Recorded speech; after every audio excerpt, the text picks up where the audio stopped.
Oh,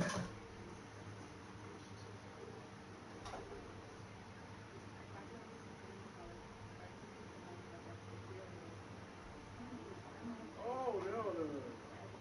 Wow.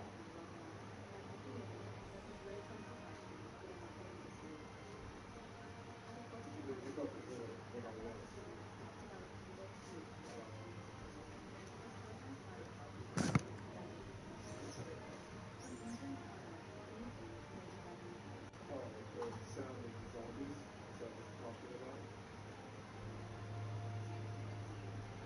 While I'm still coming back to life. Which Stream Avatar shout out? We got, really? Is it that long? The thumbnails eliminated? Alright, Andrea, Travis, Shellbell, Michelle, myself, Zenby, me, Nikki, Jason, Robbie. Did I say Robbie already? Brooke. I think that's what I just done there.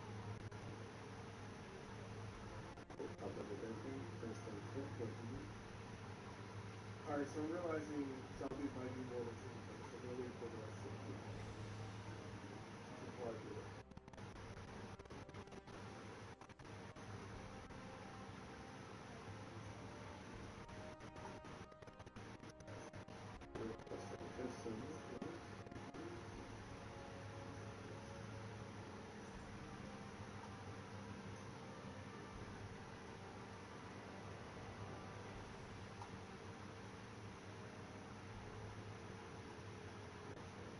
Guys.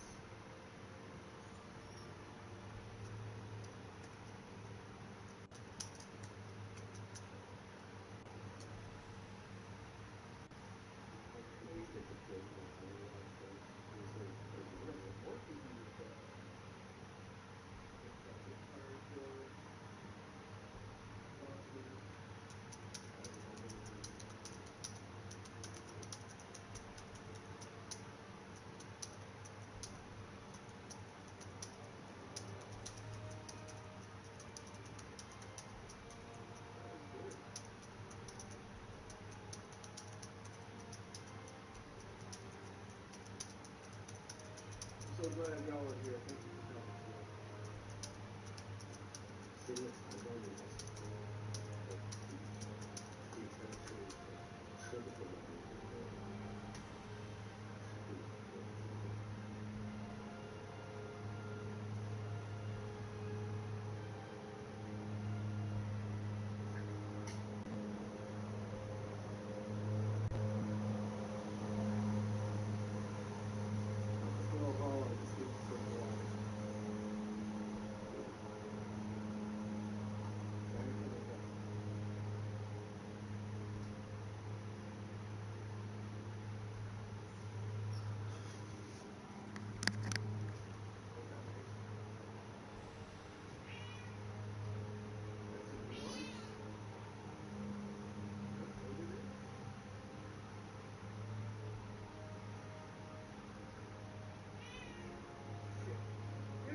Get back in the door.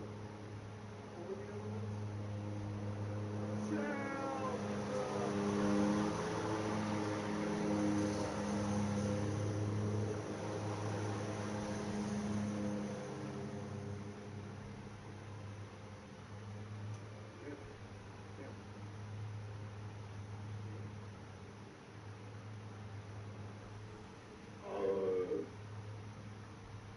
Oh, why would they put me there?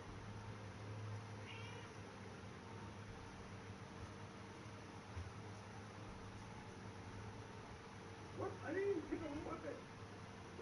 These are shit. Okay. What is that for? Oh, there he is. Oh, yeah, die immediately. Long ass day. What's up? What you got going on today?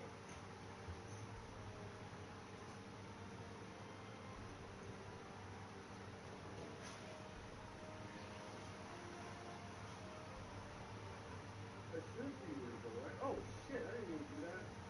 Damn. Can't remember the other things on the shield here. Okay. It was Hipfire. Okay. Sure. Oh,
you!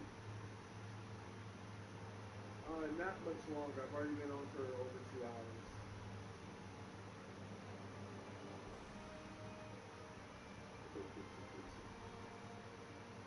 Ooh, does that count?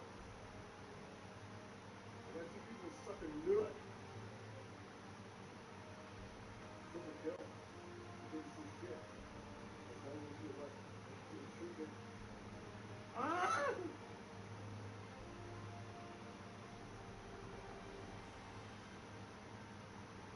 Oh shit, I just fucking ran into them. Like I was there for. Shit. Fuck you, bitch.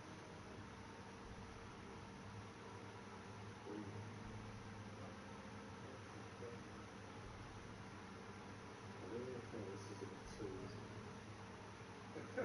This is something Thanks really for stuff.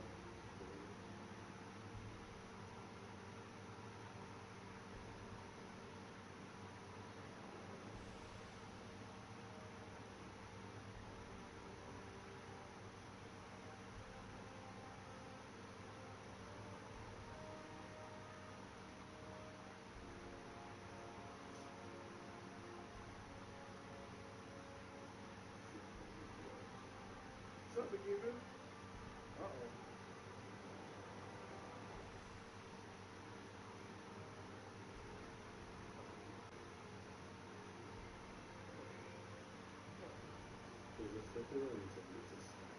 I said, what's up, McGibbon? Let's just do something. My bad. Oh, that's hot like fire.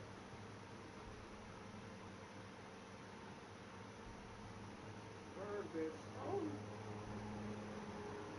No, you're fine yourself. It's just always him that does it. Oh! Oh, God.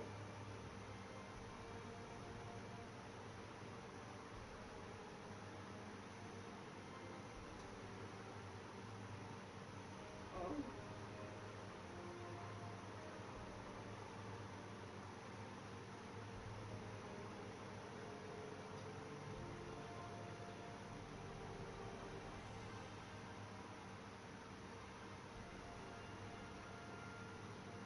Oh, bitch, shut up. Get your ass off.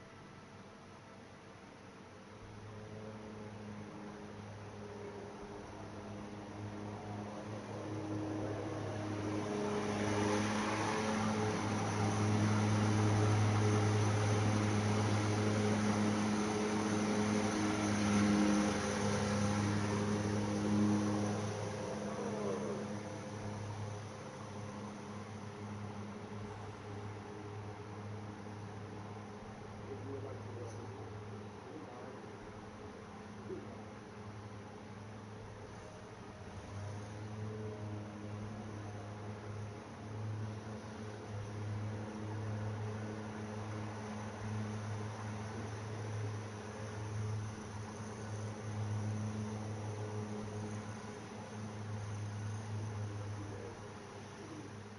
I was no longer seeing you.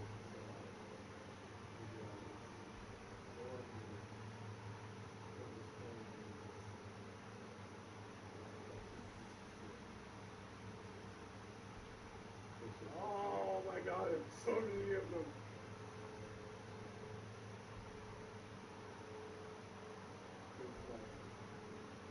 Oh yeah, I'll probably be back later today. I might see something else that I upload. Maybe a TikTok probably. Yeah.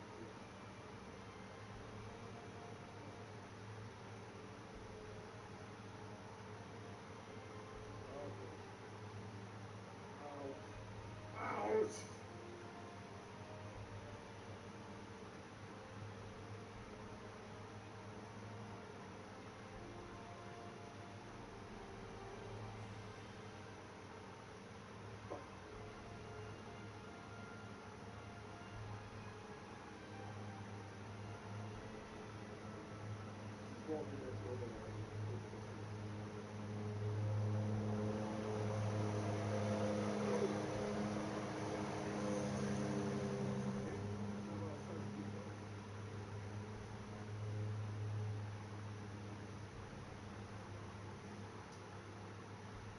Come on.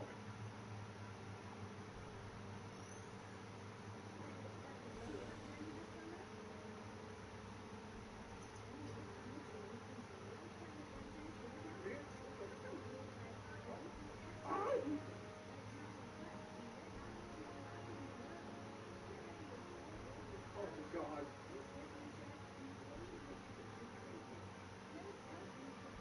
Yeah, that's a big part. What the hell is this? Holy crap.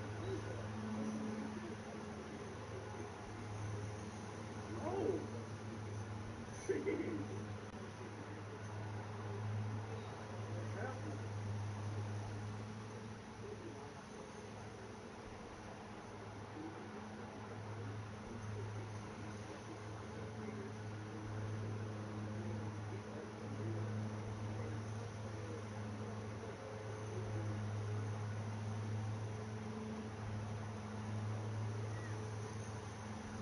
There we go. You guys can let us go.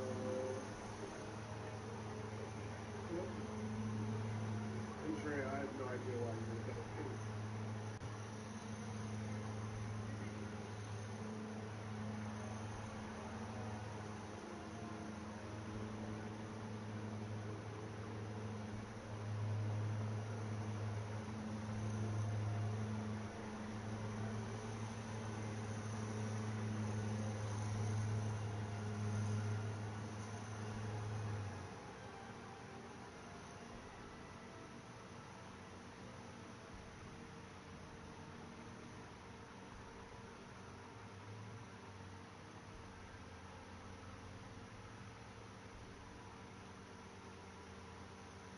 Alright, we are going over to my boy All Night. He's one of the day wonders.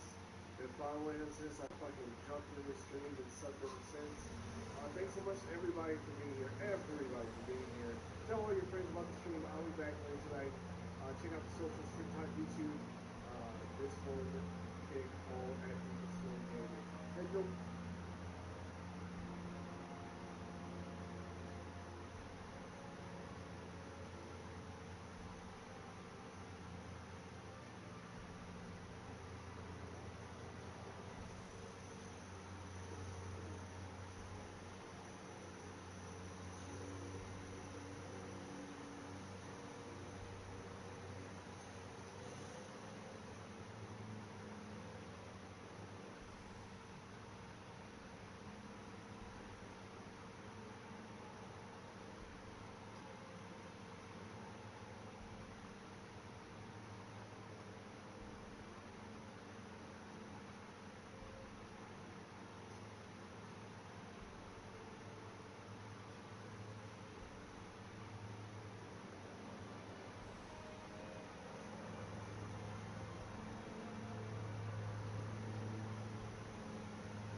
All right, I am back, and I certainly feel better. Dropped a few pounds worth of waist weight through taking a shit. How you doing, Pagan?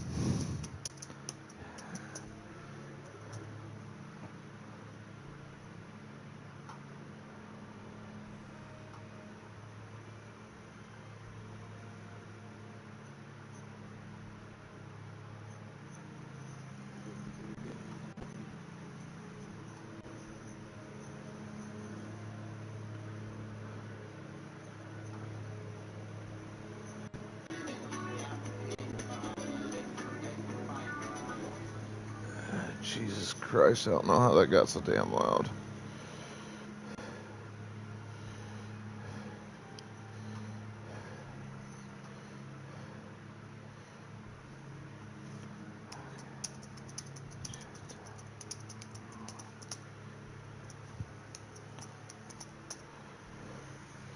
Shouldn't you have...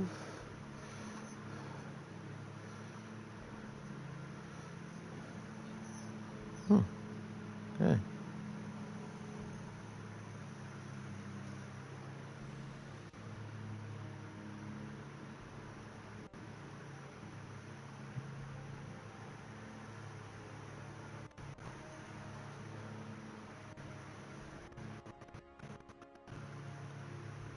Alright.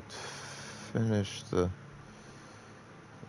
process that I go through here. Like doing that.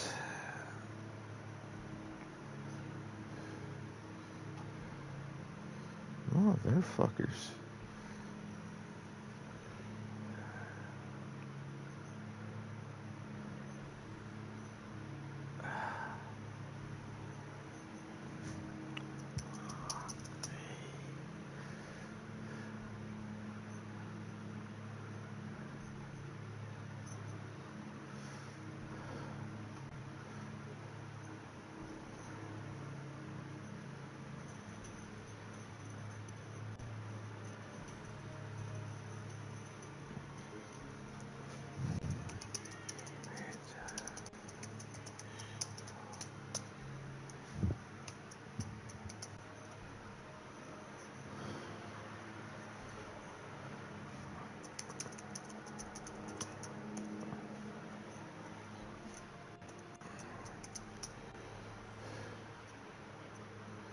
All right, so let me make sure.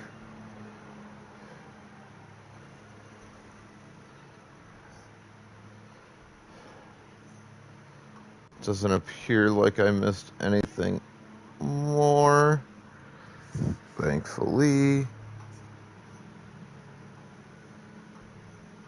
Oh, fucking Pagan, I'm gonna beat you.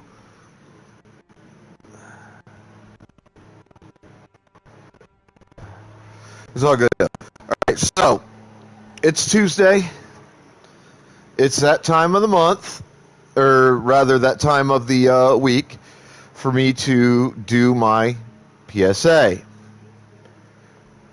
Now, those of you unfamiliar with me, this PSA is a politically based PSA, primarily for those of us who are from the U.S., like myself.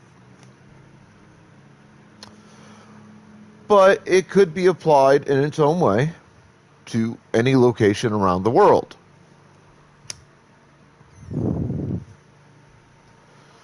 So, let's get to it.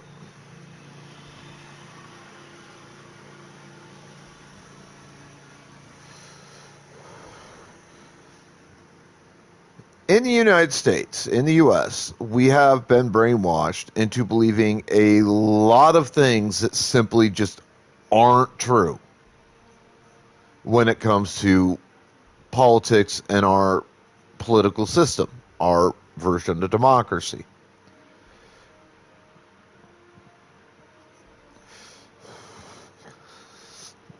And it is both my pleasure and my displeasure to have to discuss this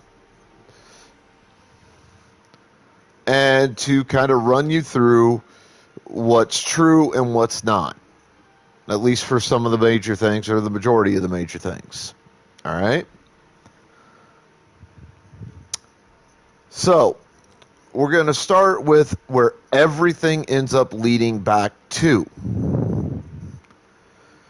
In the United States, we have been brainwashed into believing for generations, for decades, that establishment politicians don't exist, that it's not a thing. Except that's not true. Now,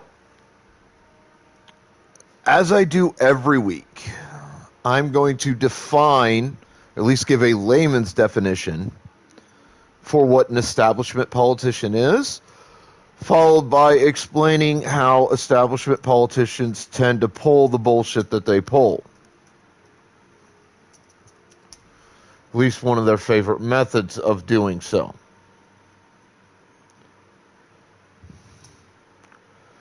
So, an establishment politician is a politician who is bought and sold by the top 1% bracket of wealth, aka the ultra wealthy.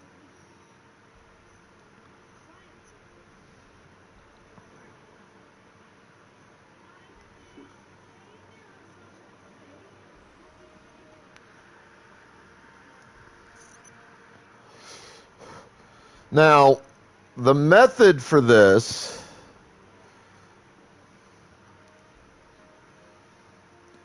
is through what amounts, essentially, to legalized bribery. And how much and in what ways this legalized bribery is allowed has increased substantially since I was a kid. So, I mean, I'm 45. It's a long time, but also a very short time, all things considered.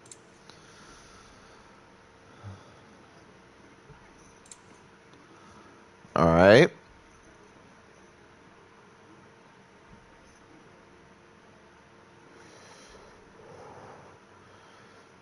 Now, the typical method, at least the typical method I've seen most often used, is a smokescreen.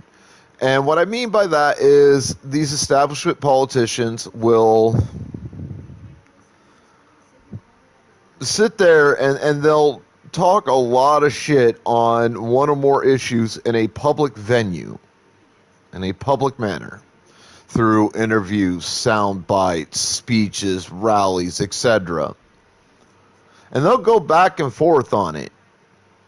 But if you actually do a Google search, and it doesn't take more than a few minutes to look this information up, trust me, I've done it before, you'll find out exactly what they're attempting to do in actuality in Congress, in the government, in terms of either repealing rules, regulations, laws, etc., or enacting new regulations, rules, laws, etc., that they don't talk about in a public fashion. That's never mentioned by them publicly. And if you dig into it a little bit, you'll find out that a lot of these things benefit that top 1% bracket of wealth, aka the ultra wealthy, that these establishment politicians are bought and sold by and who they answer to.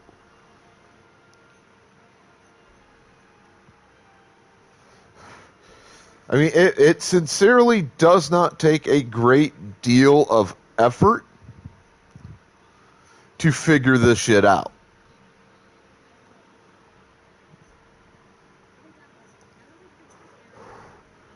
It really doesn't.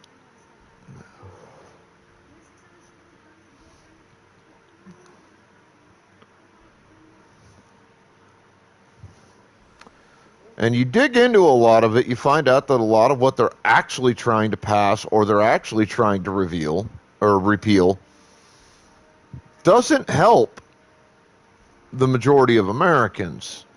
It actually hurts us. At best, it's neutral to us, but the majority of the time, it's detrimental to the majority of Americans.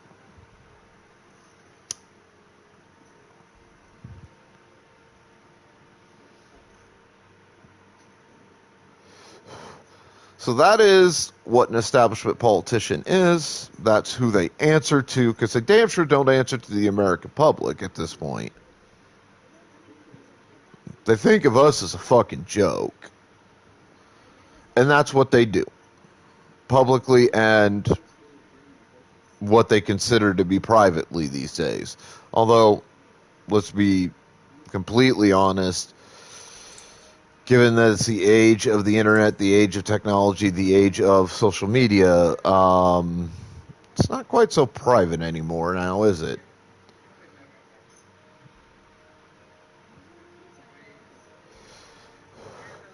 So, that said, let's move on. Next two things dovetail precisely one into the other, and that's this. For decades in America, we have been brainwashed into believing that our votes don't matter and that we, the people, the common American, the majority of Americans, have no political clout, no political power. But that's not true.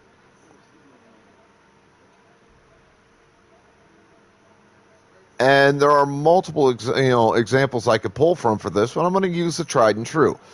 First off, to the best of my knowledge, based on some research I've done, in any given political race, there is a required minimum number of votes to win that political race. President, Senate, Congress, etc.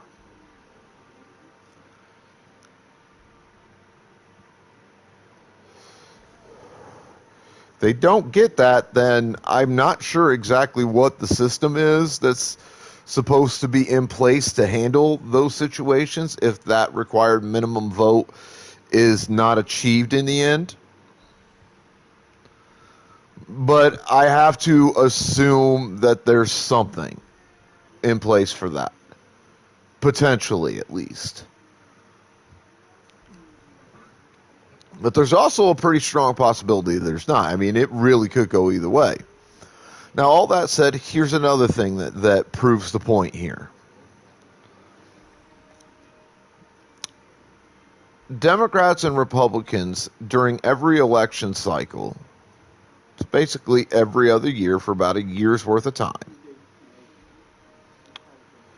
focus on one or more groups of Americans to try to win their vote, while ignoring, at best, at worst, antagonizing other groups of Americans whose votes they apparently don't want. And you have to ask, knowing that this is the case,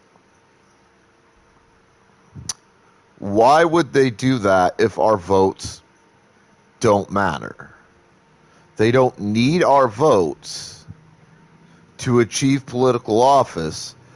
Why, during every election cycle, would they focus on specific groups of Americans and do everything in their power to win the votes of those groups, while either ignoring, at best, or antagonizing at worst, or somewhere in between, the other groups of Americans that they're not targeting to try to get votes from? Why would they do that if our votes don't matter?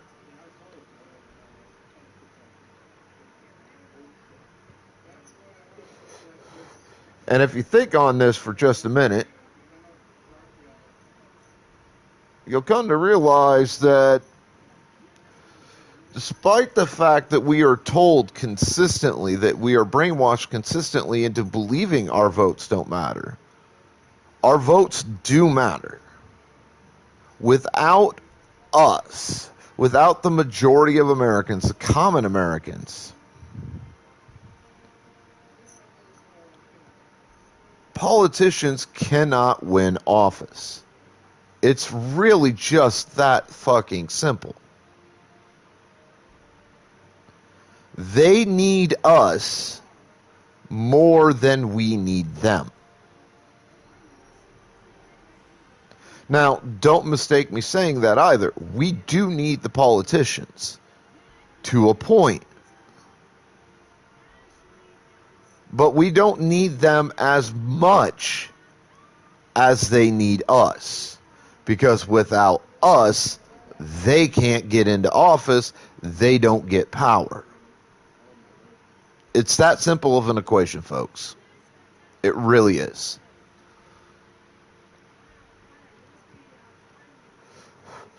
And that means that we, the people, are the final and ultimate political power in America. Okay? We are. We really are. Because we decide, ultimately, who achieves office and who does not. That is our decision. That is our choice to make.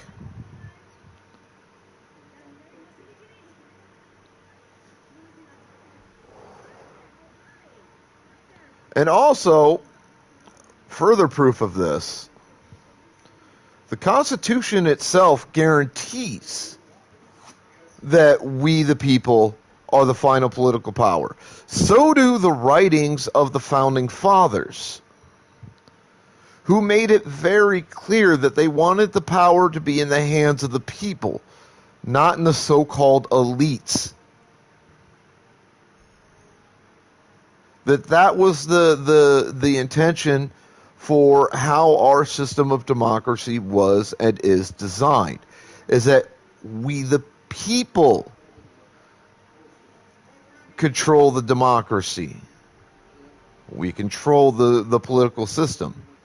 But we have allowed ourselves to be lulled into the false belief that we don't matter in American politics, that our votes don't count, that we have no political power, and that is just simply not true. So this is something you need to keep in mind, something you need to remember.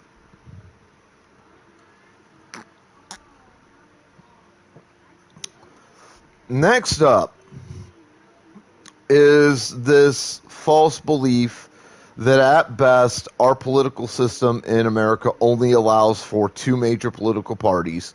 At worst, only allows for two political parties, period. We've been brainwashed for decades into believing this load of horse shit. Because that's what it is. It's a load of horse shit. It's not true. But one thing I'll give credit for, because I believe in giving credit where it's due, whether it's good, bad, or neutral. In this case, it's bad.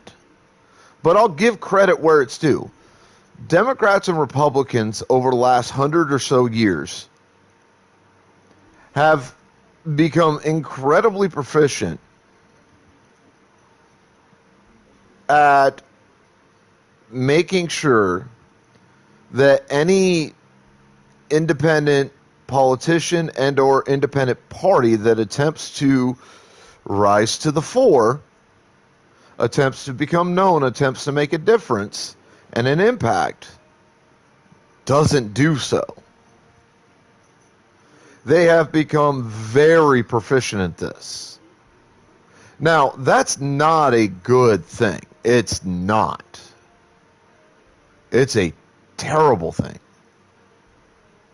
Because the Founding Fathers, in their writings, one of the many points that they all agree upon as it relates to the system of democracy they created for America is that they wanted the political landscape to be a real, true competition where there were multiple parties who were able to present at least one candidate a party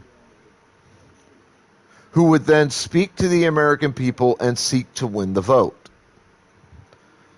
This way, every single individual American was presented with at least one candidate who they felt best represented them, their needs, their interests, their wants, their desires, all of that, so that they could cast their vote for that particular candidate.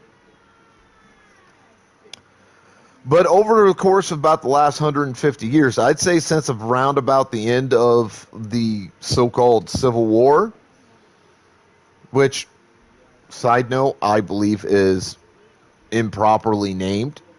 I don't believe it was a civil war at all. It wasn't American versus American, but discussion for a different time. But since shortly after the end of the Civil War, the political system started to change. It started to morph until we've gotten to a point where, politically speaking, every election cycle, we end up stuck between a rock and a hard place in terms of candidates.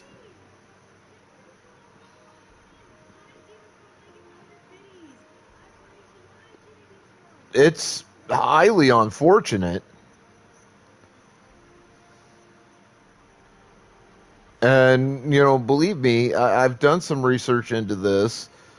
And, I've begun to get at least a layman's grasp of what's going on with all this. And I don't like it. And I think the biggest mistake that has been made on this particular issue is that sense of competition in the political arena was never codified into law like it probably should have been, which would have done a great deal to prevent the Democrat and Republican parties from squashing any and all potential independent political competition. I mean, look at what happened to the Tea Party. Look at what happened to the Green, the Green Party. Look at what happened to Ross Perot back in the 90s during his attempts to run for president. I mean, the evidence is there if you look at it, if you do just a little bit of research, that will amply demonstrate that independent parties and or independent candidates have been getting just crushed to prevent them from being on the ballots, prevent them from being in any debates, to prevent them from basically making any real appreciable attempt to become physically known, politically known, I should say, on a statewide, much less a nationwide or even international level here in America.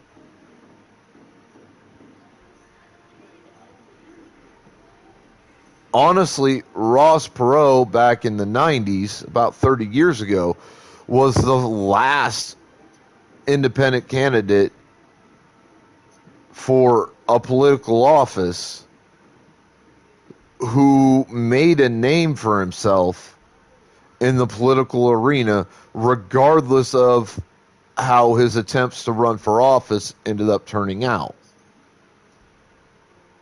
And he got fucking crushed by Democrats and Republicans. Like, he was made to look like a fool. But the truth is, he actually wasn't near as bad as the Republicans and Democrats tried to make him out to be. He was actually a halfway decent political candidate, at least based on the platform he was running on. And I think he could have potentially been a very good president. But Republicans and Democrats completely obliterated the poor guy and squashed his chances before he even began any of his runs for president. And that's what happens with independent candidates and or independent parties. If one tries to rise to the forefront, Republicans and Democrats see that as a threat to their power, a threat to their base, a threat to their very existence, essentially, and they squash them. Credits where it's due. They're very good at doing it. They have gotten very, very good at it. But that's not a good thing. It's just not. And this is something we all need to be aware of. Now, moving on to the next thing.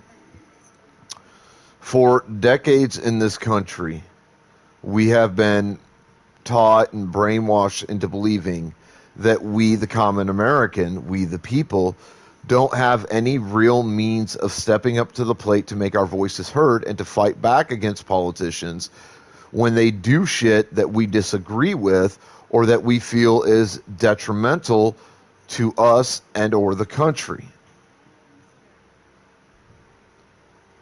We've been taught for decades, brainwashed for decades into believing that we don't have any power to make our voices heard and to try to course correct the politicians.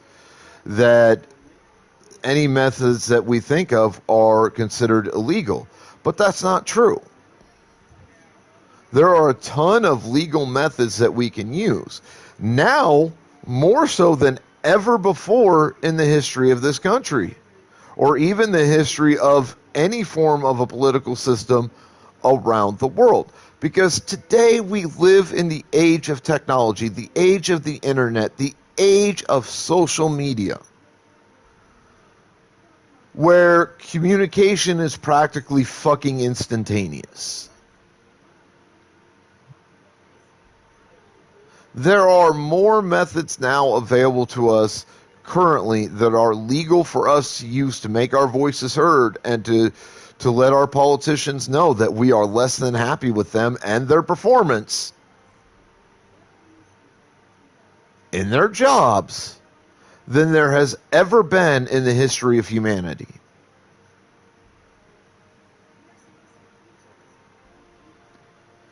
And I encourage you very strongly to use each and every method that you have available. I very strongly encourage you to do so. Matter of fact, I do more than simply strongly encourage. I am begging Americans to stand up and fight for your country. Do so legally. Do not break the law doing so, because that only hurts you, us, and the cause of saving this country if you break the law attempting to fight back. So use every legal method. You can email TV stations, radio stations, and newspapers. You can send snail mail to TV stations, radio stations, and newspapers. You can call radio stations, TV stations, and newspapers and talk to them about this and try to encourage them to look into what you're saying. You can talk to your friends. You can talk to your family. You can talk to your workplace and your coworkers. You can talk to people on social media. You could do grassroots campaigns, peaceful protests. You can send snail mail, emails, and phone calls to your politicians. I mean, that's 18 ways right there I just named off the top of my head. 18, and that's not even all the legal methods that we have available. Okay? That's not even all of them. There's discussions on social media and a variety of other things as well. Use these methods to let the politicians know that you're not happy with what they're doing and how they're doing it. Because failure to do so is going to amount to this country continuing to go to shit, to hell in a handbasket, faster and faster. And at the rate we're going right now, and with my best guesstimate of how much that's going to continue to increase based on what's going on right now. My best guess, my best educated guess, is that America is going to implode and or explode as a nation within the next 50 years. That's all we've got left as far as I can tell. Unless we, the people, stand up and force the course correction that we've been needing for decades. We, the people, can no longer allow ourselves to be lazy and indulgent and self-absorbed and selfish and arrogant the way we have been for the last 50 or 60 years at least, just relying on politicians to do the work for us. We, the people, have to get up and put that fucking work in our goddamn selves. We have to. Because if we don't, nobody else is going to do it for us. And if nobody does it, we won't be our own independent country anymore. This country will implode and or explode. And if that happens, I only see a couple of possible paths. One being that we remain an independent nation, but we no longer remain a democracy. A new form of government is instituted, which the chances are at least 75 to 85% that new form of government will be even worse for the common person, the common American, than the form of government we have now. The other possibility I foresee is that we destroy ourselves as a nation and a foreign nation steps in and takes control, and we now become a part of that foreign nation. Depending on the nation will depend on whether or not that ends up a good thing or a bad thing or a neutral thing. It really could go just one of those three ways. But there it is. And I feel fairly confident in making the statement that I do not believe for an instant that that's what the American people want to see happen to this country. I don't. I believe all of you wish to see this nation save itself from itself, to course correct, to become great for the first time, really truly great for the first time in our entire history as a country. But we can't do that if the people don't rise as one and tell our politicians that we have had enough of their bullshit, and if they don't make a fucking change, then they will no longer retain the power they have and the positions they have in our government. Because that's what we need to do. We need to rise as one and tell them enough is enough. And force them, for the first time in pretty much all of their lives, to listen to the will of the people and to enact policies, rules, regulations, etc. that benefit the people, the majority of the people in this country, as well as the country itself. So this is me, a single voice in the darkness, attempting to provide the light and a spark to wake the American people the fuck up. Get you off of your ass and get you out there to do the fucking work that needs to get done. Because if you don't do it, no one else is going to do it for you. And if the work isn't done, if the work isn't put in, we won't have a country. We won't have a country of our own. That's the simple truth. Now, all that said, let's move on to the final part of my weekly PSA. It is a 2-part, multi-step approach that, while it will not fix the problems that this country faces, it will at least be a good start on the road to fixing those issues.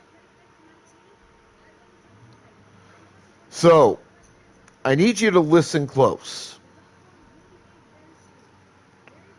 because this part is just as important as everything I've said before.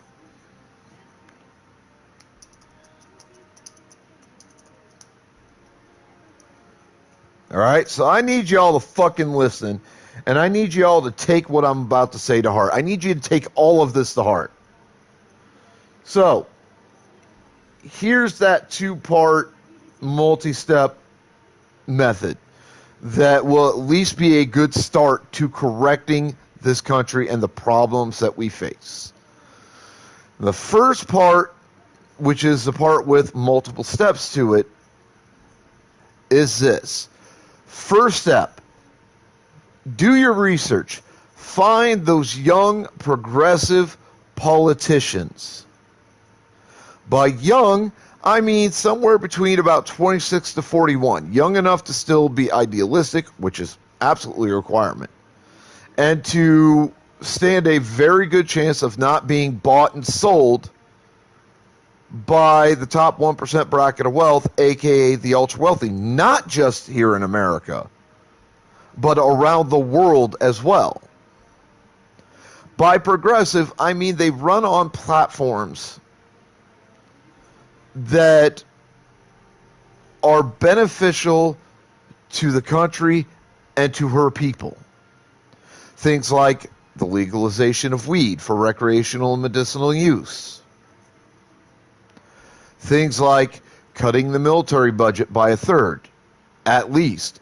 Because there's no fucking reason that America's budget every year, that a full 1/3 or more of that budget should go to the fucking military when so many other areas of America and American life are suffering. Things like term limits for any and all politically related offices, including offices in the judicial branch of the country. Things like making the rich pay the exact same tax percentage that everybody else is forced to pay. Removing all the tax shelters and the tax breaks and the tax cuts and every goddamn fucking thing else that they use to pay little to no fucking taxes every year, and still every year receive massive tax refunds. I mean, we're talking tax refunds in the millions upon millions of dollars when they barely put in maybe a couple of million in taxes a year at most. These 4 things by themselves would fully fund our government every year. We'd never have to be threatened with a fucking government shutdown ever again. We could pay our debts in a very timely manner. Hell, we could be out of debt inside of, at most, probably 25 years if these 4 things were enacted. And this is just part of what I mean by a progressive platform. So the next step in this first part is to research the politicians. Once you've narrowed down the list to politicians who meet the first 2 requirements, You have to research those politicians, or at least potential politicians. And you have to make sure that their backgrounds, personally and or politically, back up the platforms that they're trying to run on. Because that's a fairly good measure to tell whether or not they're lying to the American people in an attempt to grab power for themselves. Now, once you've done that research, you'll have narrowed your list down to probably just a couple of politicians that are on that list. And make sure that the politicians you're researching are politicians that you will be eligible to vote for in a race. Okay? That's important. The final part to this, the final step in this first part, is to get their names out to the public.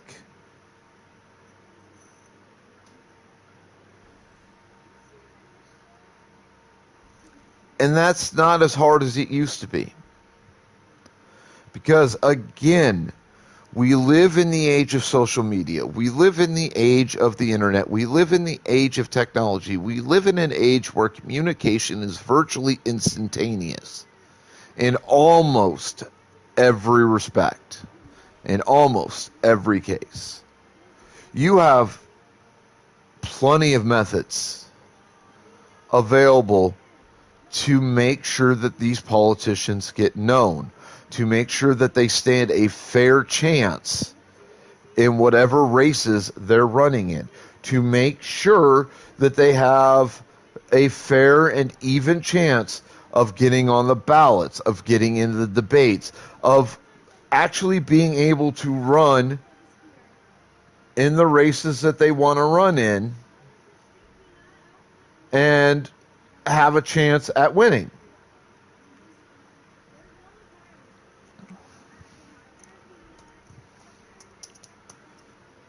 Now, once all of that is accomplished, and I know it seems like a ton of work, and it is.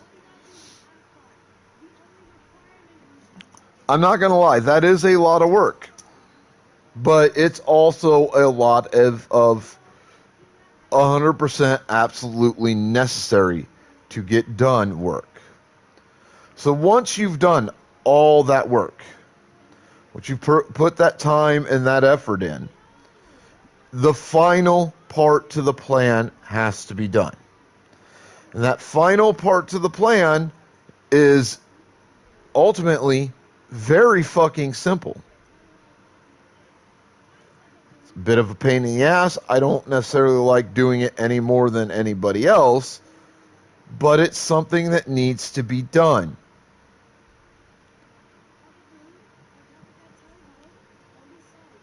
And that's vote.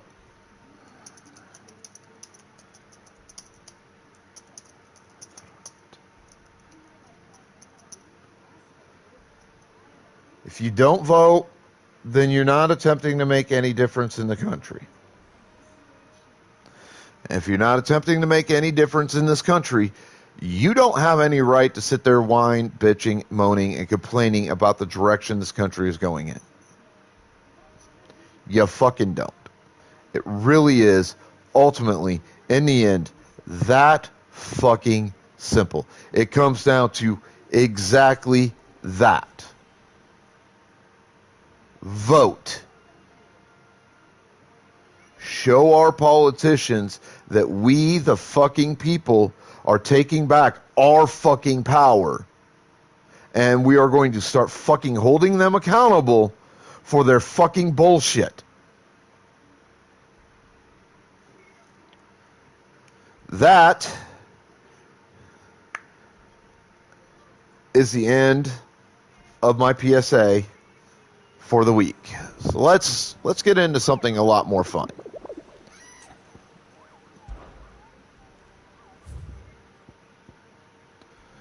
All right. These guys can be very, very difficult to locate.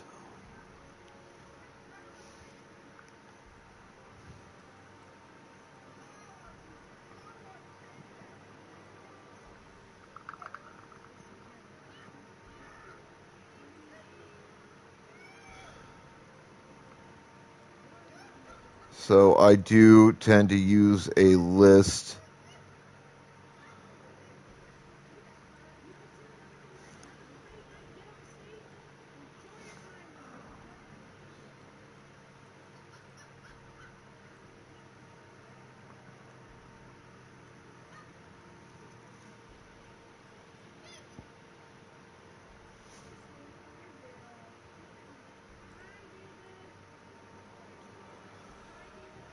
In order to help me locate these creatures.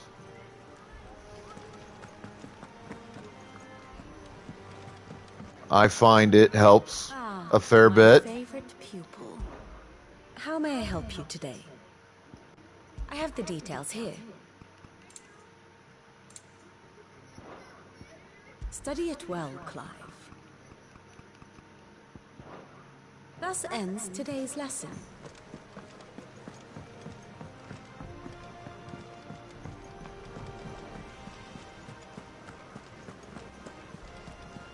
What became of Kupka?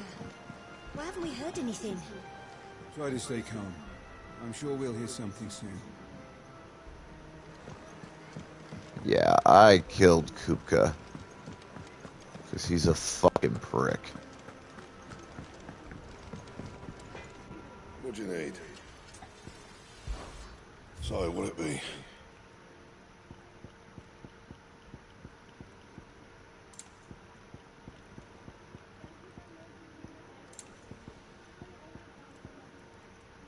I still need that fucking dragon talon.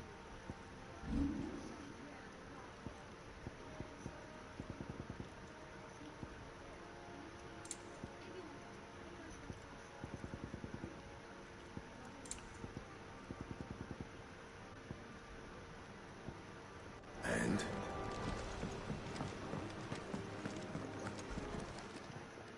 Is it business or pleasure? Coin purse weighing you down?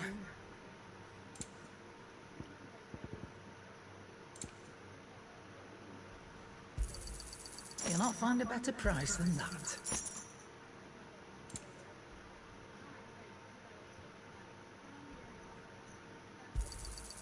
You're rubbing me blind, you know. Not without the coin, you don't. It'd better all be here.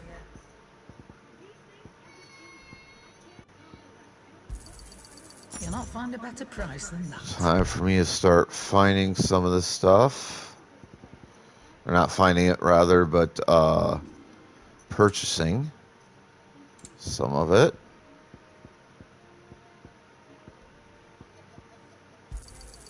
I'll be thankful you got that much. Come again. Or don't. I'm not much bothered either way.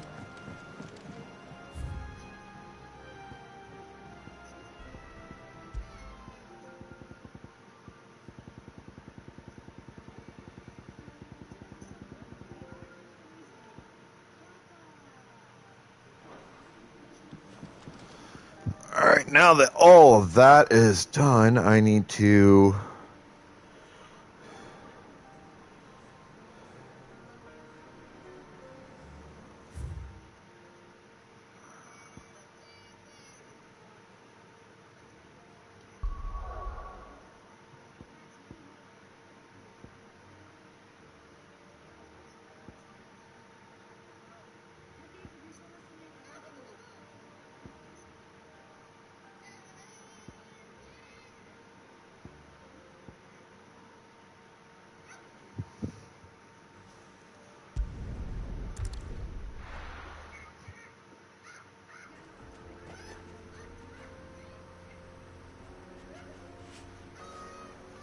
Alright.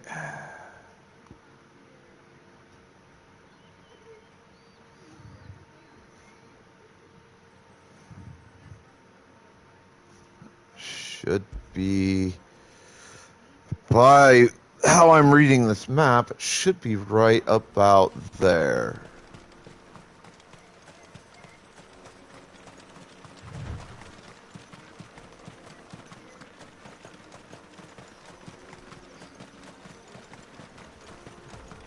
Yes, there it is.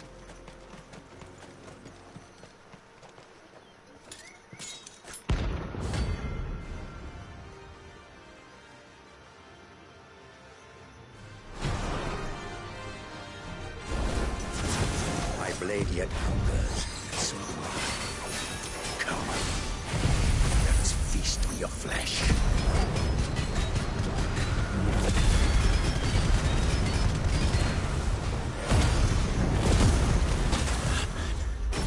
Your feasting days are over.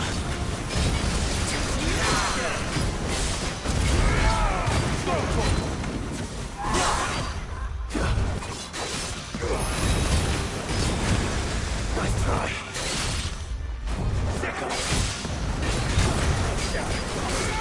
Over here. Nice try. Let's get him.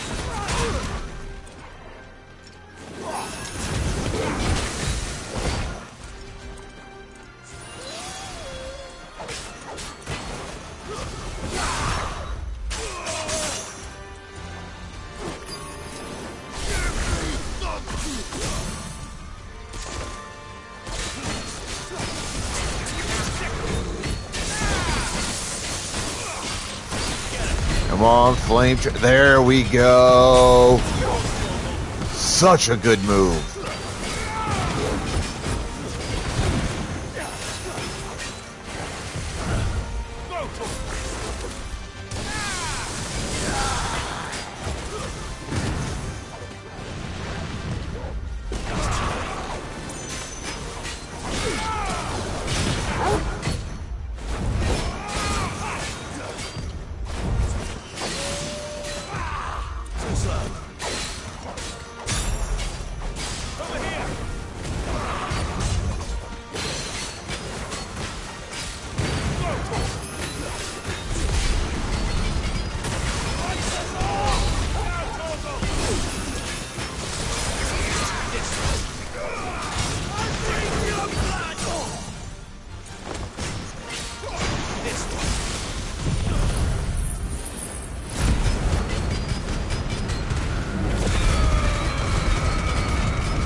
And he is out of there.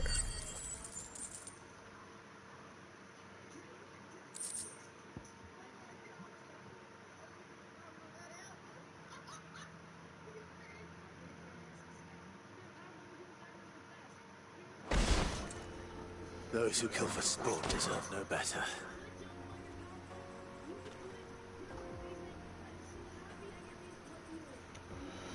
All right. Time for the next guy.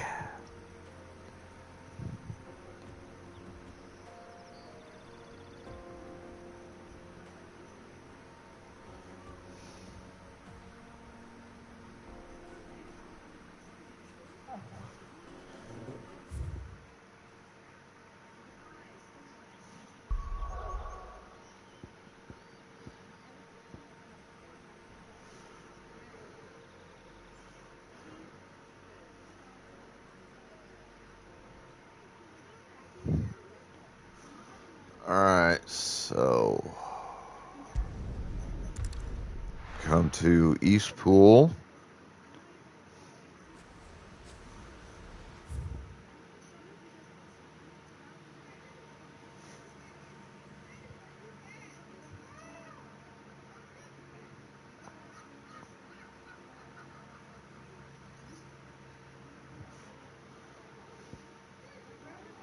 So he looks like he's right about there.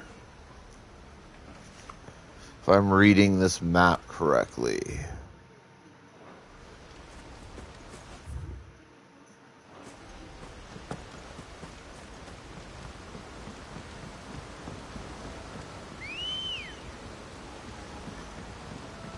Come on. Run like the wind.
safe.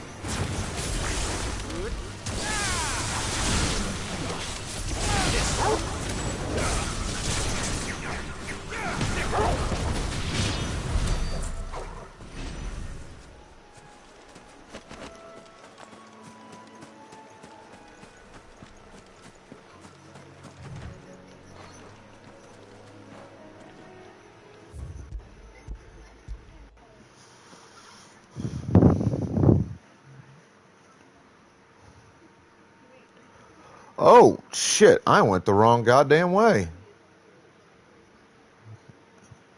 Misread my map.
It'll do, girl.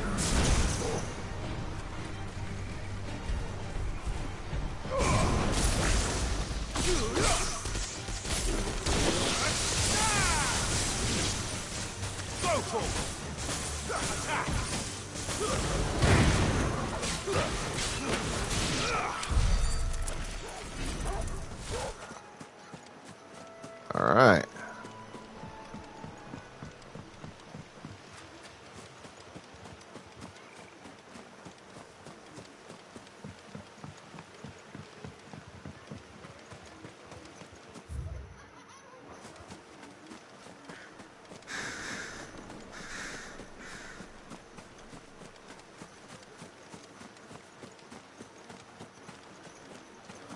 Should be right up this way.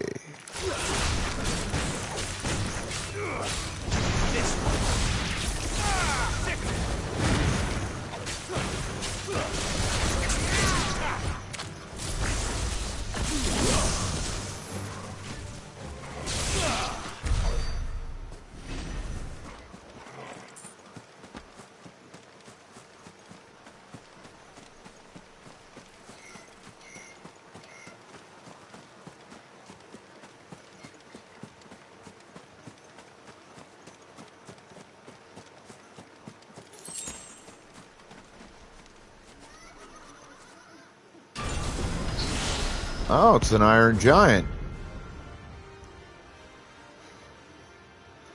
Well, this is going to be fun. Another relic of the fallen. Well, it seems this one has a little more life left in it. All right then. Too slow.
Oh, got to start it with the flame charge. Nice.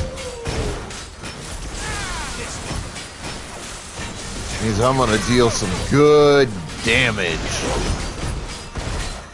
on that stagger, baby.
Nice. Come on, flame charge, baby. And the flame charge ends it. I got the trophy. Think Mark. I defeated 10 notorious marks.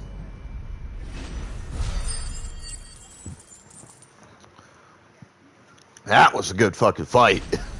Holy shit. That guy was strong.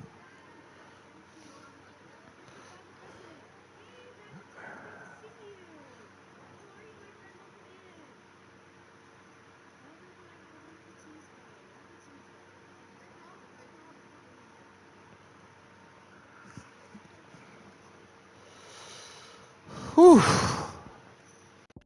Ooh, Ori Calcum. Nice. Back to sleep with you.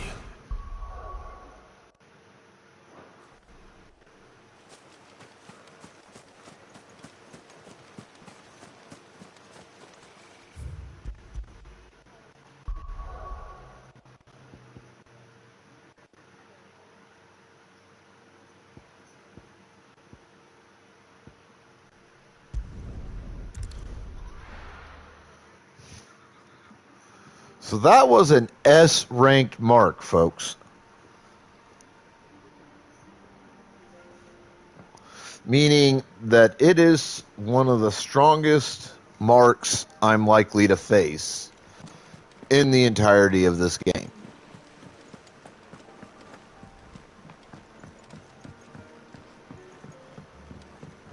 We're seeing troops amassing. Welcome to the Patron's Whisper. Is everything we've received and everything promised? All in good time, eh?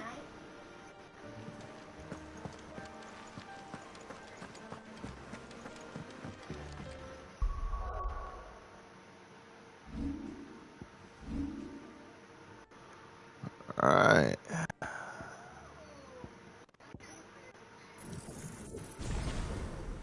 Sweet.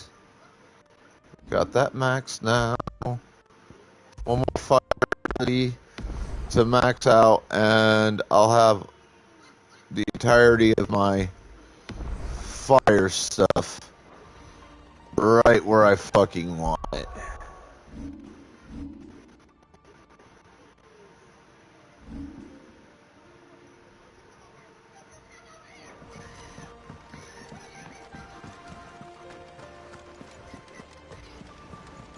What became of Kupka? Why haven't we heard anything?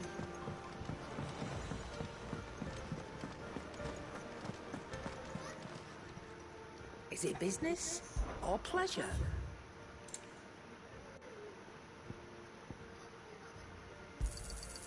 You're rubbing me blind, you know. You'll not find a better price than that.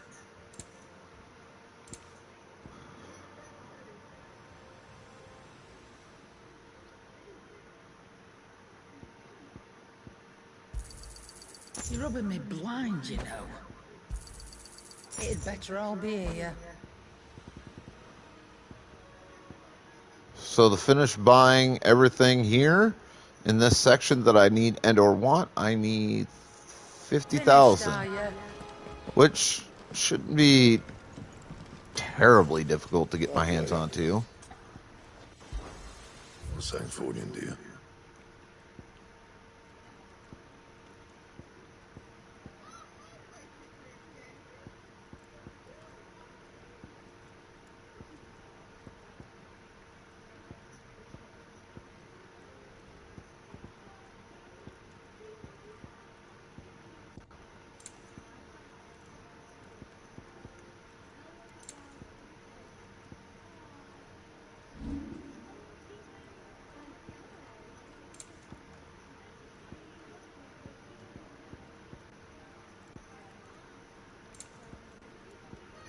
Anything else?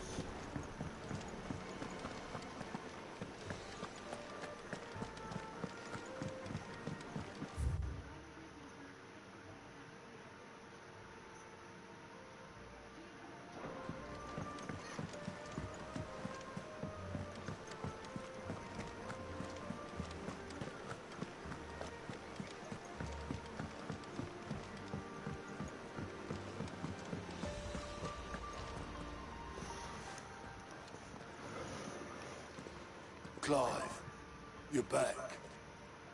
I am. And with glad tidings for once. Hugo Kupka is no more. Well, I'll be. All of our comrades who lost their lives back at Sid's place be smiling down at you right now. We had a stolus from Lubor saying Drake's fang had fallen. I expect that was your doing as well, was it? It's a long story. One for the history books, I'll bet. Welcome home, Clive. It's good to be back. You look better. I feel it. Which means I'm coming on your next little adventure. You're not leaving me behind again. Wouldn't dream of it. Otto. Any word on the Royalist movement since I've been away? Shouldn't you be putting your feet up? If you really want to know, go and have a word with Vivian. Thank you. I will.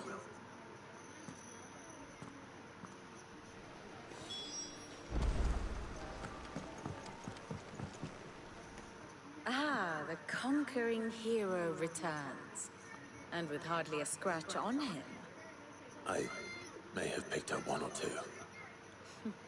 Well, the fact that you came straight to me instead of visiting our resident Physica suggests that you picked up something more important. A scent. The scent of Waloedus. The very same. But whatever plans Kupka was hatching with the Royalists, he took them to his grave. As did his men. Slaughtered by the orcs who'd taken over the Fang. Orcs, Vivian. I've never seen such creatures in Storm before. The Waloedus must have ferried them over from Ash, but why? Why work to rescue Kupka only to invade his home, the mother crystal of an allied nation, and let both fall? It makes no sense. Do you know the tale of the blind men and the Adamantus? One can often be led astray by focusing too closely on individual details. One must instead see the bigger picture. And what bigger picture is there than my map?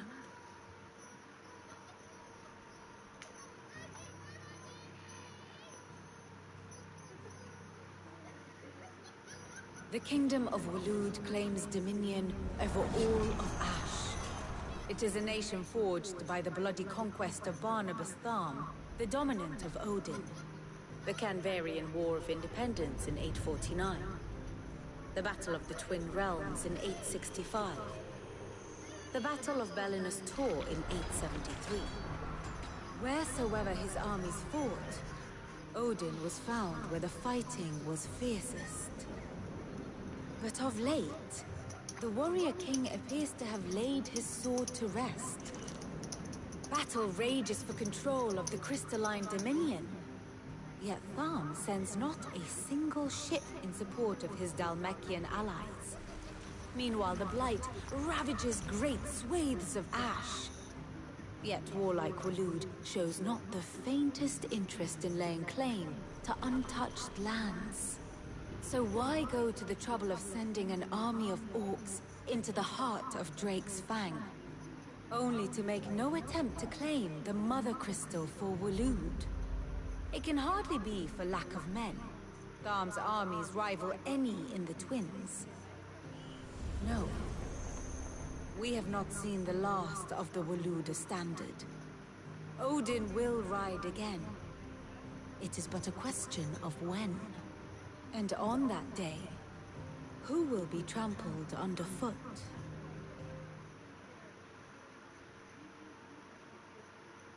In summary, I know not to what end the Royalists betrayed Kupka. I know only that it is part of some broader scheme. A scheme tied to the ambitions of one man. King Barnabas. But there is no need to wallow in confusion. If one is to cure a sickness, one must first identify the symptoms. And your Lord Uncle has volunteered to do just that by keeping an eye on the Royalists' movements. He's really throwing himself into this. Indeed he is. Which means all that remains for us to do is await his reports. Well, not quite all in your case. The people of the Hideaway must hear the news. Justice has been done. Hugo Kupka is dead.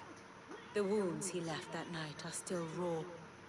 Especially for those who lived with Sid the longest. Tell them that those wounds might finally begin to heal. Consider it the price of today's instruction. I've never known you to be sentimental. What can I say?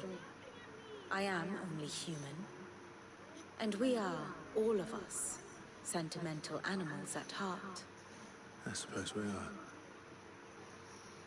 Very well. I'll go and spread the word.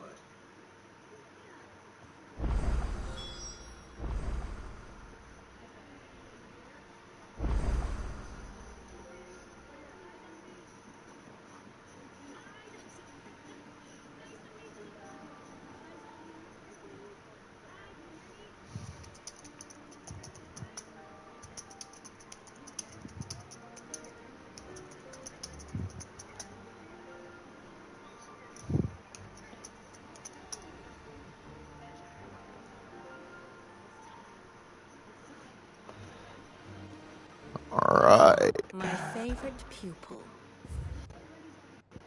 One must understand one's place in the world. Here you are. The state of the realm is ever-changing, Clive. Whee! Whee!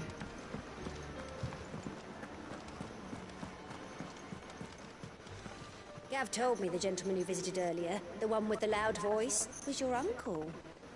I did think there was a resemblance. Something in the eyes.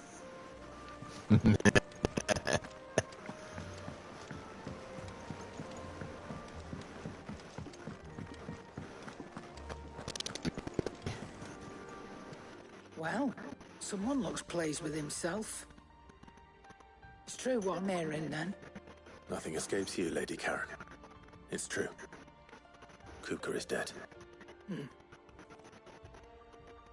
No more looking over our shoulders, then. Good. I'm starting to get a crick in my neck. Don't let it go to your head, though. I'm just now noticing her eyes are two different colors. Well, don't just stand Actually, there, pretty darling. wicked. It's a relief. Thank you, Clive.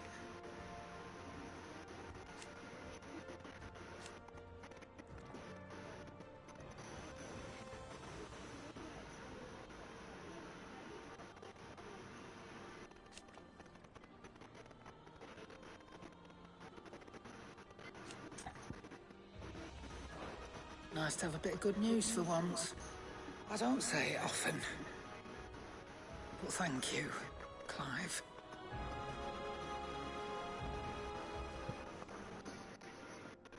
Is it business or pleasure?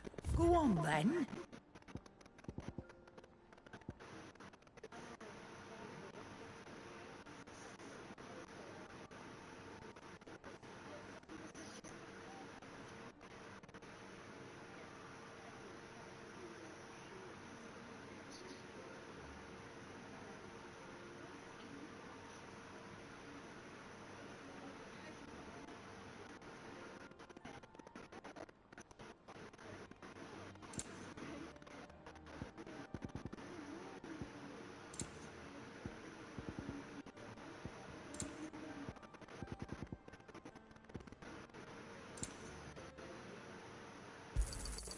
It'd better all be here.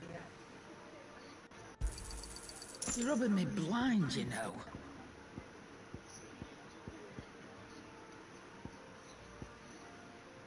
Gotta buy that meteorite any chance I get. It'd better all be here. Come again. Or don't. I'm not much bothered either way. Blackthorn, do you have a moment? What is it? I'm busy. I wanted to tell you that Hugo Kupka is dead.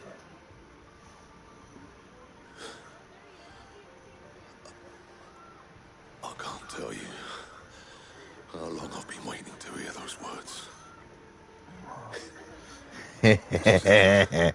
What's up, Death Knight? Beginning, during you, Sid. I'll try to live up to the name.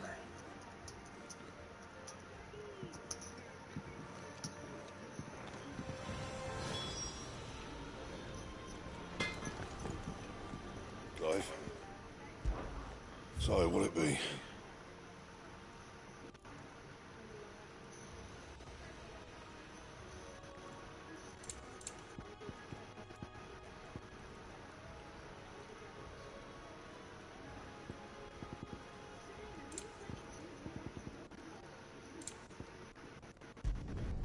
No scratches, all right?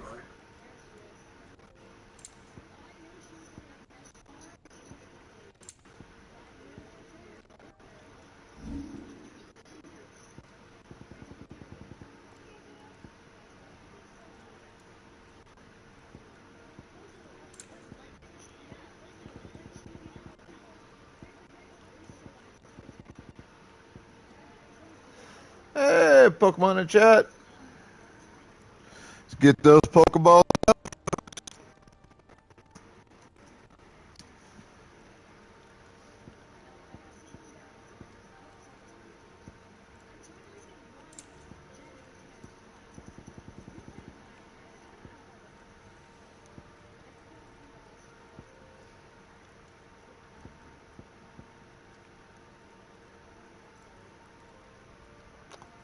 Ah, bone necklace. Okay. That it? Fine. Oh, no, I need, What do you need? Good bloody riddance. Hey, Danny boy!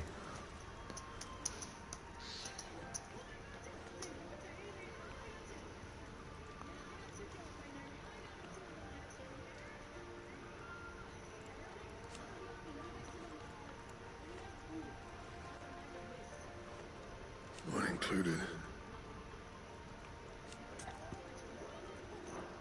You're a good lad, Clive. And you make a fine Cid.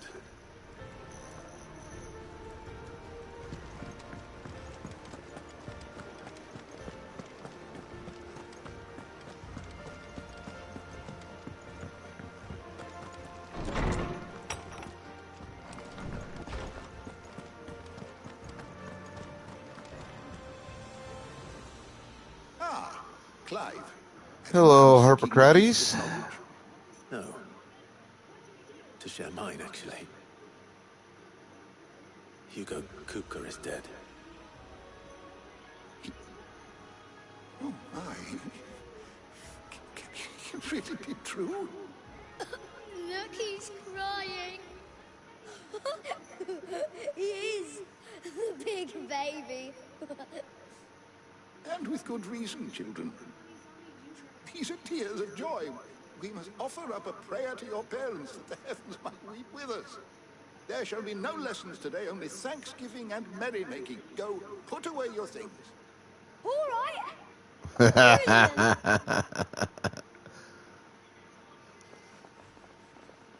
Finally, a new dawn has broken. It has. Thank you, Clive. I cannot wait to share the good news. Hippocrates. After Kupka fell, Ultima came to me. I need to know what he is. Have you learned anything? Alas, no. And not for want of trying. I have scoured nigh every historical tome in our collection and found nothing. Not even the sort of conspicuous absence that might suggest a concealment of fact.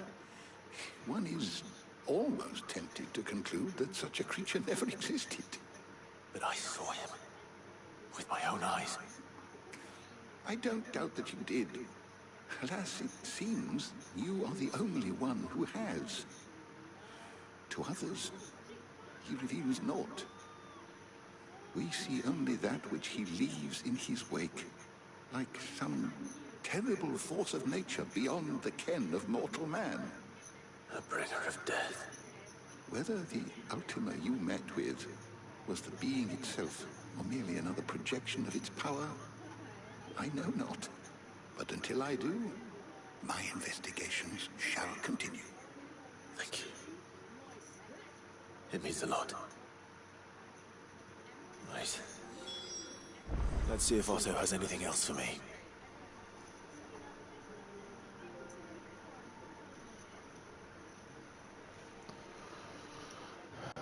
Alright, let's talk to Harpocrates. Kratos. Were you aware...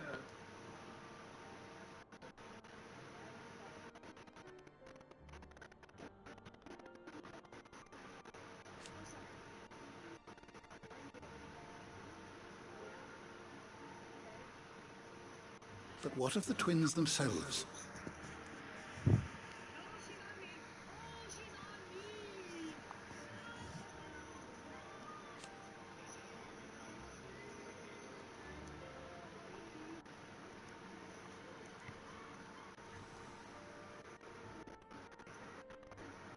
Yes, change will come.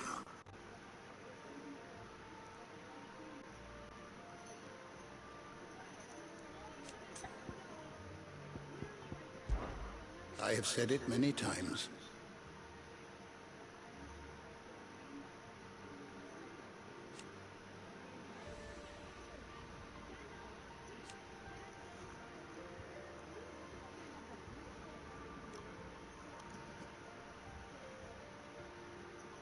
His story is ended.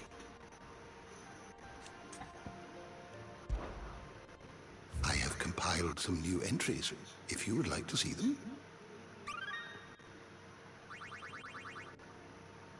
If you have a question for me, I should be happy to answer it. I can get a little out of that. That's bullshit.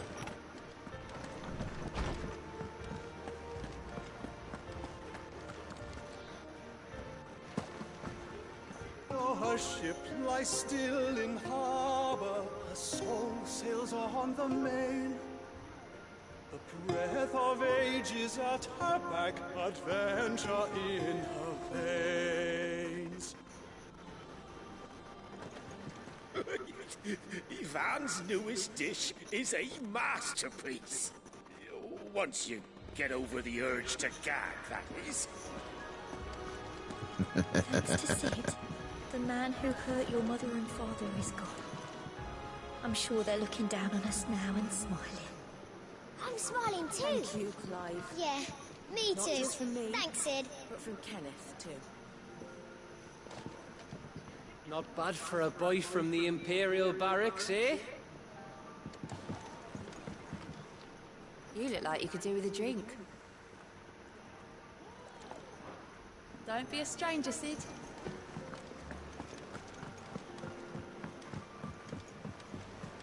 I'm telling you, it's true. I heard it from Otto's own lips. Hugo Kupka is dead. Oh, what a relief.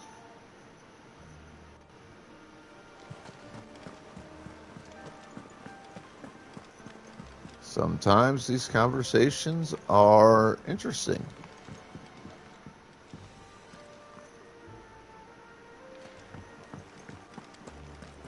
Not from the Curse Breakers. You barely sat down since you came home. Vivian got you running errands or something? Just spreading the word.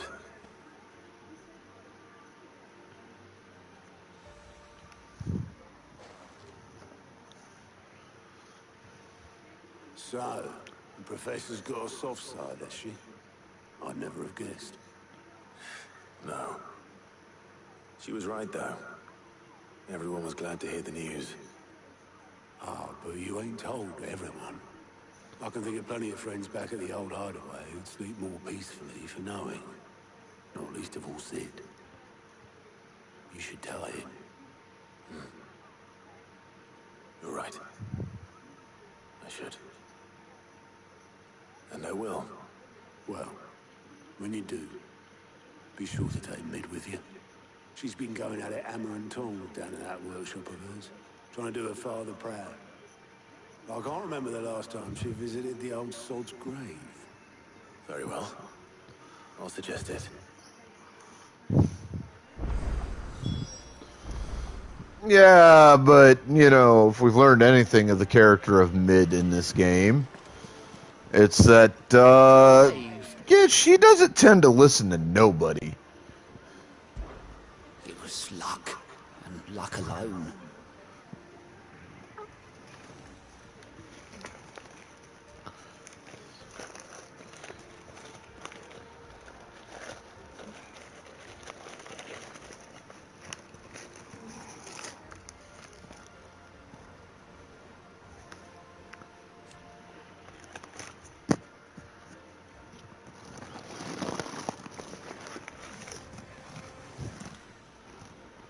Now,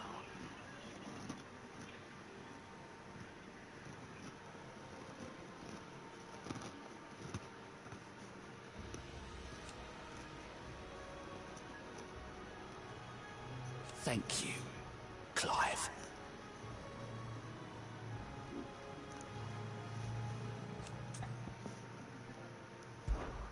Here you go.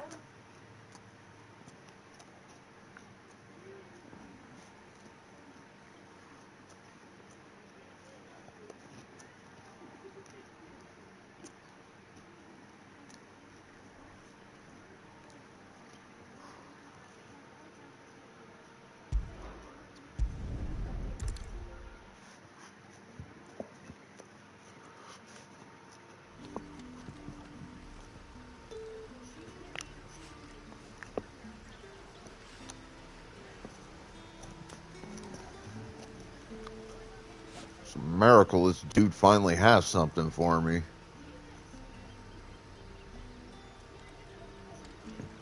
Good day to you.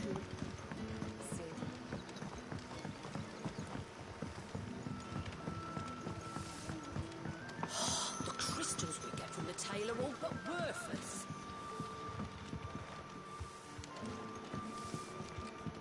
If you ever need a room, Sid, just say the word. I'll have a bed made up while you eat. And that goes for your friends, too. Good to see you, Sid, as always. Master Quentin's out back.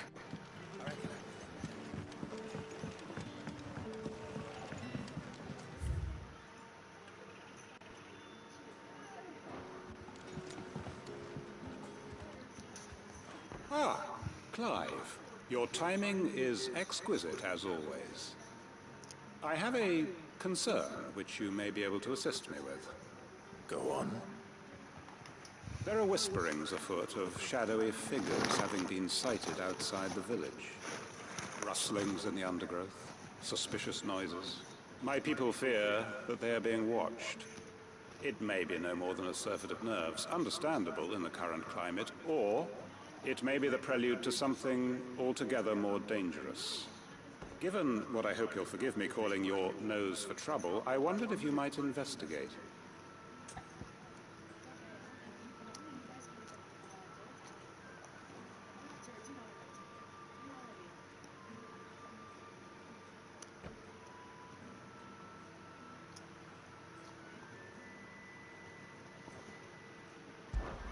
Of course.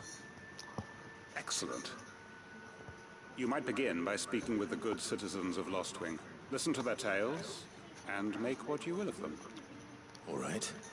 I will.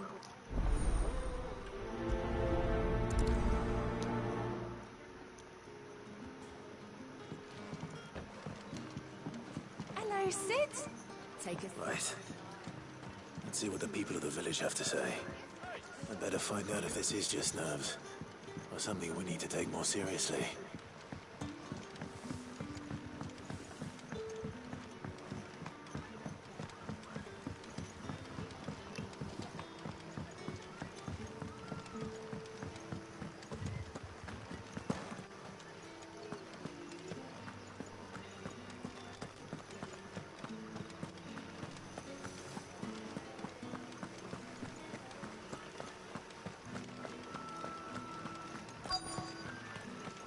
Word is, the Black Shields took up hiding in the hands of some bearers in the old duchy.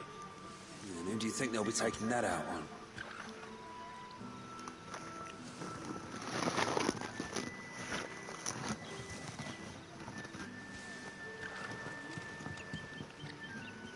Excuse me. Quentin mentioned strange figures having been sighted near the village. Have you seen anything? Nah, not me, Gov. I heard the rumours, though. I'm here most days, right next to the gate, and I ain't seen nothing out of the ordinary. Don't worry. Any shady characters try and slip into town this way, and I'll soon come running. And shouting, most likely. All right. Thank you.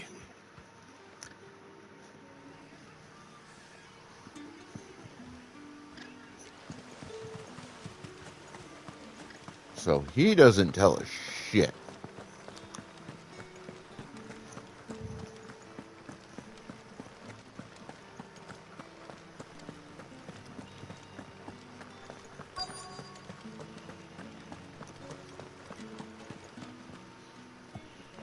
Do you have a moment? There's talk of suspicious figures in the woods. Have you seen anything out of the ordinary? No, but I've heard something. Sound of scraping metal, like someone sharpening a sword.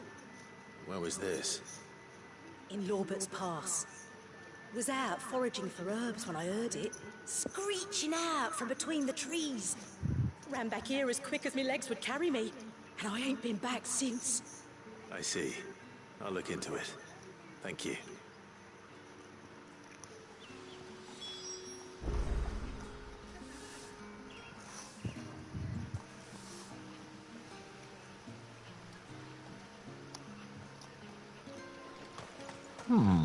Seems Lorbert's Pass is our best bet then. What do you say, Torgal? Shall we go and investigate?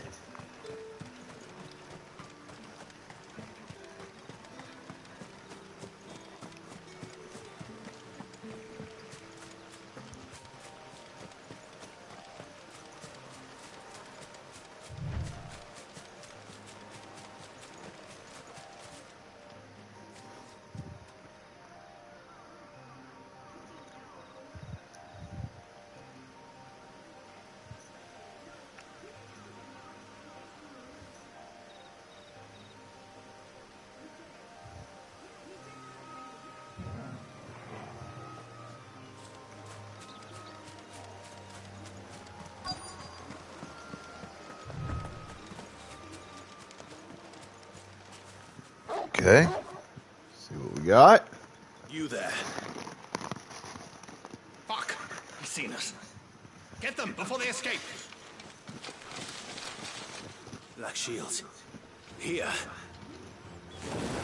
What the hell are you doing here? Like that we give a damn.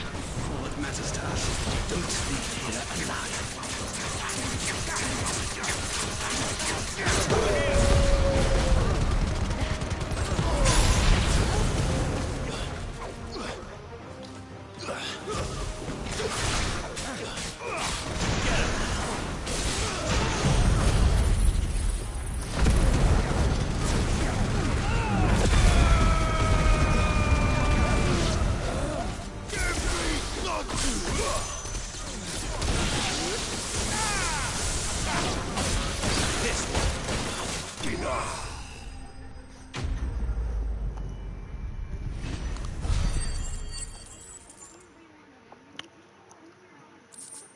And apparently that is that. Why were they here? Were they planning an attack on Lostwing? I need to warn Quentin.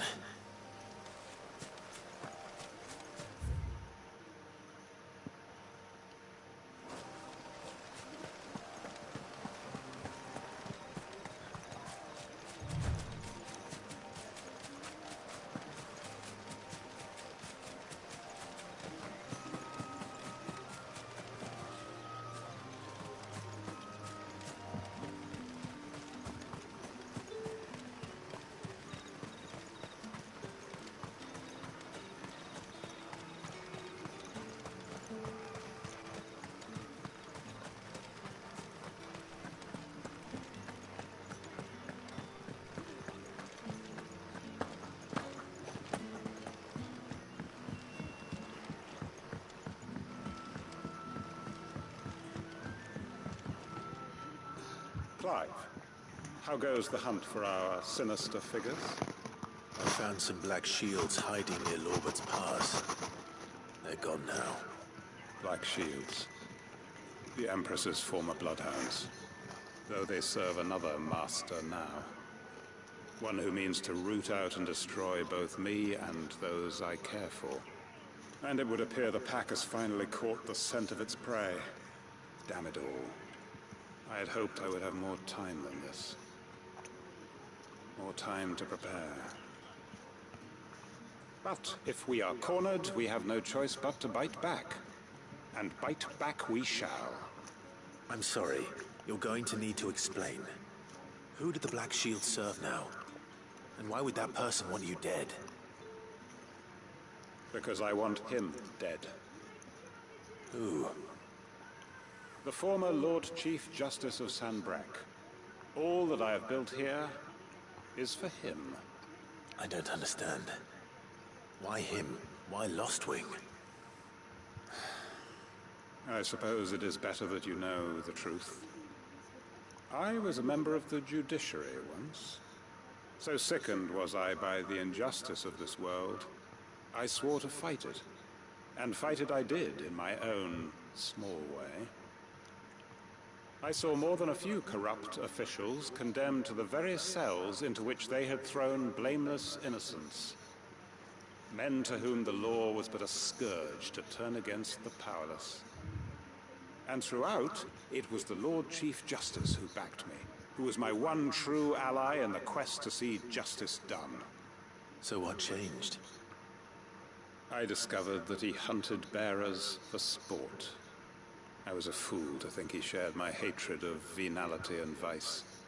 His support for me was no more than a facade, a means of ridding himself of his rivals, a mask to hide the rot beneath. I filed suit against him immediately. His response, however, was rather more visceral. He had my entire family slaughtered, and he faced no punishment whatsoever. I lost everything. My loved ones, my livelihood, my position, the faith I had once held that any modicum of justice might be achieved through the courts. So I set about enacting my own. I tracked down every soul who served him, and slit their throats myself. But the man himself proved an altogether more difficult target. With money and power come protection. And so I saw that I would need an army of my own. I came here to Lostwing and began recruiting like-minded individuals. And everyone here knows this is why you do what you do. Of course. They too have lost loved ones to the bearer hunts. Seen faultless friends sent to the gallows to spare the guilty. All under the watchful eye of the Lord Chief Justice. Our wounds are the same. And our cause is the same. We are comrades. And our revenge is already in motion. We know where he hides, how numerous and well-trained his guard. What we did not know until now, however, was that his plans may already be in motion too. Quentin. Our time is short. He may move against us at any moment, unless we move against him first. My friends and comrades, it begins. Make ready for war.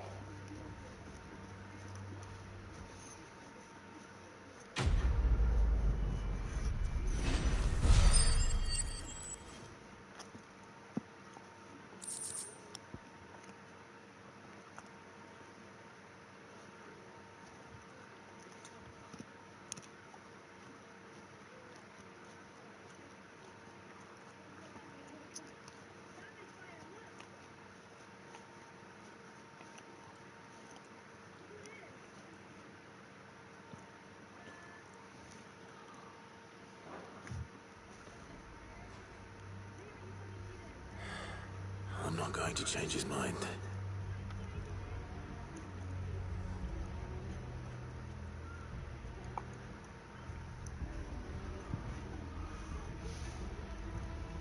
No, I'm not. I don't think I'm intended to.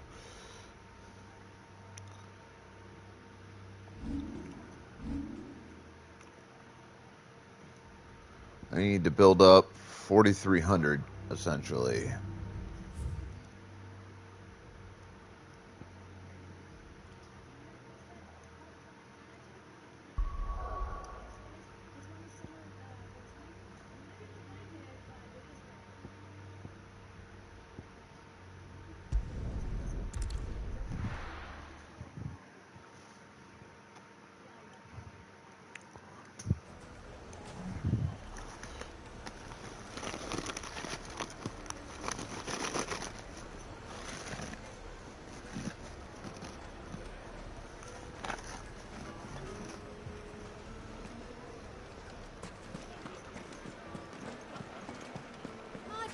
The most fragrant herbs and spices. There'll be no one to man the shop.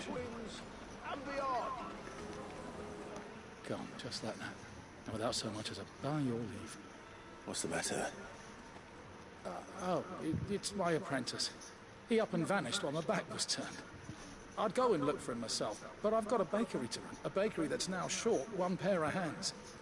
Loath though I am to rely on the kindness of strangers, I'm at a loss. Please, will you see if you can find him?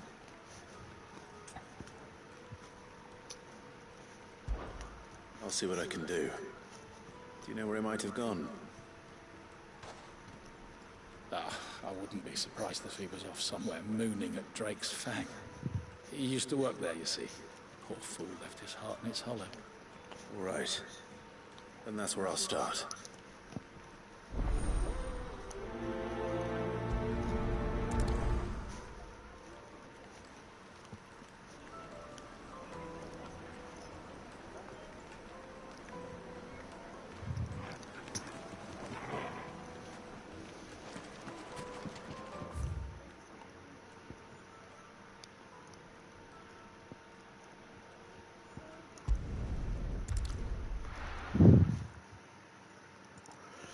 Jaws technically closer.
Ah, there he is.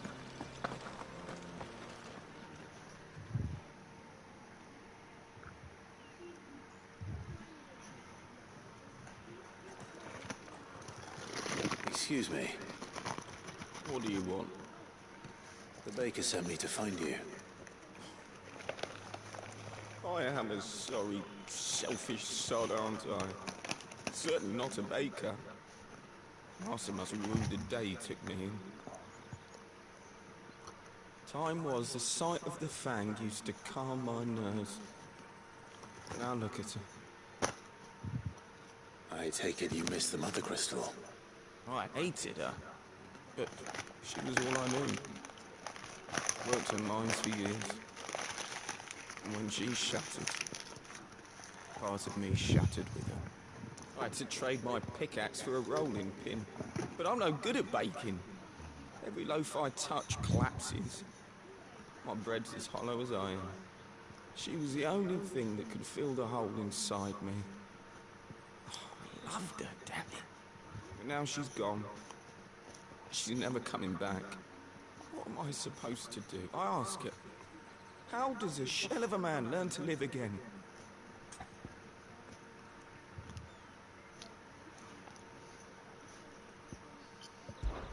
Try to remember the good times. Do that, and the Mother Crystal will be with you no matter where you are. Even in the bakery. What a fool I've been.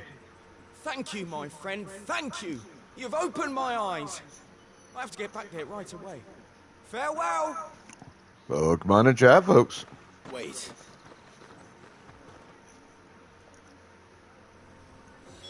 Suppose you won't be needing an escort then.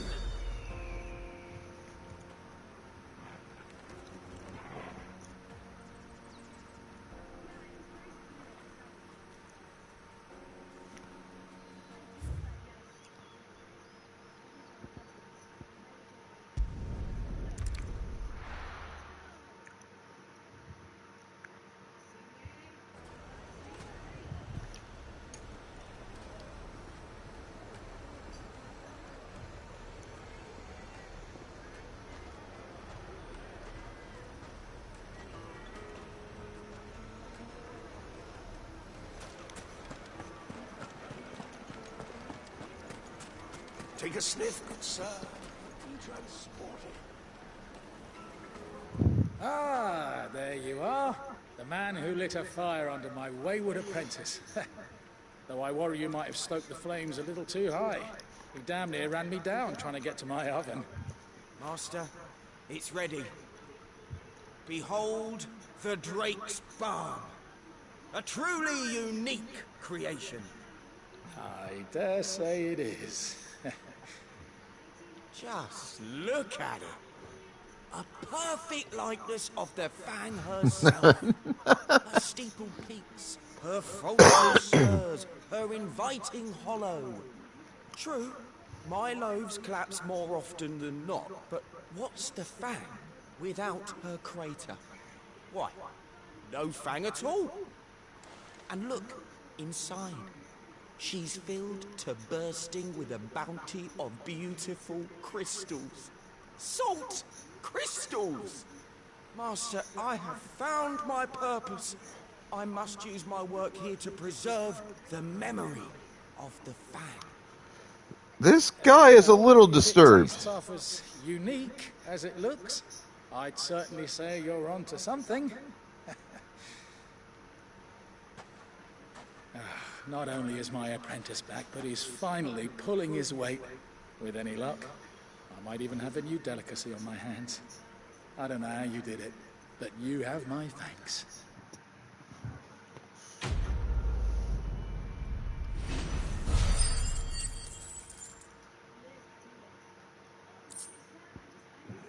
I mean, I don't know what to make of that dude.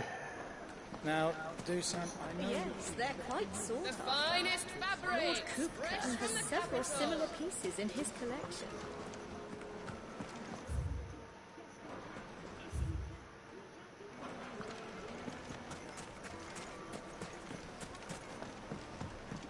Oh, where did all the men of the rock go? Lights and buds!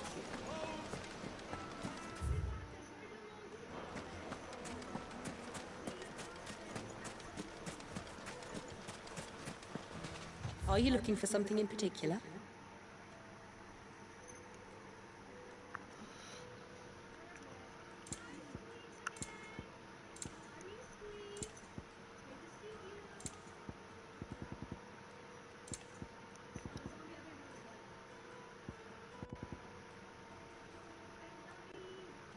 Thank you for your custom.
I'm telling you, it's true.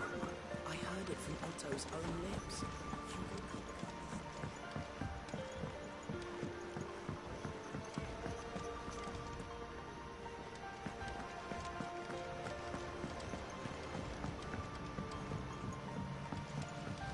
Run, run, run, run, run. Run, short little man, run. Think Mid might need some help.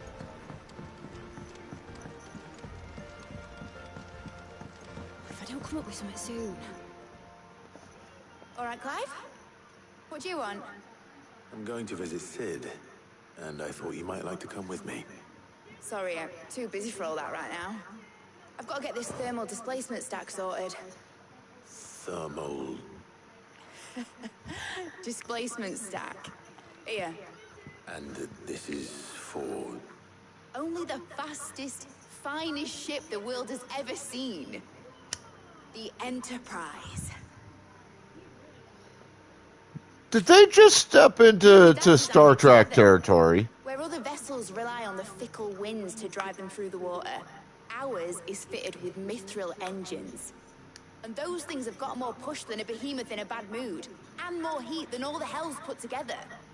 Which is where the stack comes in.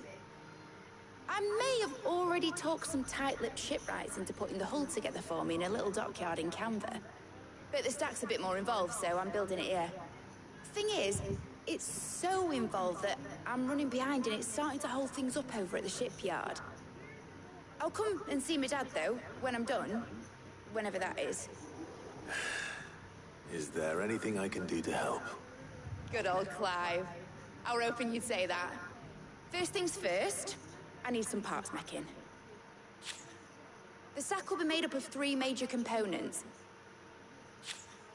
There's the plating, here, that channels hot vapors away from the engine. The helm over the top, that disperses all that heat into the air.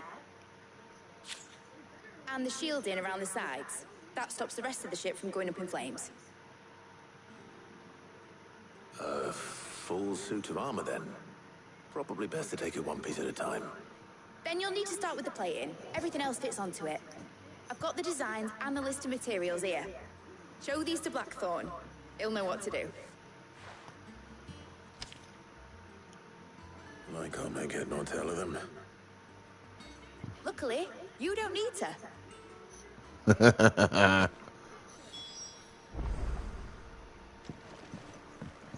She is a fun character.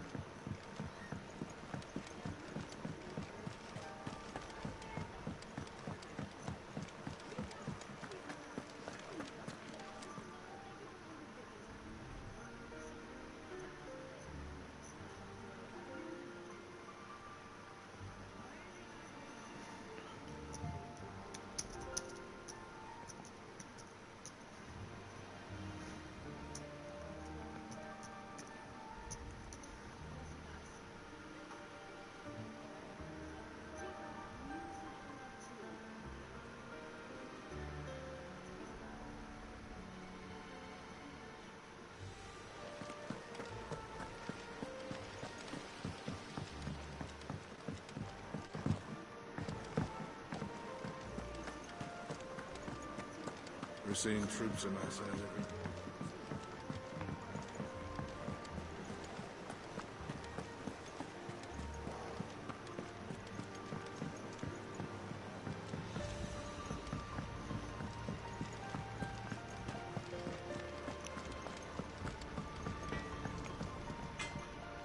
Blackthorn, can I ask a favor? Hell with it. It's for Mid. This my last chance to say I'm otherwise engaged. Spare myself the arseache. Go on then. What is it this time? She said you would know. Here.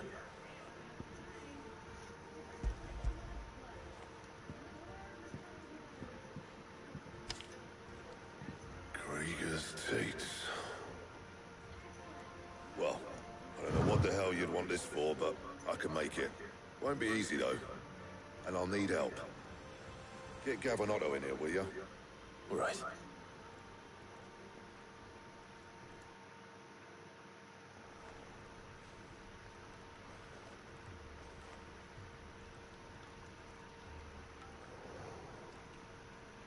So Liz roped us all in here again, has she? Typical. Still, if that's what it takes to get her to visit Sid's grave, I'll do what I can. And, what is it we need to do, exactly? Take a look at this. It's this plating. The usual sword grade steel won't work. We need something that can get very hot, very fast, and still keep its shape. That means an alloy. Something that won't break or buckle at the temperatures she's talking about. Which is where you lot come in. I need materials, and I've got my work cut out already. You'll have to fetch them. Now, there's a special kind of sand I'm after that you can only find out in the Velcroy. Stardust, they call it. As for the rest of the stuff, my usual supply should have it in stock. It just needs buying and bringing back here. Well, we'll get it done quicker if we split up. One of us should probably give you an hand coat in the sand. And the other can go and get the rest from this supplier. Right then. Well, make your minds up who's going where. We can get this over with. Yeah, this is definitely not the end of it, though, sir. You going after the Stardust, then, are you? Which one of these two lucky souls is going with you?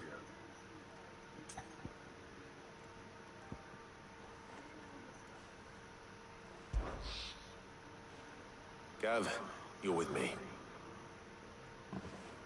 All right, then. So, where do we find this Stardust stuff? There's a river that runs through the southern reaches of the Velcroy. It's the black sand that washes up on its banks that you're after. Southern reaches of the Velcroy, eh? That's down past Dalamil. I'll go and scout the place out. See about hiring us a wagon to bring the stuff back to. All right. I'll meet you by the river. While you're off having a paddle, I'll pick up the rest of the stuff from Blackthorn's supply. Take care. You two, eh? Don't go letting them fleece ya. Fleece me? I'd like to see him try. In your own time.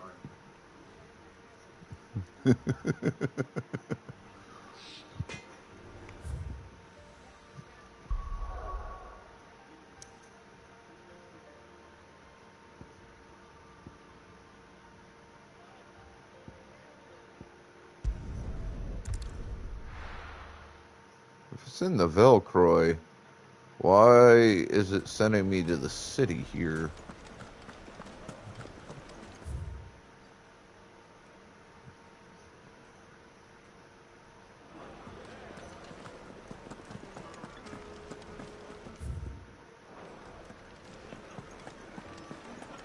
My carpets, the most Now, fragrant herbs. Dusan, I know you're keen.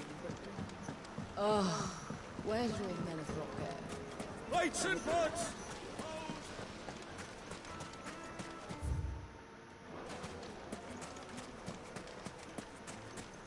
Did the constables test you properly before they gave you that brand? There's another file soon.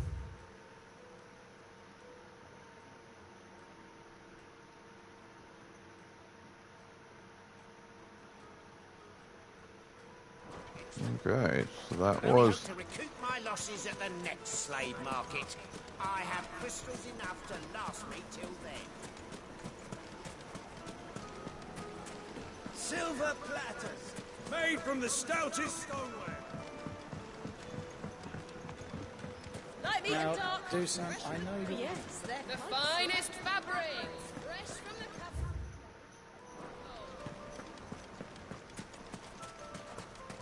This is my route. Seems the only way to Where's Gav? get out here.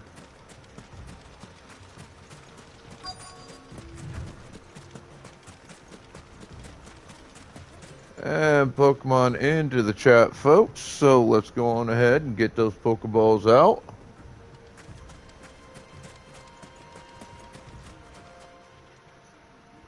Sorry to keep you, Gav. Better late than never. I've had a quick scout about, and I reckon round here's our best bet if we want to grab as much of this Stardust stuff as we can. Don't know what Blackthorn's planning to do with it, though.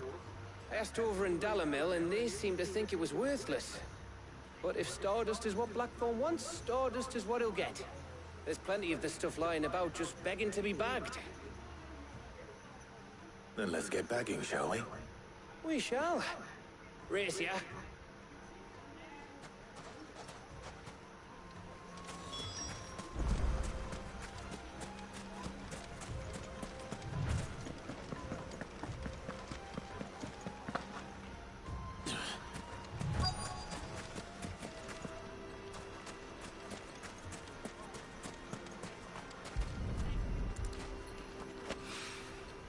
So this is Stardust.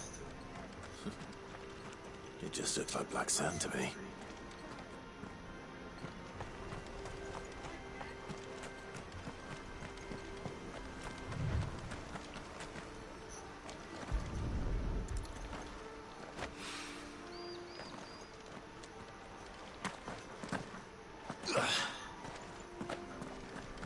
There we go.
That should be enough for now. Let's see how Gav's getting on.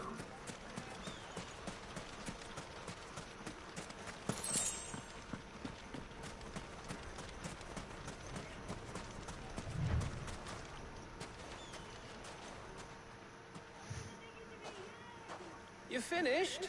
How much did you get? Enough. I hope.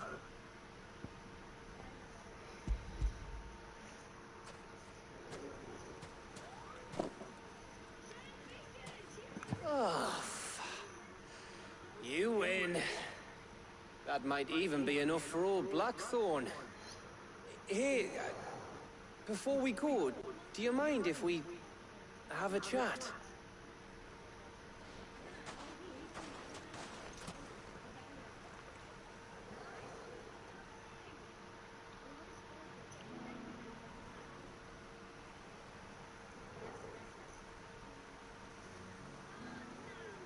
Feels like ages since we had the chance to talk. You know, man to man like. It does, doesn't it? Back when you first took Sid's name, we were talking all the time. Working out what to do in that. There was a lot to work out. And there still is. Those shoulders of yours starting to feel the strain. Hardly ever see you around the hideaway nowadays. Always on some errand or other. You can take a day off, you know. Says the man who spends most of his time behind enemy lines. Only 'cause you keep sending me there. I know I can count on you, Gav. Likewise.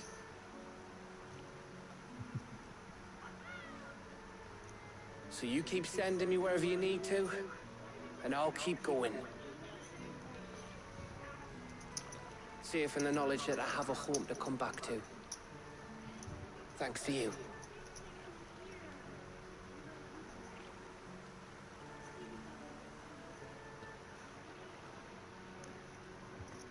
That scene seemed almost romantic. Right. That's enough soppy shite for one day.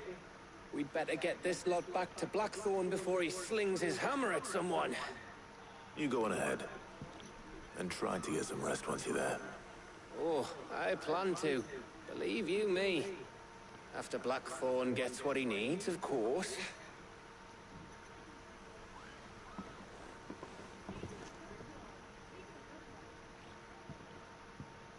Right. Ready to go home, boy?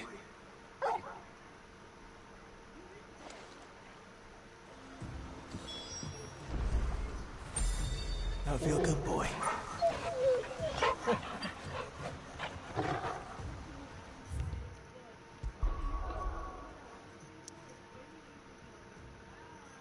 That skin on Torgal looks really good. I like it. Let's hope this is all Blackthorn needs.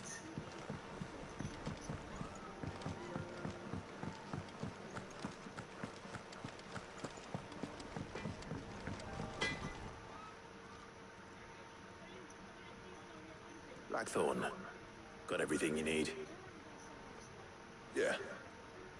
Yeah, I do. Cheers for the Stardust. Should be enough to be getting on with. We should go out on maneuvers together more often. Or beat sneaking around on your Todd all the time. I'll make a start on putting this thermal plating together then. It'll take some time, mind. So if you've got other things to be getting on with, I could do without you breathing down my neck. Thank you, Blackthorn. I'll let Mid know construction's underway.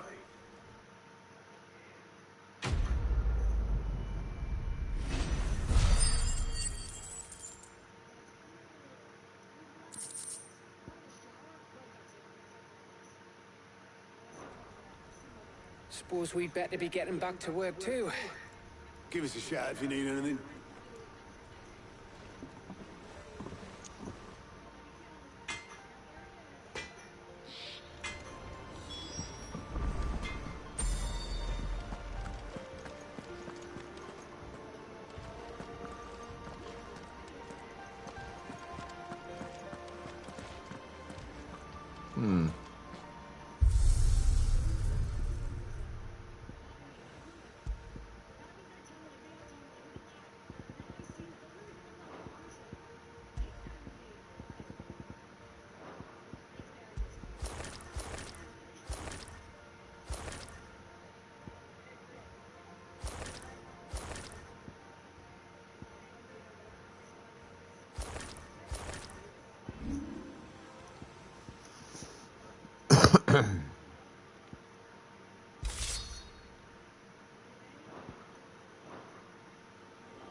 Let's get on back to Mid.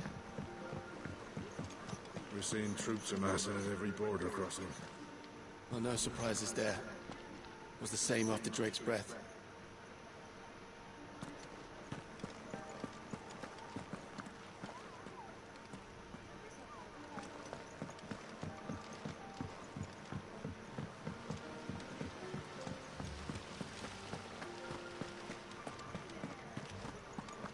Whee! I think Mid might need some help. Wee! Wee! Wee! If I don't come up with something soon. Alright, I need to go to the bathroom quick and grab some coffee. I'll return shortly. Y'all just hang tight.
Obviously, I'm back.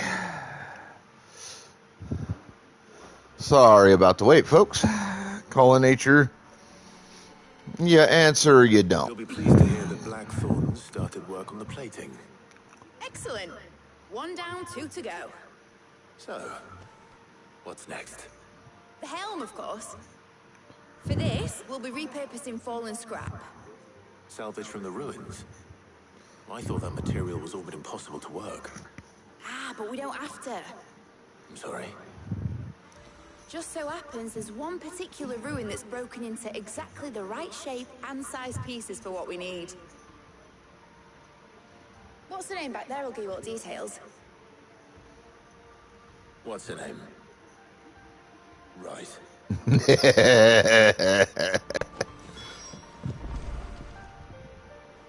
Oh, Cid, is this about the helm? Yes. Mid said I should speak with you. I'll show you the plans then. Here you see the Mithril engine, in which Mithril is burned to generate heat. That heat is then harnessed to produce motive force. Excess heat is dealt with by means of the thermal displacement stack, which disperses it into the surrounding air. Now, were we to rely on thermal plating alone to achieve this effect, the rate of excess heat buildup would far exceed the displacement coefficient of the plating. In other words, the reactor would overheat and eventually explode. This is where the helm comes in. It connects to the plating, you see, and serves as a sort of thermal sink to absorb all that excess energy. Our experiments have shown that fallen ceramics are remarkably thermophilic. They can withstand and absorb levels of heat far above anything we are able to make today.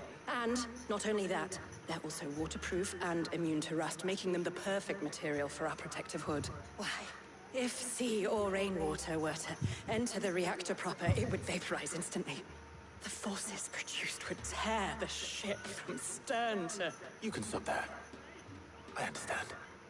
Mid said we might be able to use parts of a fallen ruin. Where would I find it?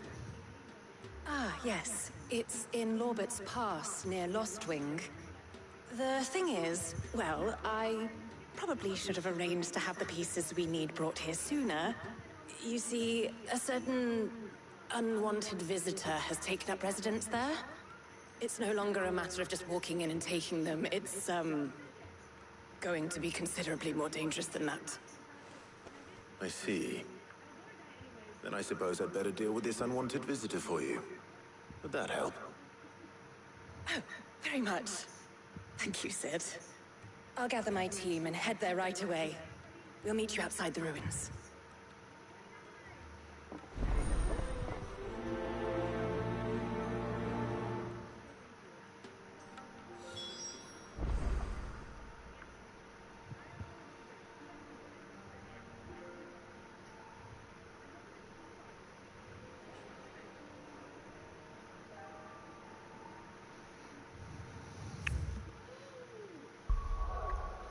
Well, this ought to be fucking fun.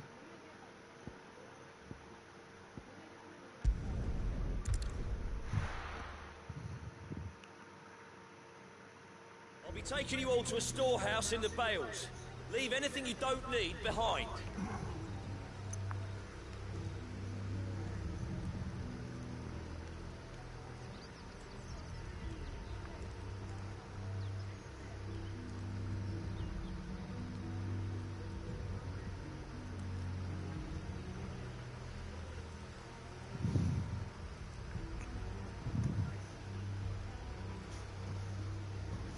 Alright, so they're moving out of Lost Wing.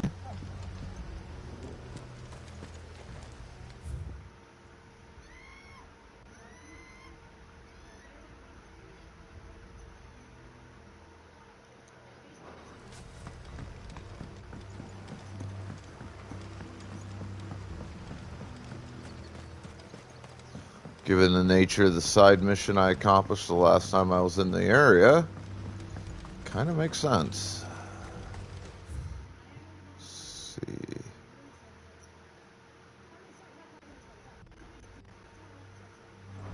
If you're ready, we leave at once.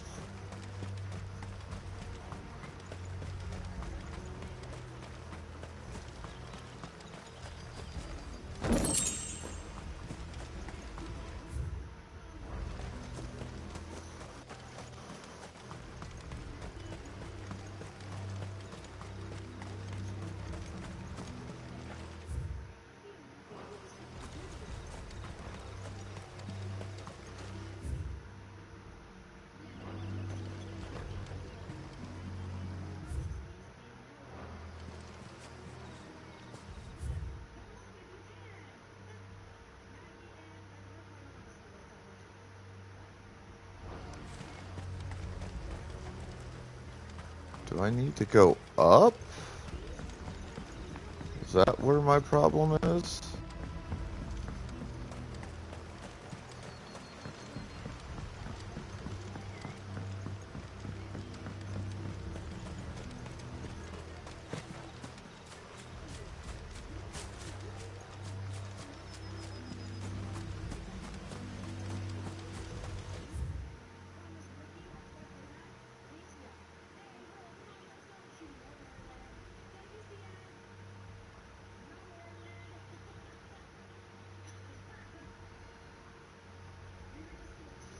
No. It's not the route.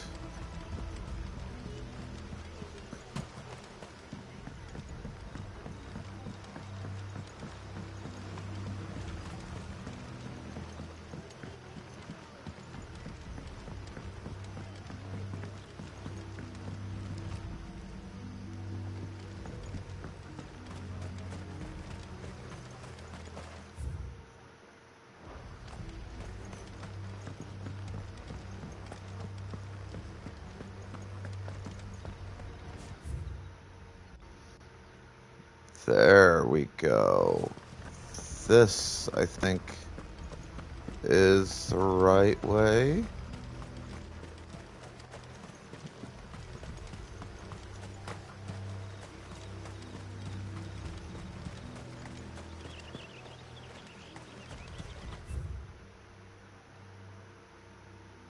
Yes. Wish there were a few more Waystone locations to use for fast travel purposes.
Ah, there it goes.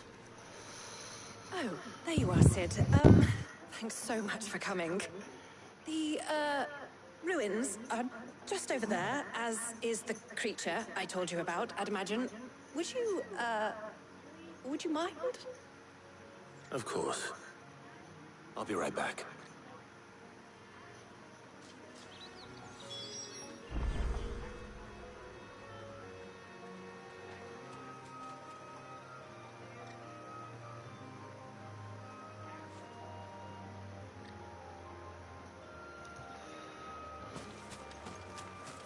Alright, let's come over here and take care of this.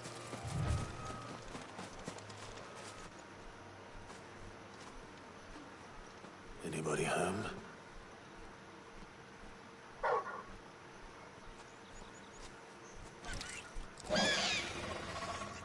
This must be our unwanted visitor. Time to go.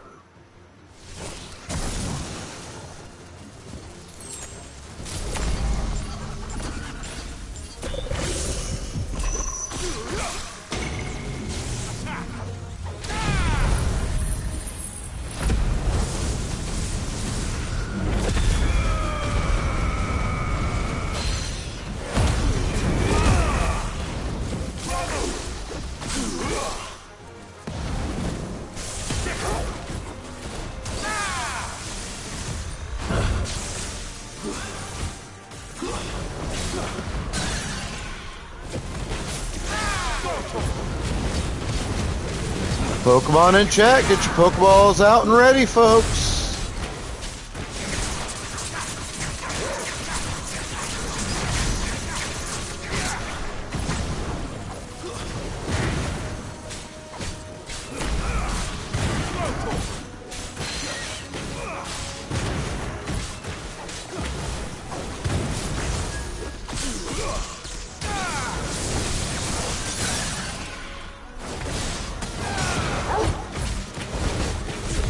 Come on, there we go, the fire charge.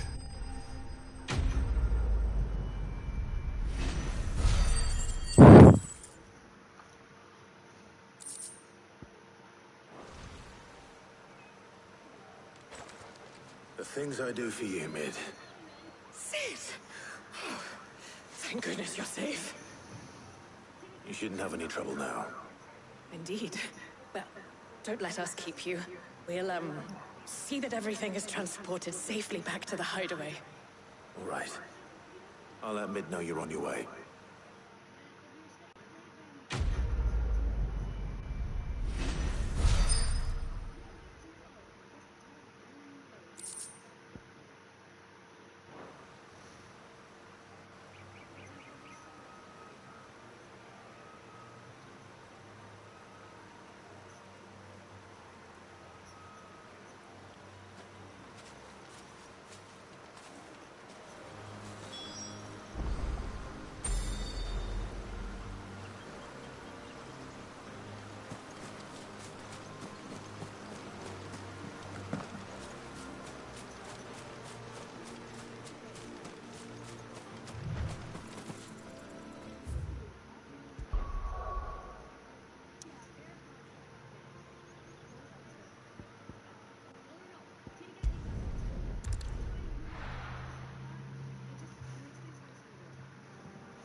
Now time to do whatever the hell she wants me to do for the final piece of this.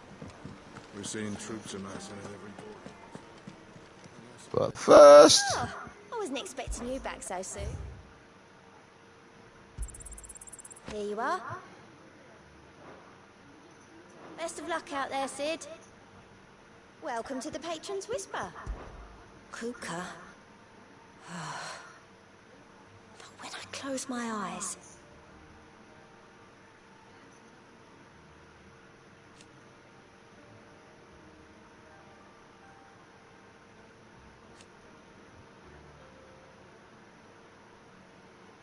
Only I don't know how. I wish you were here. May the goddess go with you. Oh, I'm sure she does, madame. That's just the goddess that I worship. Sorta.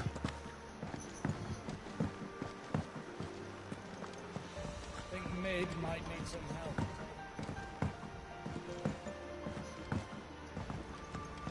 If I don't come up with something soon. Mid. Eleanor has recovered the material for the helm. She'll be along shortly. Excellent. Another job well done. And just one remaining. Right. Right, the shielding. This one's a bit of a bugger. How so? The plating's enough to stop the engines going pop, but those things will still be spitting out enough fire to set the rest of the ship ablaze. Which is why you need proper shielding. A prism for the dragon's breath that's blazing away inside. I thought a triple thick layer of tempered steel might do it. Or more of the stuff that the Fallen use, but they'd both be too heavy. The helm and the plating are bulky enough as it is. Add any more weight and the whole ship would be at the bottom of the briny before we'd even started. I need something light. But I've racked my brains and I just can't think what would do it. Well, if I were in need of obscure knowledge, I know whose counsel I would seek. Harpocrates. Tomes? Yeah, well, I'd thought of that, obviously. I've got all the details written down here.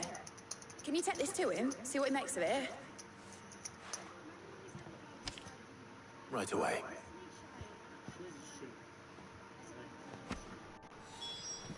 Alright. Harpocrates.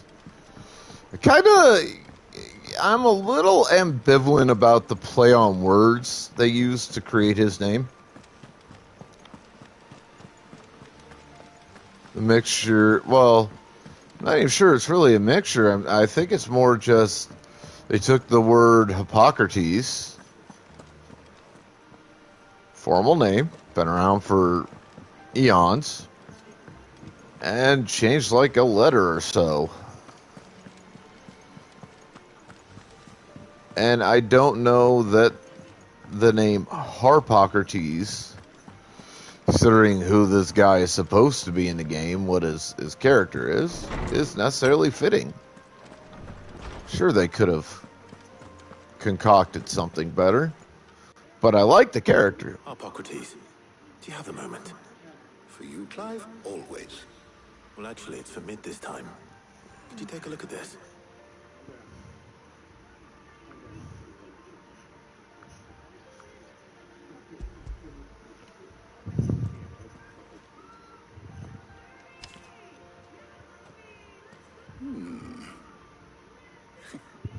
Shielding for a mithril engine. Whatever will that girl think of next? What are these notes around the edges? She has some specific requirements for the materials.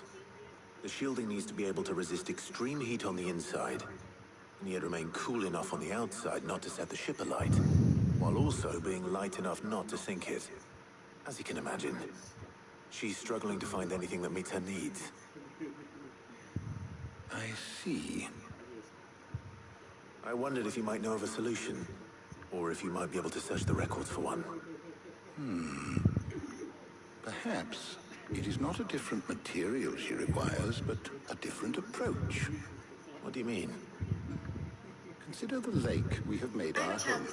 Its blighted waters eat away far more quickly than fresh water or even brine, at timber and steel alike. And yet, we have made a home here from those very materials nonetheless. We have. But Bardolph must varnish every board twice over to keep it from rotting. And Obelisk complains that without a constant supply of pitch. I see. Early Gregorian histories speak of a preparation known as moon dew. It is said to be able to resist even the most ferocious flames. Before the dragoons tamed the worms and wyverns of the realm, nobles would daub their castle walls with it in order to guard against dragonfire. So if we could recreate it... It might be applied to some material or other in order to provide the protection Mid requires. As to how best to apply it and to what material, perhaps Bardolph and Obelisk might be of assistance. I shall speak to them and see what wisdom they might have to offer. If you would be so kind as to procure the necessary ingredients, I shall discuss the specifics of how it might be most effectively put to use with our two friends. The knowledge of the past may yet prove useful to we of the modern era. Thank you, Harpocrates. And since you're asking others to help you, perhaps I should too.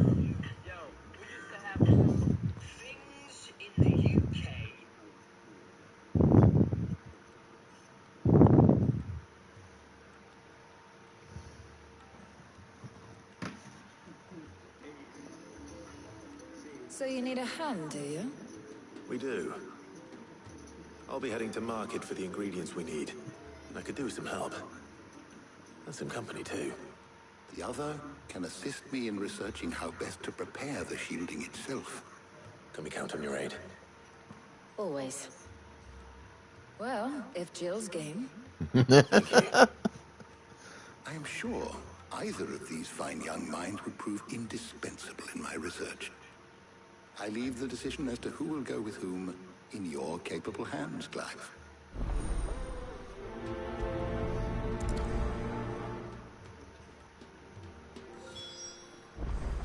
Shielding that guards against even the most ferocious flames. We could have done with some of that on Drustinus. I doubt I would have survived that place with or without it. A trip to Northreach, though, I think either of us could handle.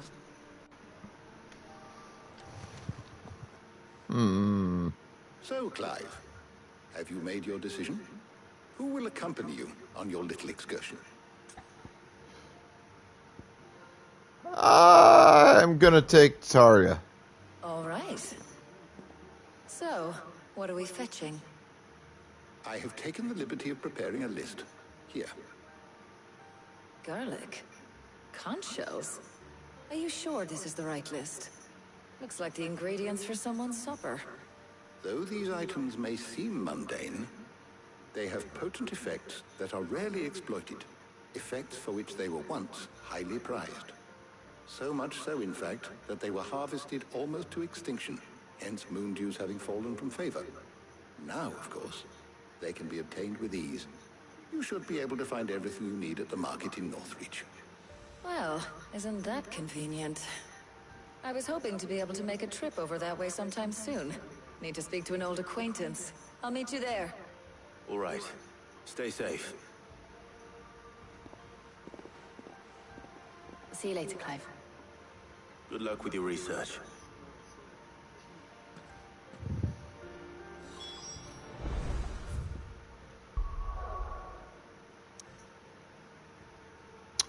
So, back to Northreach.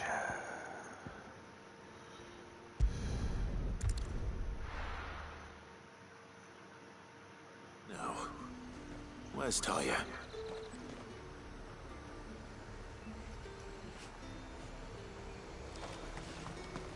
Keep them pilchers nice and chilled. Need to stock up on these. You spoiling another catch. There you are, Talia. Ah, and there you are. We shouldn't have any problems finding what we need in a place like this. But if time is of the essence, perhaps we should split up. Take a few items each. All right. What shall I look for? Let's see now. Why don't you take the garlic and the pepio nuts? Meet me by the gate when you're done.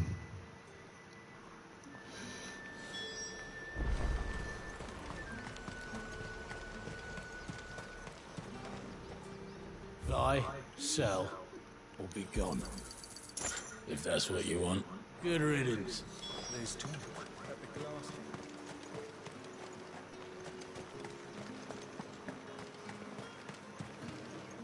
Any friend of the innkeeper is a friend of mine. You're always welcome here in Lostwing. Hopefully Talia's finished too.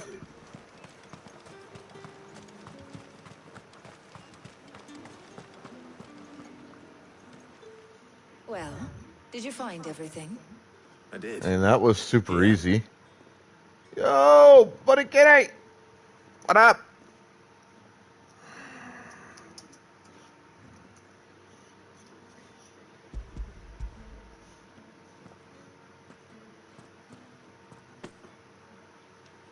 Garlic and pepio nuts. Job done. We should get this back to Tomes, then. He'll be waiting.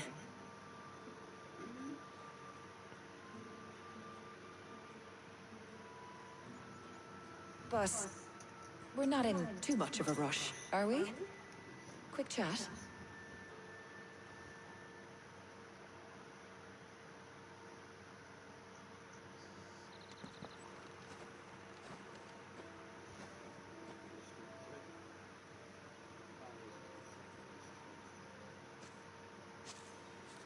Do you know, I think this is the very first time we've been out on an errand together. I think you might be right. In all the years since you and that scowl of yours first appeared, you haven't invited me out once. For shame. Well, it seemed long overdue. And you did say you had some shopping to do. I was hoping to restock my supplies of herbs and liniment, yes. You and Jill alone burned through them like wildfire. No luck, though. My usual supplier's not here, and I refuse to pay the prices these gougers charge. I'll ask Karen when we get back.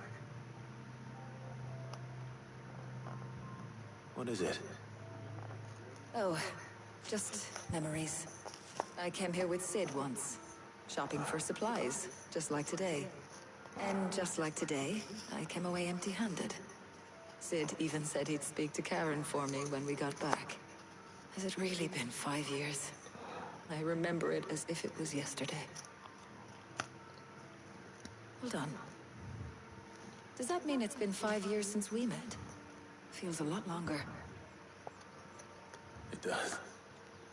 In a good way. Pokeballs in chat, folks. Pokeballs in chat. Taya. For what? For everything. I just want you to know that all you've done for us, all you still do, it's appreciated. Do you think I'd stick around if I thought it wasn't? But in the spirit of sharing and caring, you're appreciated too, by all of us.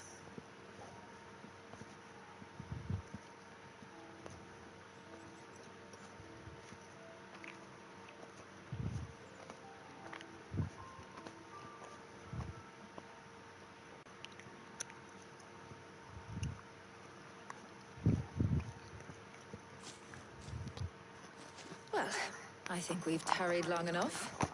I ought to get these ingredients back to Tomes so he can make up this concoction of his. I'll meet you back at the hideaway, all right? All right. And thanks again. I heard you the first time.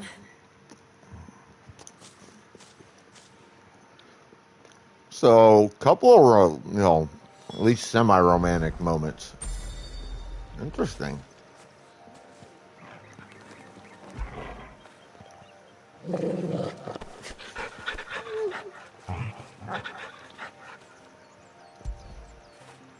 After it.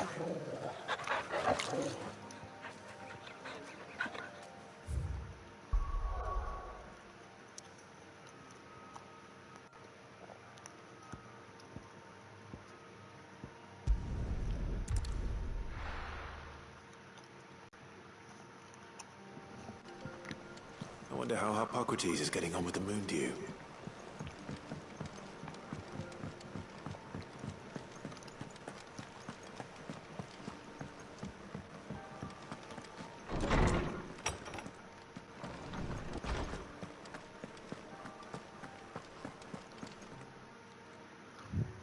How's work on the shielding progressing, Hippocrates?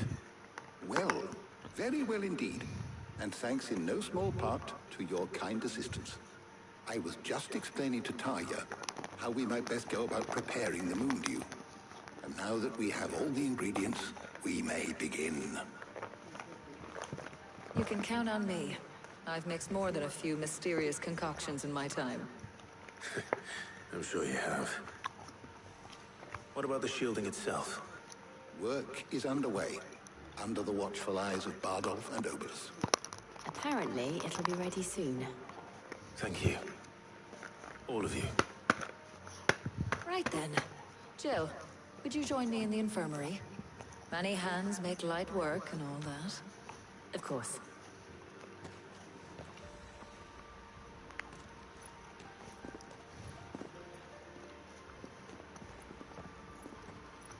Oh, and Clive. It was good to talk. We should do it again sometime. It appears our work here is almost at an end. A shame. I was enjoying playing the man of action for once. When both the shielding and the Moondew are ready, it will merely be a matter of applying the one to the other. Followed by a rigorous process of testing and retesting, of course. Perhaps someone ought to warn young Mid of that. Leave it to me. Thank you, Hippocrates.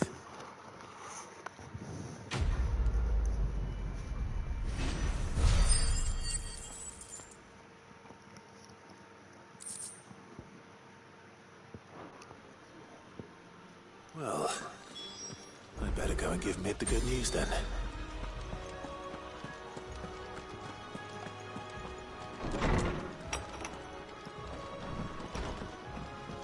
Oh, I'm never drinking again. No matter whose funeral it is.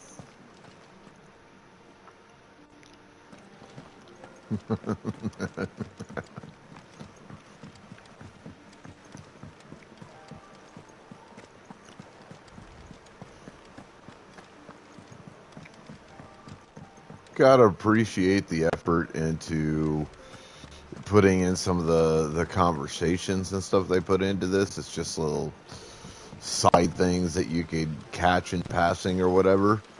A lot of them are actually pretty amusing. I think Mid might need some help.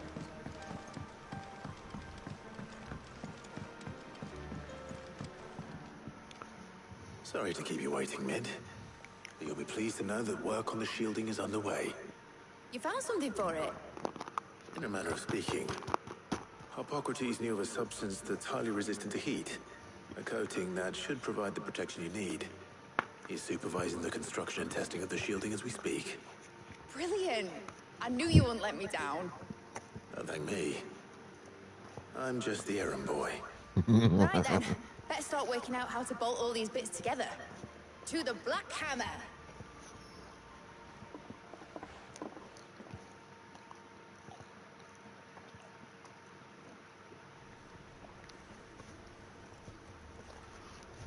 You know, when I got into the smithing game, I thought I'd be making swords and shields, not thermal bleeding didgeridoo-dahs. Displacement stacks. Same difference. Whatever you call it, I ain't putting it together in here. It's cramped enough as it is.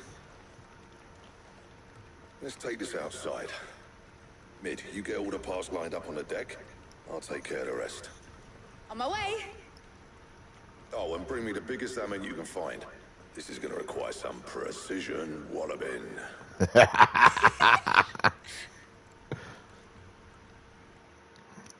You tell he's looking forward to this.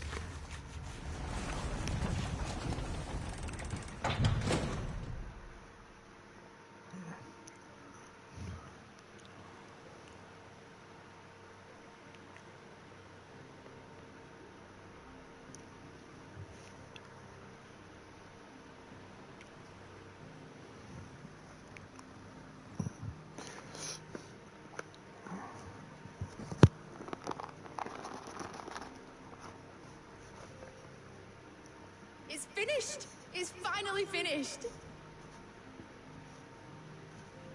Fuck for that. I'll be feeling my hammer arm for weeks. Thank you, Clive, Blackthorn, everyone. That's one down and just 3 more to go.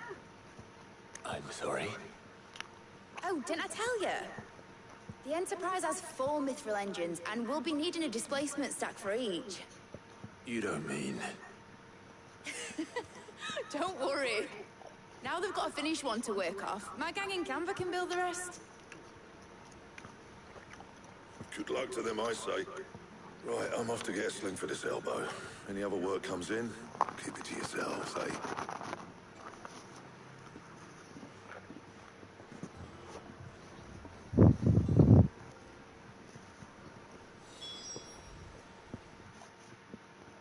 What's the matter? Nothing.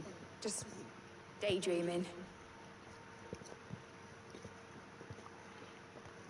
Thinking about the Enterprise sailing off over the horizon to shores unknown, searching for a land untouched by the Blight, just like me and my dad planned. So if the worst came to the worst and every scrap of soil in the Twins turned black, we might still have a chance. Welcome to Ban Land there, Carmax. That's what she was meant to be. You see, one last chance just in case we needed it. But now she's so close to being finished, I've realized I don't want it to be that. I don't want it to be just a lifeboat for us to cling to if things get desperate. I want people to sail aboard her by choice, not from the lack of it. In a world where we're not just trying to survive, but where we can actually live. I'm working on that.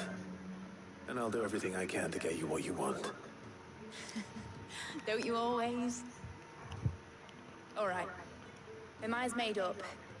As soon as the Enterprise is fit to sail, I'm putting her under your command. Sod our plans, I'm trusting in yours. Are you sure about this? Something tells me it's what my dad would have wanted. He'd be proud of you. You were gonna visit his grave, weren't you? I was. And you can come too now that your little project is finished. Right. There's just one thing I need to finish up first. Won't be a mo. All right. I'll let Otto know you're coming. Meet us in the mess when you're ready. Aye, aye, Captain.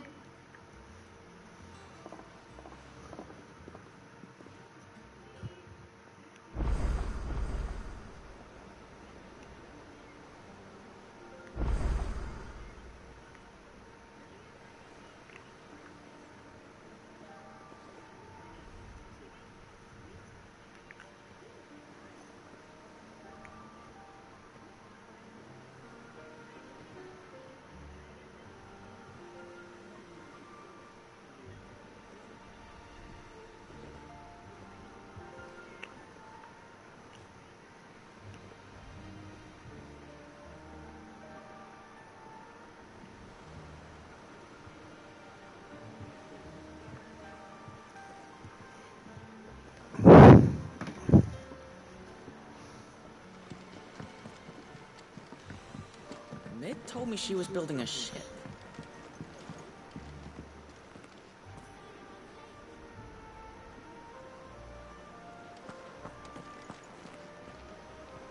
All right, Clive.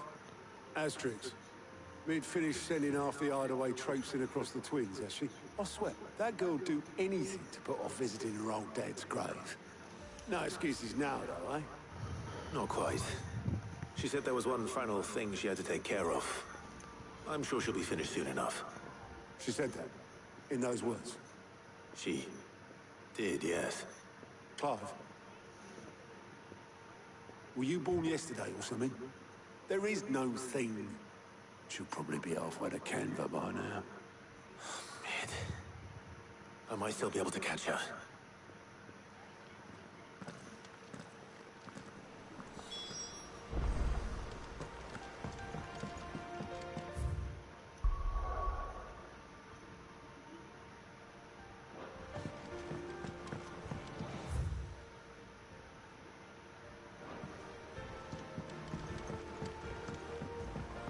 Let's go pick up this side quest at the very least.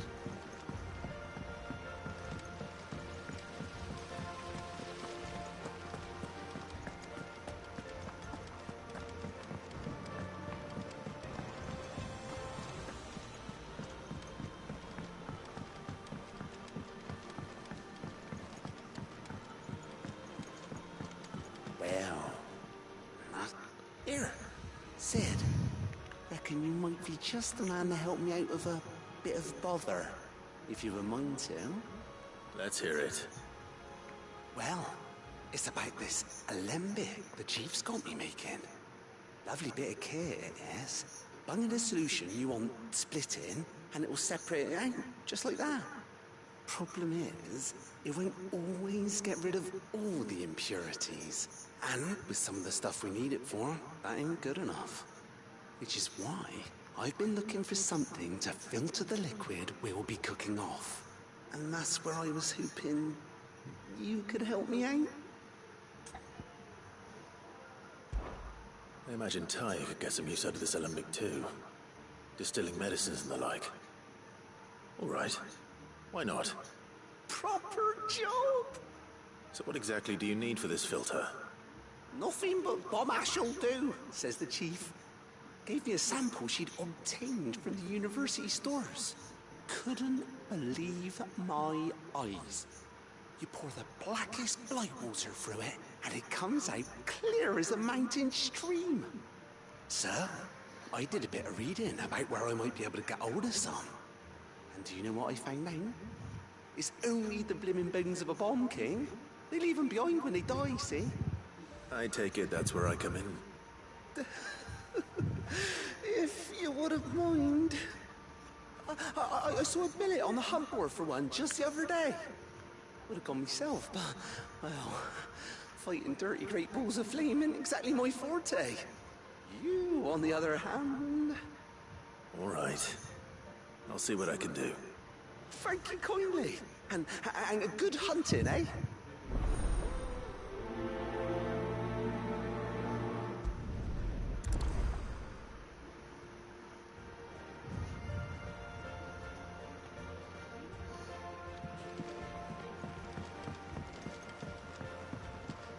Pretty sure at this point I won't be able to go after that until I finish the current thing. Pokeball's out.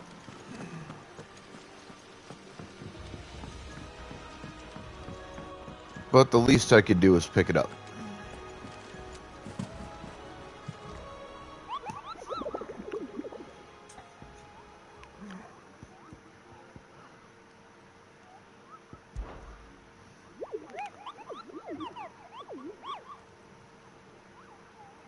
You mean the Iron Kingdom?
It's called what again?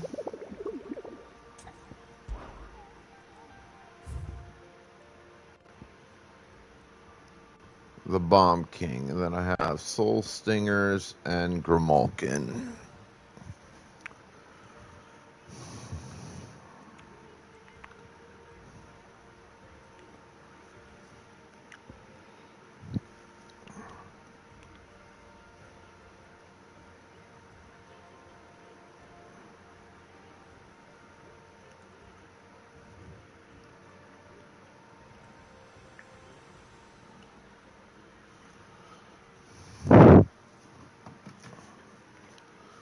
All right.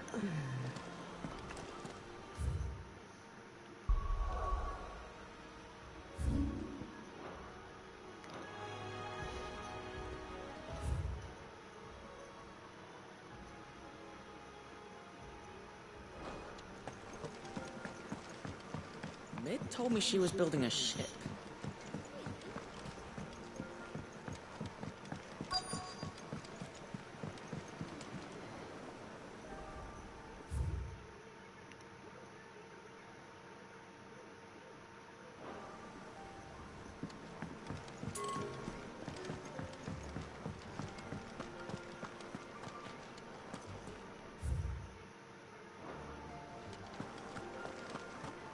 Crack the crystal too?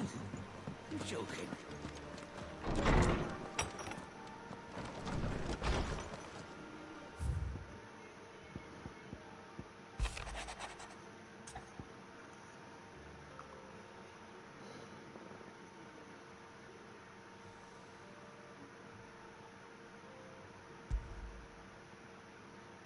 Trouble with the ledgers.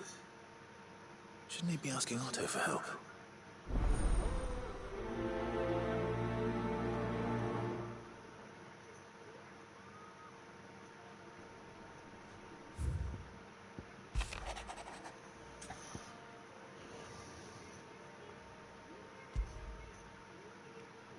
What could be wrong with Torgor?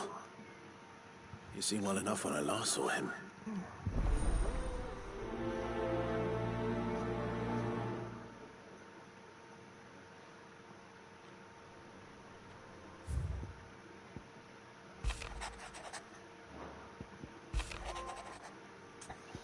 The pen is mightier, trophy earned. I opened 10 letters at the reading table.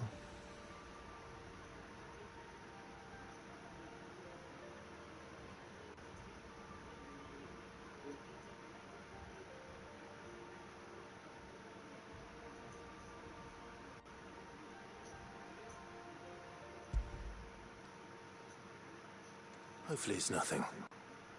But I should speak to Blackthorn just in case.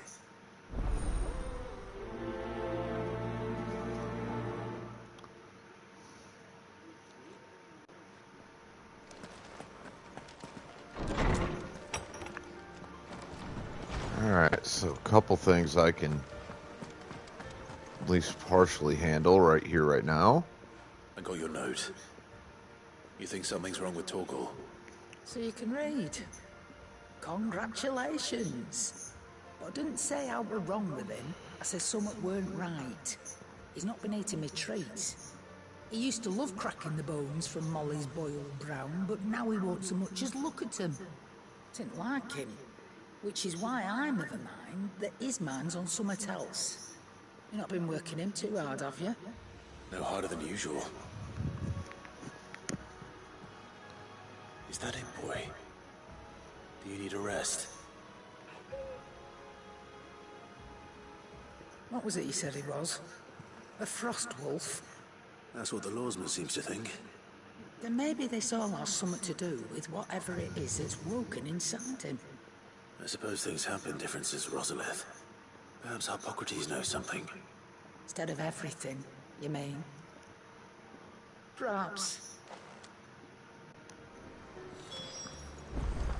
Alright, let's go speak to Hippocrates.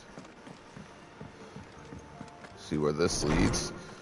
Because I can always speak to Blackthorn later.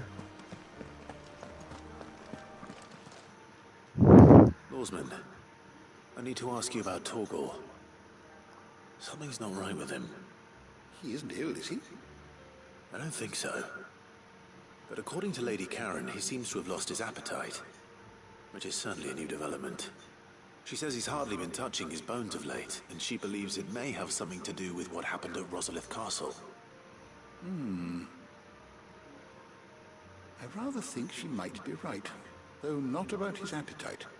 All canids are instinctively inclined to crack open bones for the rich marrow that resides within, and I see no reason why a frost wolf should be any different. Accordingly, I suspect it is not a lack of appetite that afflicts Torgor, but a surfeit of it. If we assume that his newfound magics require additional nourishment to sustain, it may well be that the bones Lady Karen is accustomed to providing are no longer sufficient. Frost wolves, after all, habitually prey upon far larger animals, whose bones may yield altogether different nutrients. As to where one might find a suitable substitute, some antelopes that graze the meadows of eastern Rosaria have been known to grow to a size more than double that of their lesser cousins. I don't recall ever seeing any that large. And little wonder.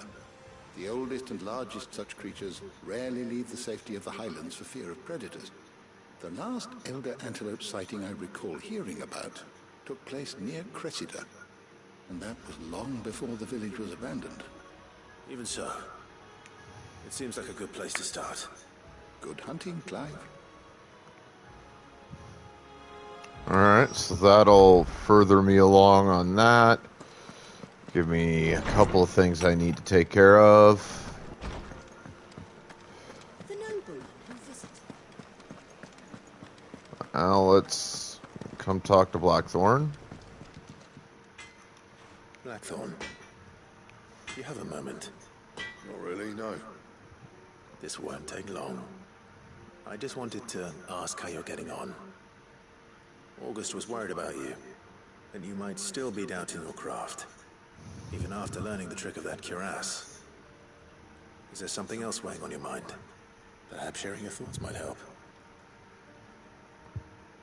That bastard's like a dog with a bone. Nah. Still, you got a keen eye, I'll give him that.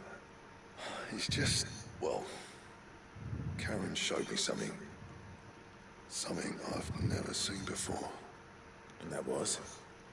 Sword. Oh, excuse me. Looking thing with a single edge blade.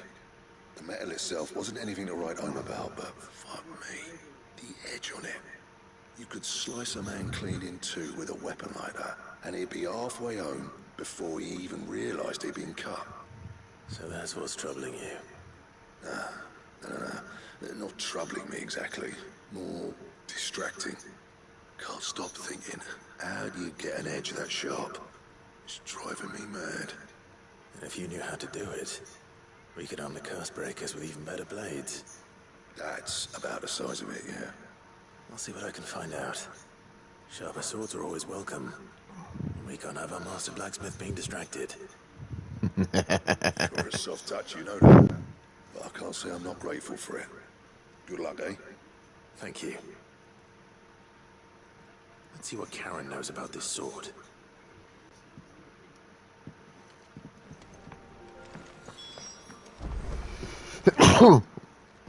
You're looking well, Karen. Out with it. I want to know about the sword you showed Blackthorn. Single-edged and extremely sharp. Running around after him again, are you? I suppose I am, yes. But I need to help him find out how to work an edge like that. It's driving him to distraction. Little wonder, I suppose. There's not many like that make it as far as the twins, and those that do go straight into private collections. Which made it nice and easy finding a buyer. Can you tell me who bought it? Where is it now? You think I tell people who my clients are? Suppose you're not likely to go nicking him off me, are you now?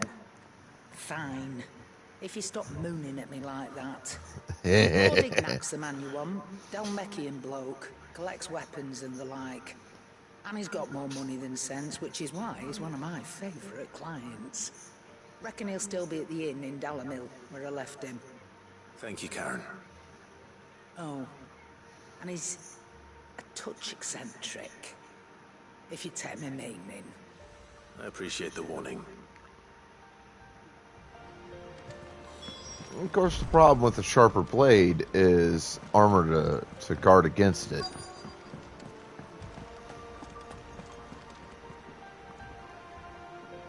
Oboleth, have you seen Mid? Yep. In a boat, going that way. Then I'm too late. You in a hurry at all, are you? Oh, I offered to take her across, but she wouldn't wait. Just paid for a dinghy and rowed off. Oars going like the clappers. Got some life in her, ain't she?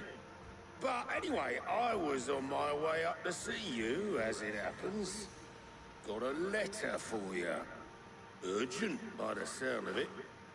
One of your uncle's men said I was to hand it to you in person, post-bleeding haste. And you're here now. Thank you, Oboleth.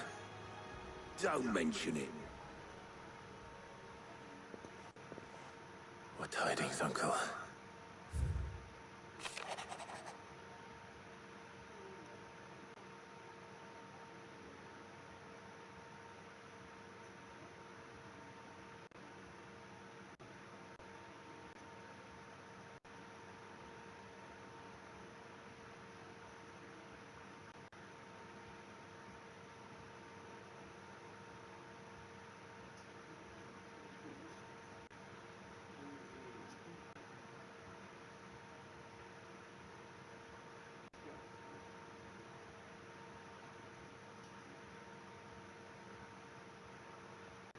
All right.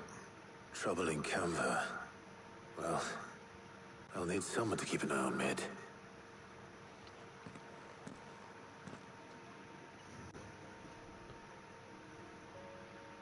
So what? Mid got us to do all the dirty work and then just sailed off into the sunset? It, seems that way. Well, nothing we can do about it now. But next time you plan on visiting Sid, you might want to tie her to something before you suggest it. Ah, don't be so hard on her. Gotta admit, the dirty work was kind of fun. Everyone pitching in, all that bollocks. Just like when we built this place. You're right. Anyway, we all set to head to the old hideaway. I could do with getting to Canva pretty sharpish. Wouldn't do to keep Lord Rosfield of the Seven High Houses waiting now, would it? Not after he asked for me personally. Gav will be leaving with me. Will you mind the place while we're gone? You can count on me. Just be sure to give Sid and the others my regards. All right. Oh, by the way, Jill will be joining us too. She's got some things to take care of, but she'll meet us there. I hope she's telling the truth at least. All right.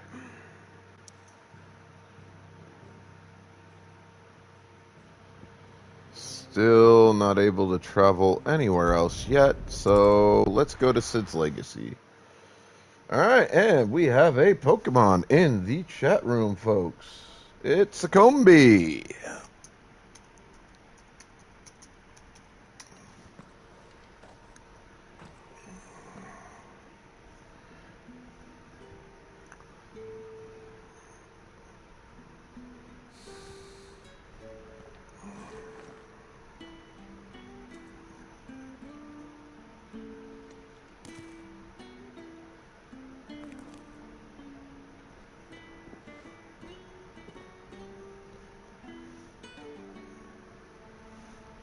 Well, Sid,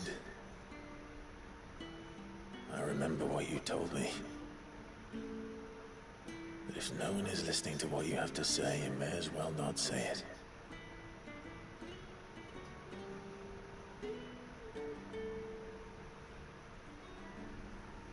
But I will say this, old friend. Hugo Kuka is gone. His shadow looms over us no longer. It's a pity the Phoenix can't be in two places at once. If he'd have been with us, maybe he could have done something for the Lost. Not even the Phoenix can bring people back from the dead. Life has a beginning and an end. So we must live while we have the chance. And not as slaves to the crystals, but as free men. When do I get to go after the rest of the Mother Crystals?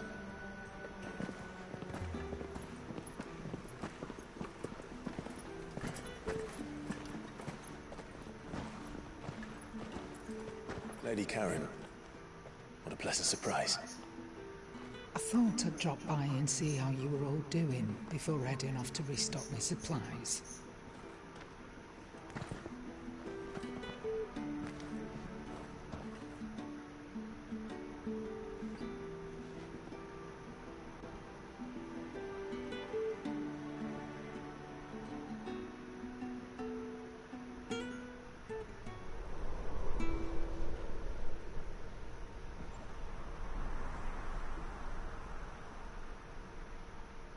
It wasn't the most scenic view back then, but it was never as bad as this.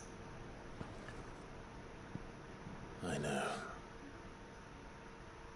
The Blight marches on. And soon, there'll be no escaping sights like these.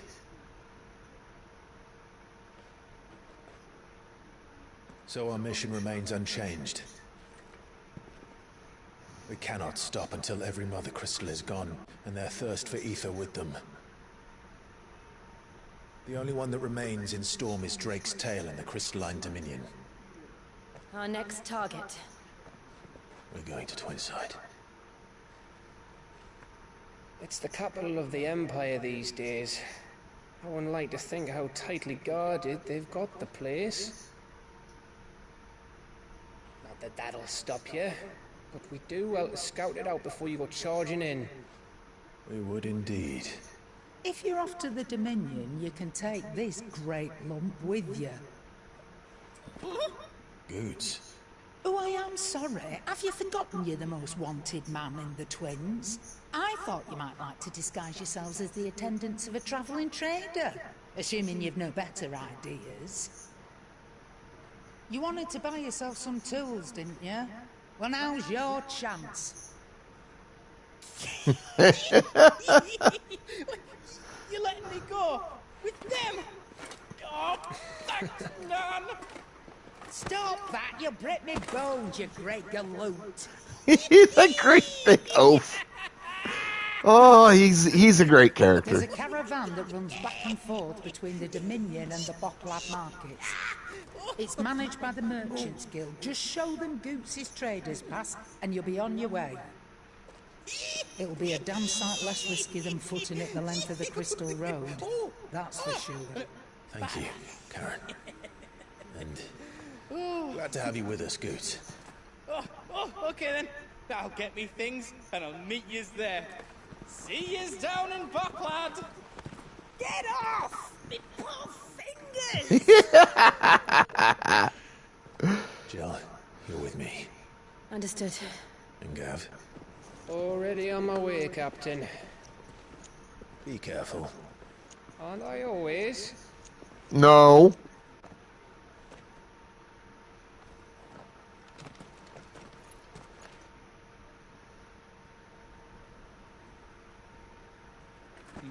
Do you see that, Sid?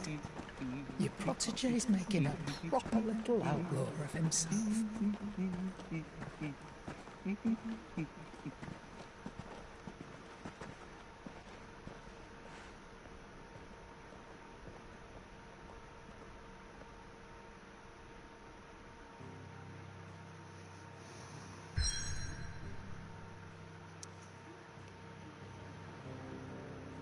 Still can't travel anywhere else. God damn it.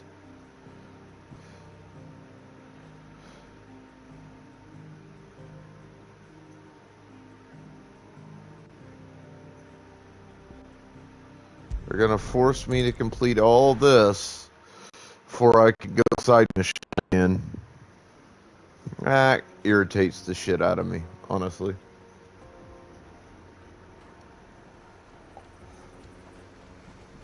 If I could pick the mission up, side quest or no, I should be able to complete it right after I picked it up.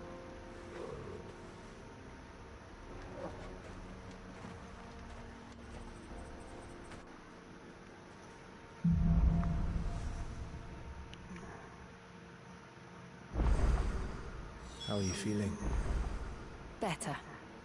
Thanks to Taya. I'm glad to hear it. And Torgal helped too. Didn't you, boy?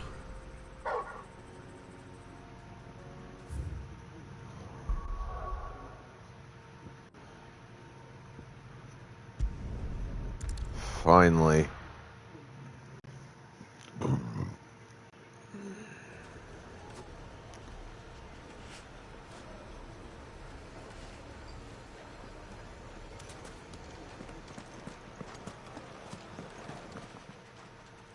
Our hero returns. That was your doing, was it not?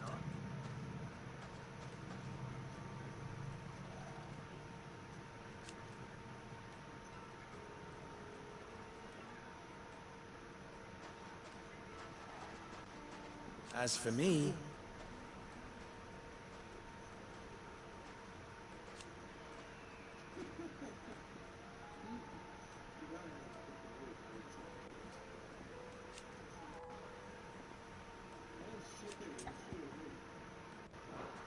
try not to die. Master Lubo says Drake's fang has fallen. Does that mean the furnace is going to stop working? Maybe. People take notice of wealthy men. Shouldn't be too hard to track down Karen's collector. Drake's fang is... Back again, are you? Any more trouble and you'll be barred for life, however deep your friend's pockets might be. We don't know for sure. It could have just been a tremor. Here. You. Listen.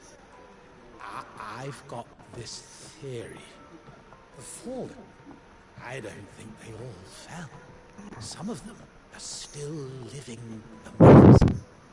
Actually, I wouldn't be terribly surprised. I could be one of them.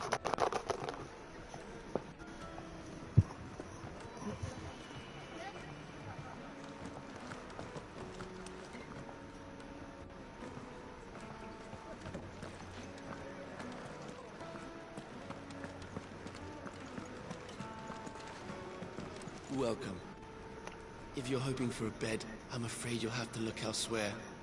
One of our wealthier patrons has purchased the use of every room, hoping to keep out the riffraff, as he puts it.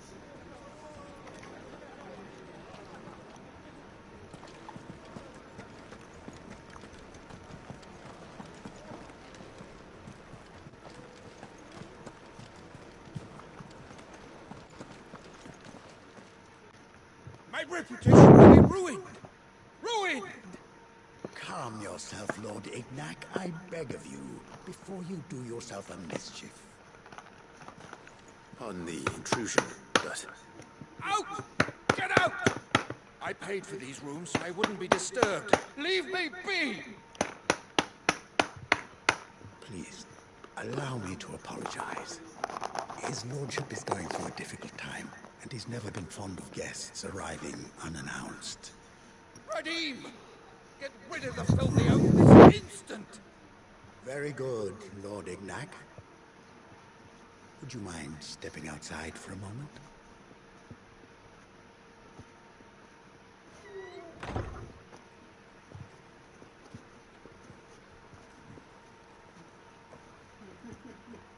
I'm sorry if I've caused you any trouble. That? Oh, no. That's just how his lordship is. Though the morning's events have left him somewhat fractious. He has been dispossessed of his luggage, you see. The thieves also made away with a considerable amount of coin. Coin the innkeeper will soon be keen to collect. I don't suppose a certain blade was among the stolen items. A single-edged sword. It was purchased from a merchant friend of mine. Ah, you know Lady Karen. Yes, I'm afraid it was. Then I'll retrieve Lord Ignac's luggage. But I have one condition. You have but to state it. You are welcome to anything that is within my power to grant. I want an audience with Lord Ignac. A few minutes should be enough. Then I'll be on my way. A condition I would be a fool to refuse. Of course, you shall have your audience. I don't suppose you saw where the thieves went? I did not, no.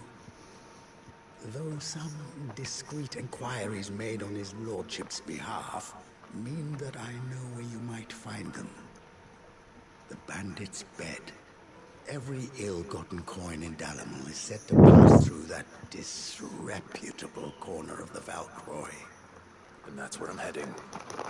I shall speak to Lord Ignac in your absence, and arrange for an audience upon your triumphant return. That will be very kind of you. Farewell, and best of luck.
It'll honestly be faster just coming out this way like this.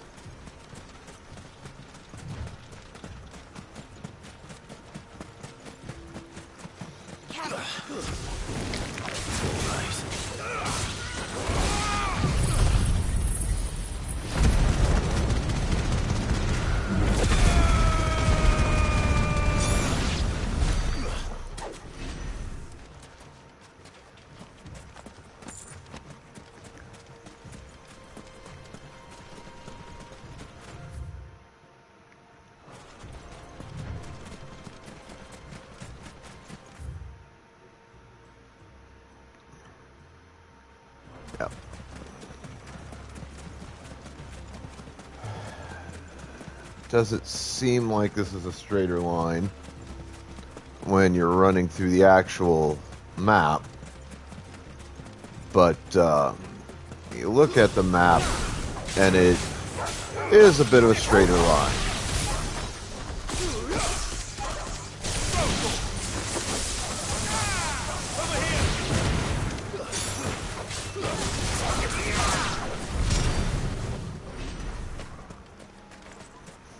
Hey, look, Pokemon.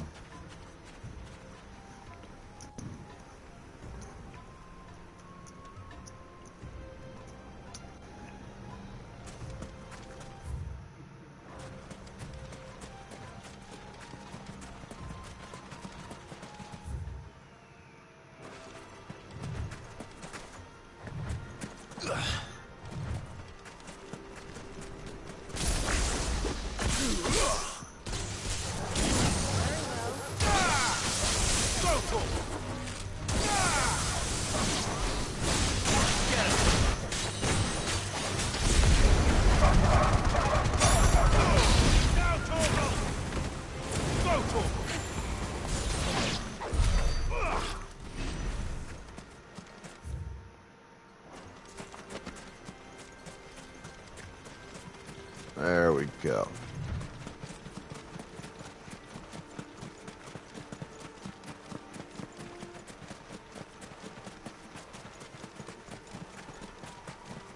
Whilst the straightest and fastest path between two locations as a crow flies is typically a straight line, far more often than not.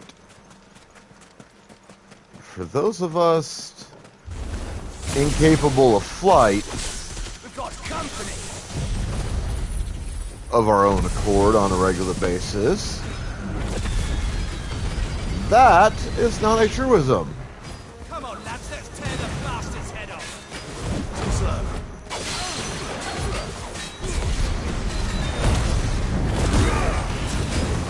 Too slow.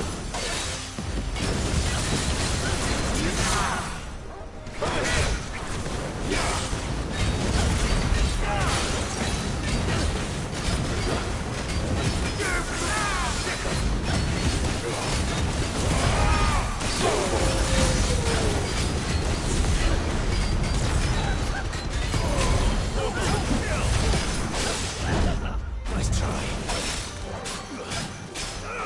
This one.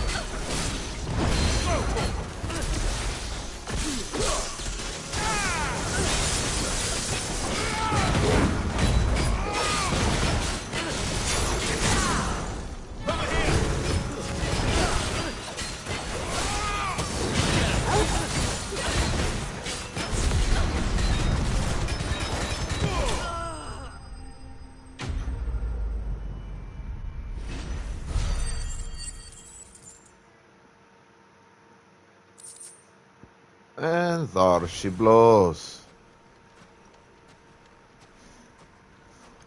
This must be Ignac's luggage. Nothing seems to be damaged. All right. Let's get it back to Dalamel.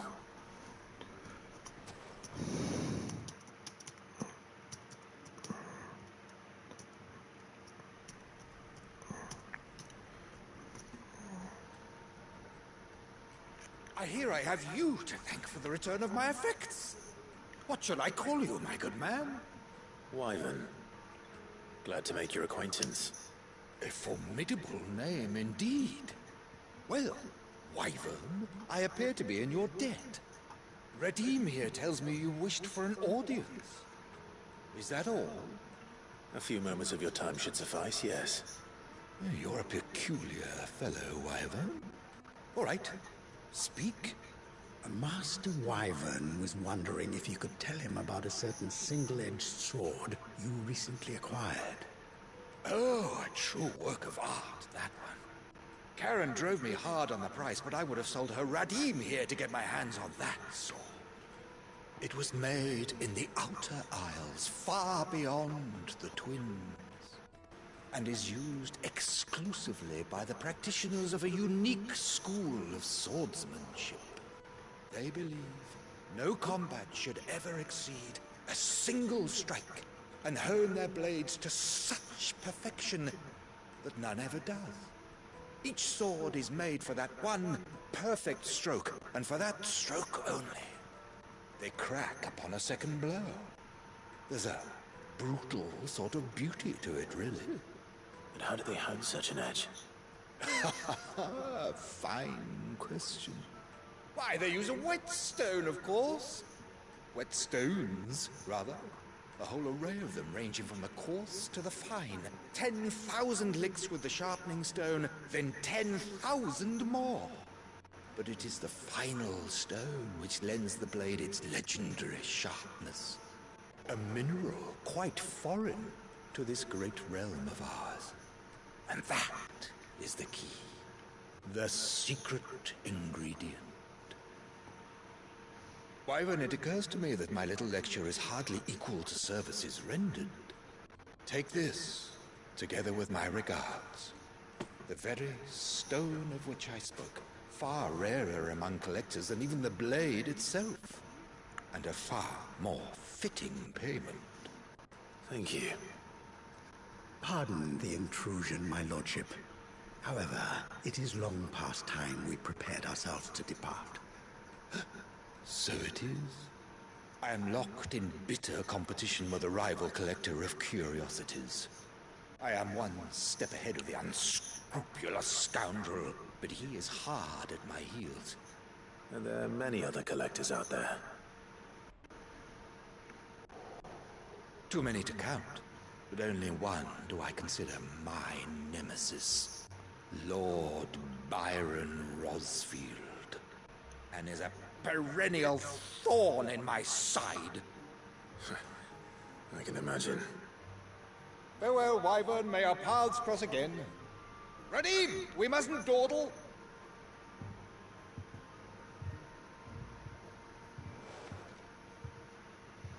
I think his lordship is rather taken with you, Master Wyvern. Thank you again for your assistance. Coming, my lordship. I'll be right there.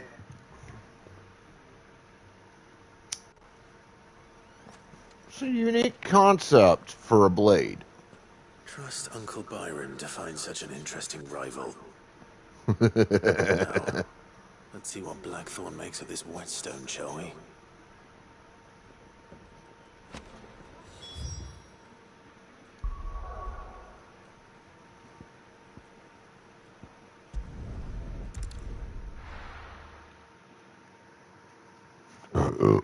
Oh. Excuse me.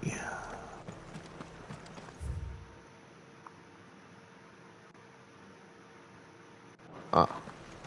Okay. She had a man of Grieger. Please, teach me how to fight.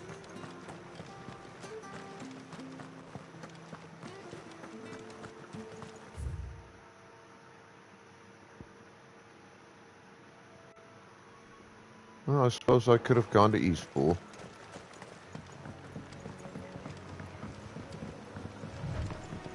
But this'll do as well.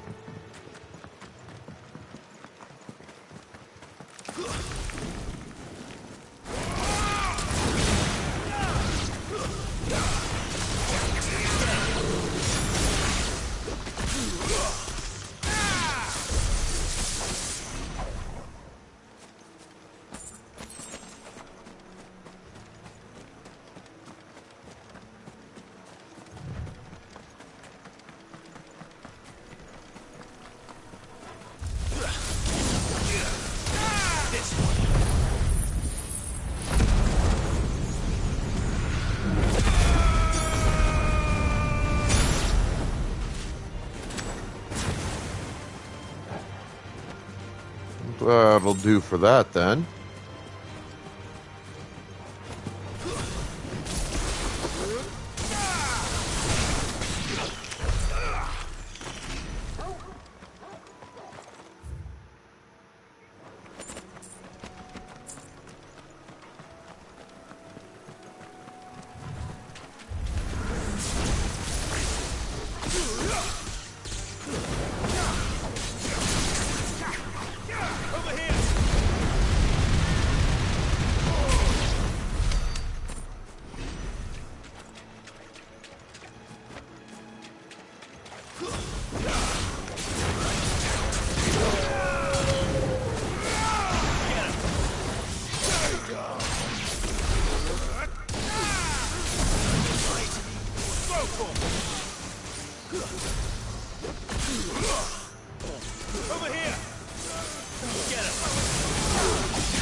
moment while I plug the controller in.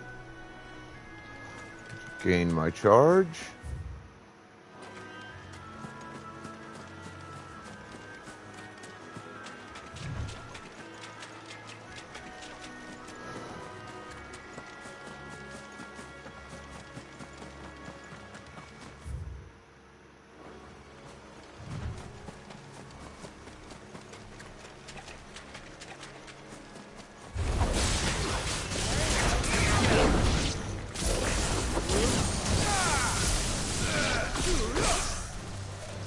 This one. Onwards.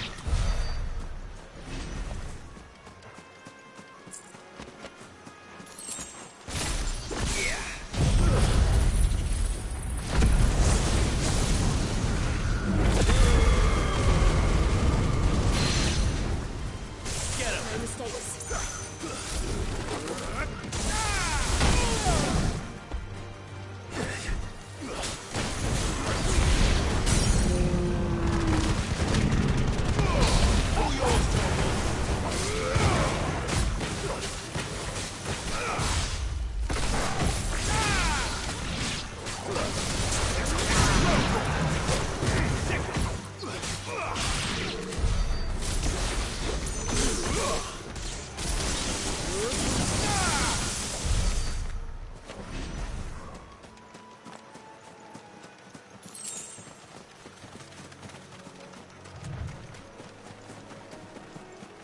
Recharge my semi-prime meter.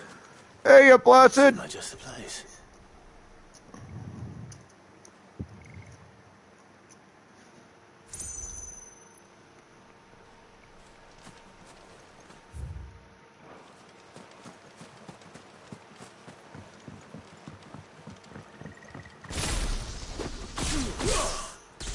Yeah, we'll find one bigger than that. Hungry, Torgal?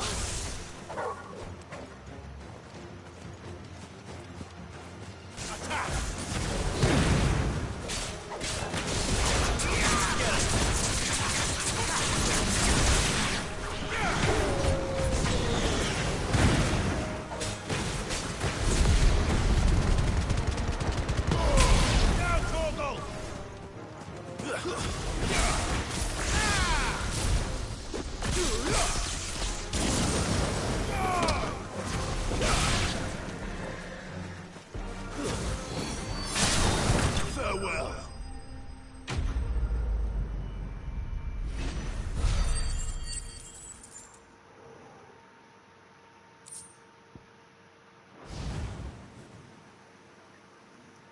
Now.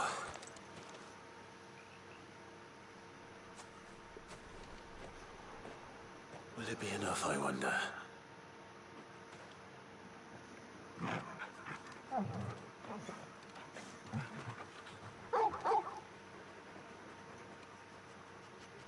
I say that answers my question. Which means we owe the lawsmen our thanks. You're just a big puppy, aren't you? A very big puppy.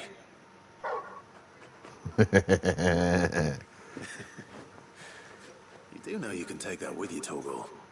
Lady Karen will be relieved to hear you got your appetite back. Come on, boy.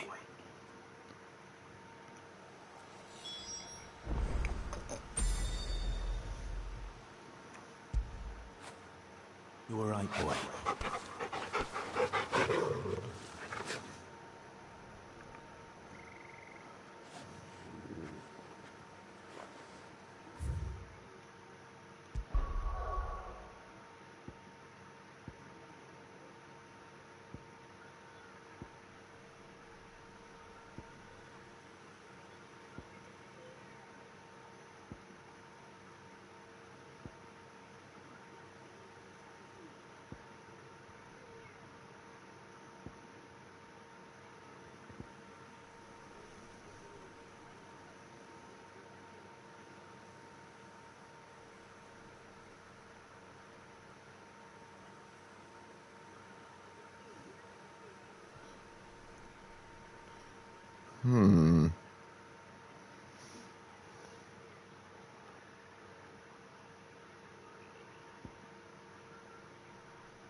Okay, so my suspicion was correct.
Huh.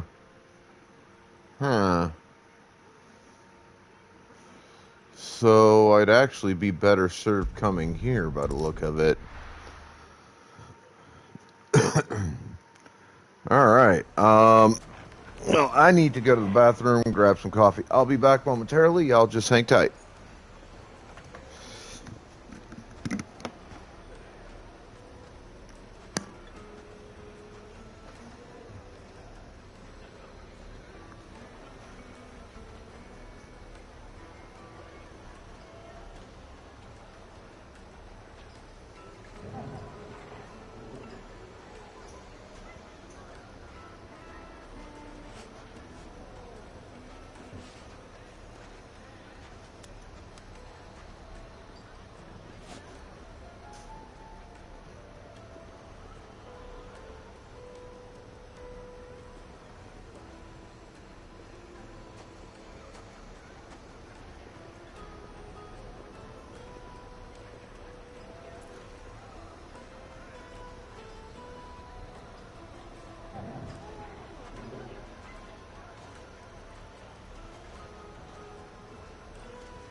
Okay, this way.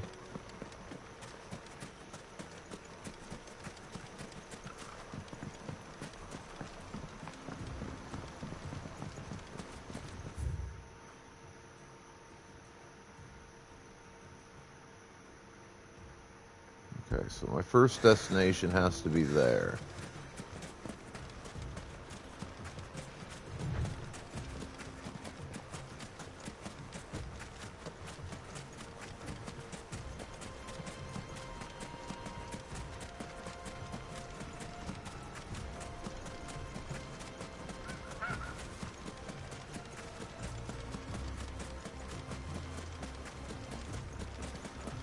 This is showing that I didn't explore this map as fully as I should have.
Alright. So I can't go that way. Looks like this may be the route. Not entirely sure.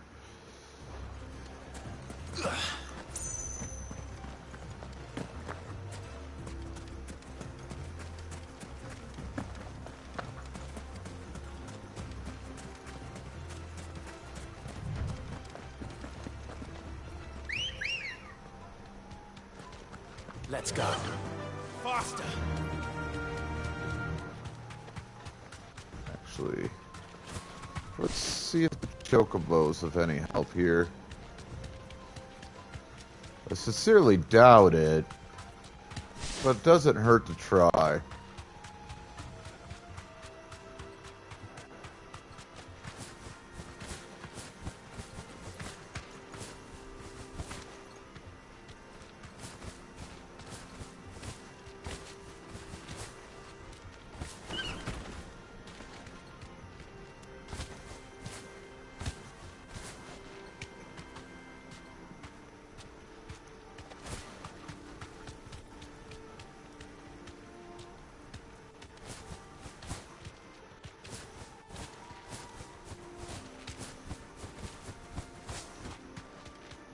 No. Chocobo's not going to do it either.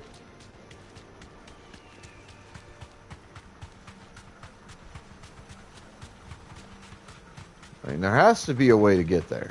There has to be.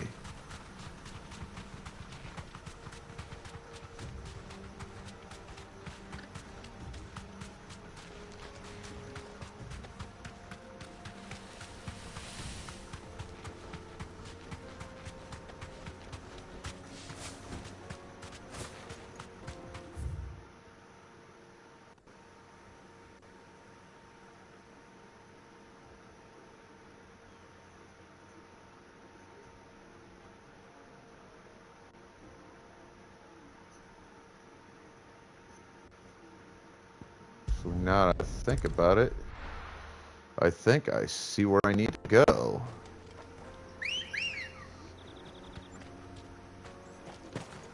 Let's go.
This might take a while.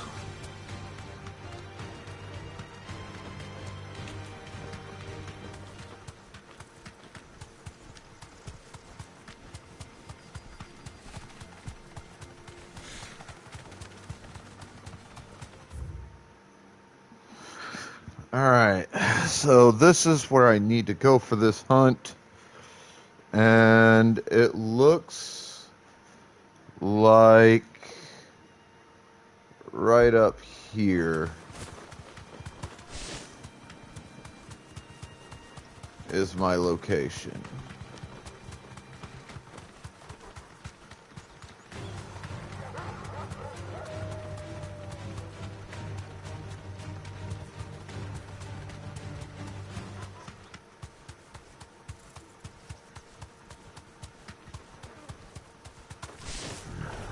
No holding back.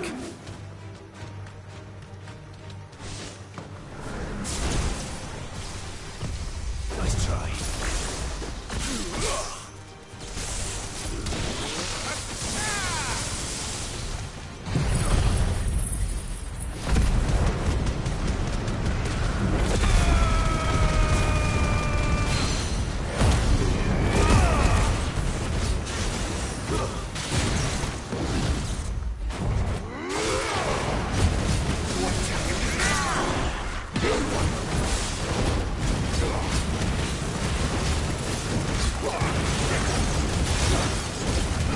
On fire charge. There we go.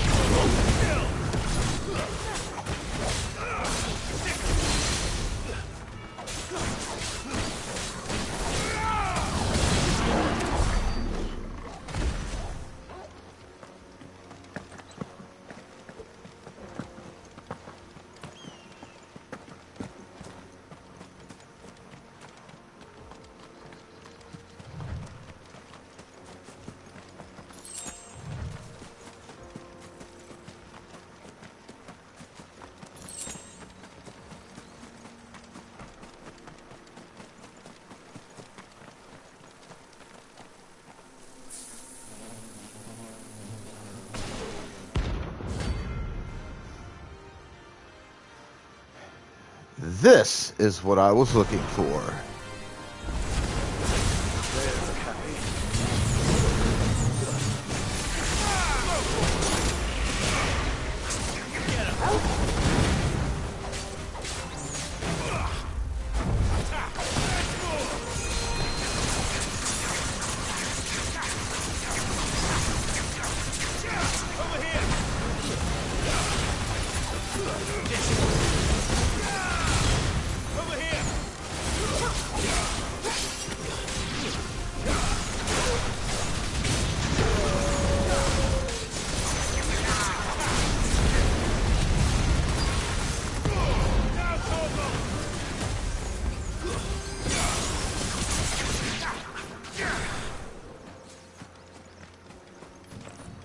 did not mean to travel outside the battle circle.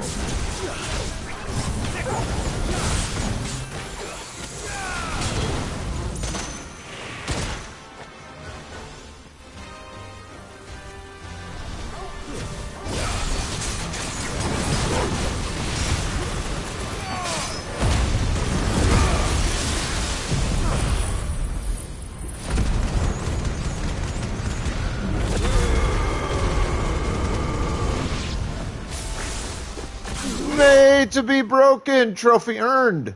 I beat 20 enemies while semi-primed, excluding battles in the Hall of Virtue.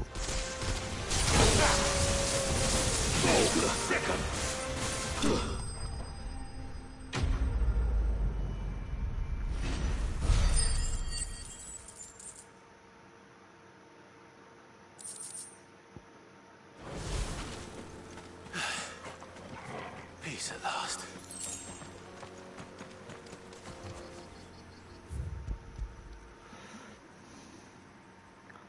Alright.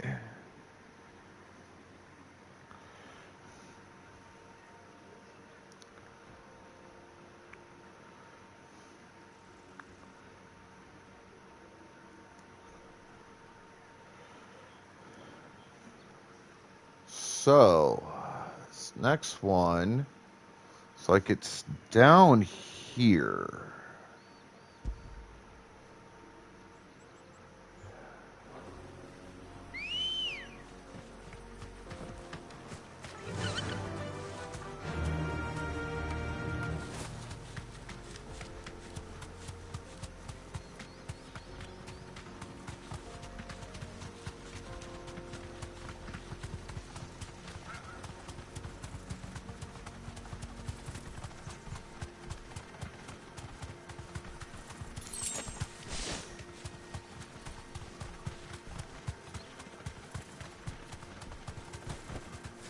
Thanks, Gal.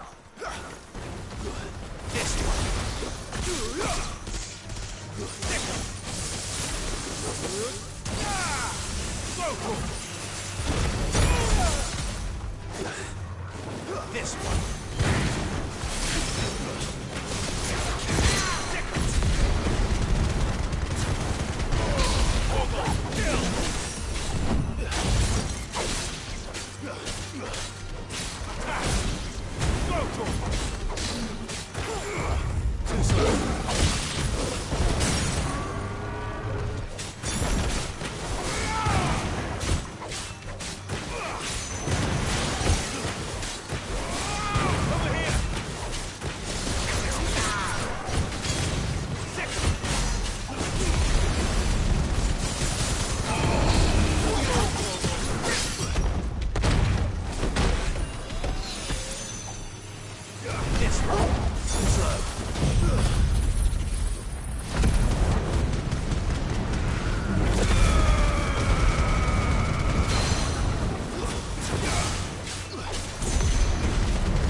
Good girl.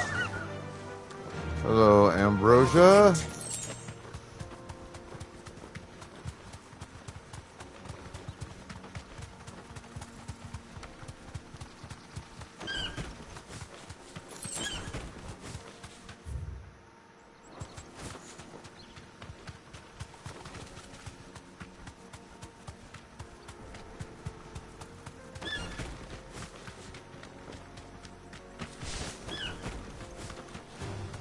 Don't get surrounded.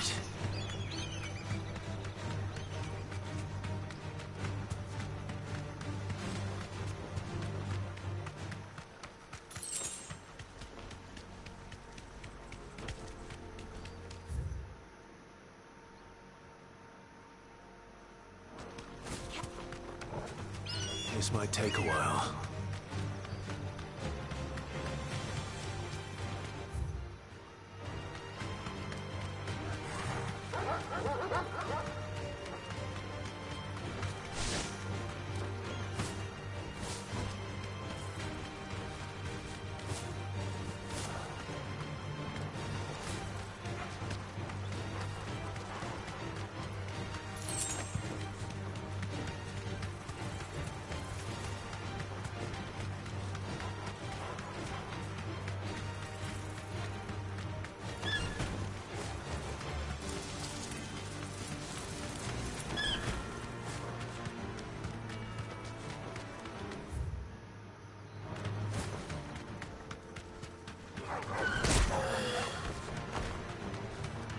Out of my way, asshole.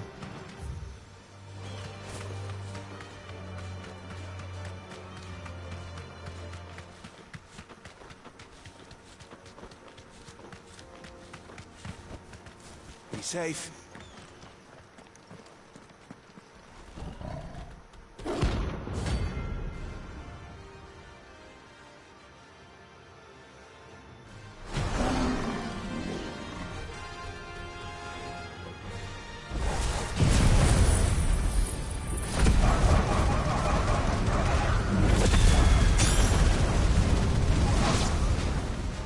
Playtime for the pack, is it?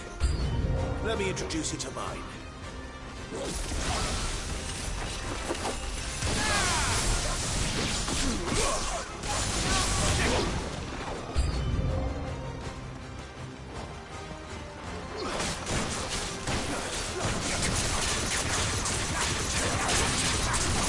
It's a happy birthday.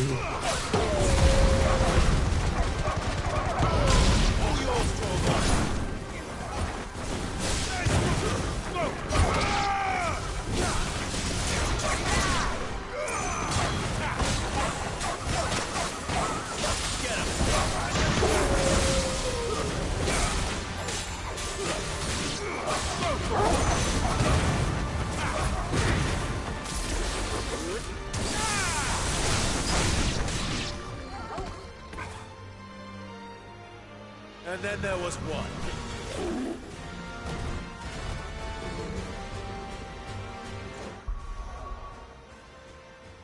Hey, look, it's a Geodude. Let's get those Pokeballs out, folks.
I'm gonna wreck this goddamn thing's life.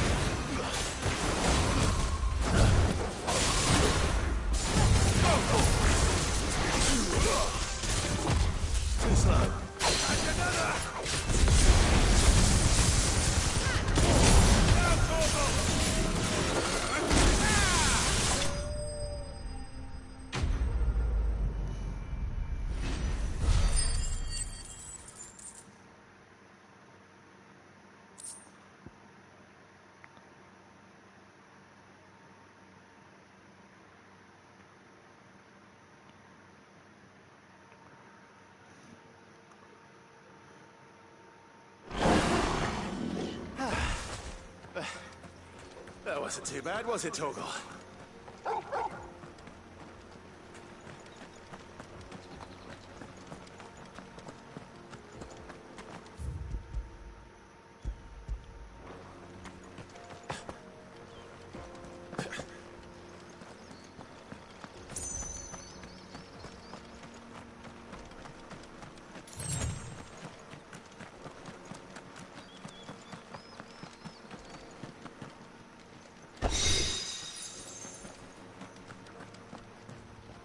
Yeah, it gave me the option to come up here, so might as well fucking explore it, eh?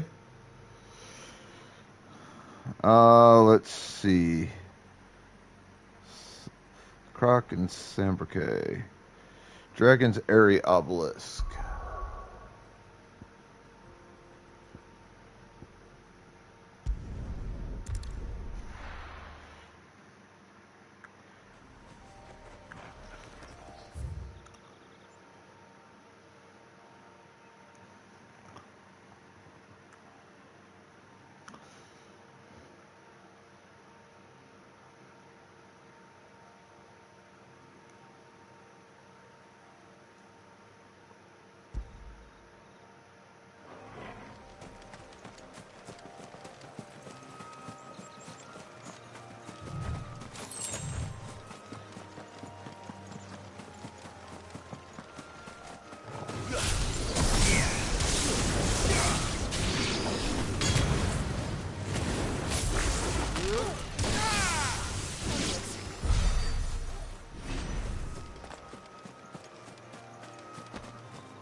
use a couple of fights on the way to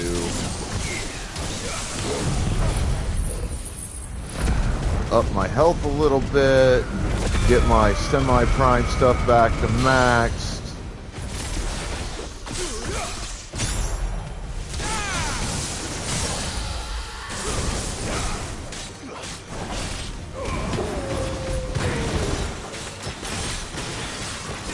Come on, flame charge.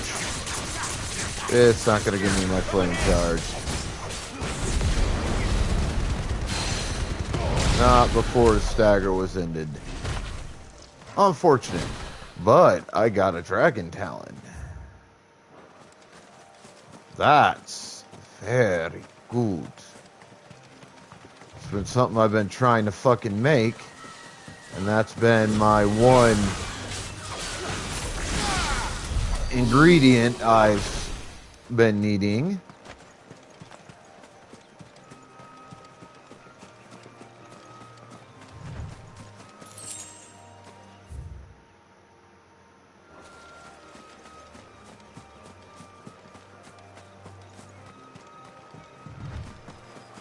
Now I have it. And that makes him be very happy.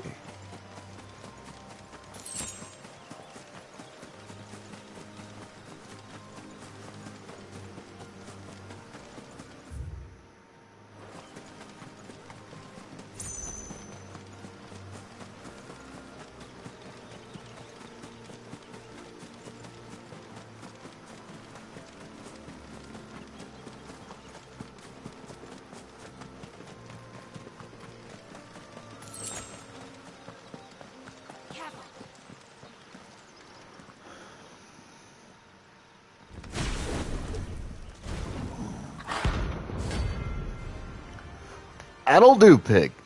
That'll do.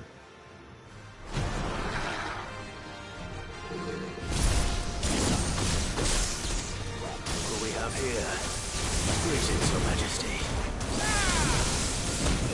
There's a good boy.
Goodbye, jackass.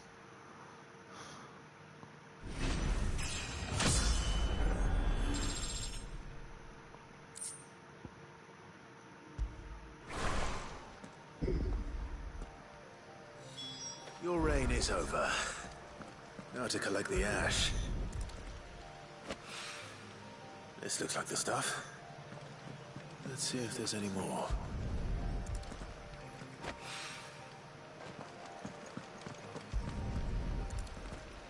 Oh, a nice little fight, eh? That should do it.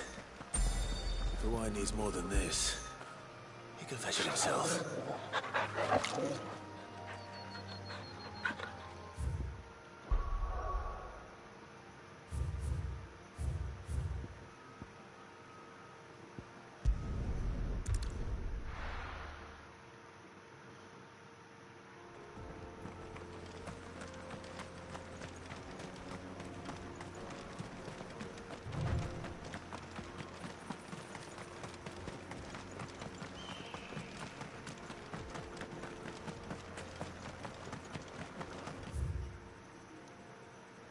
This used to be a trade route for merchants crossing the Scars, till the Republic laid a new road wide enough to let wagons pass, and all official traffic moved there. Leaving this one for those living outside the law. Indeed. I doubt we'll be the only outlaws on the trail today.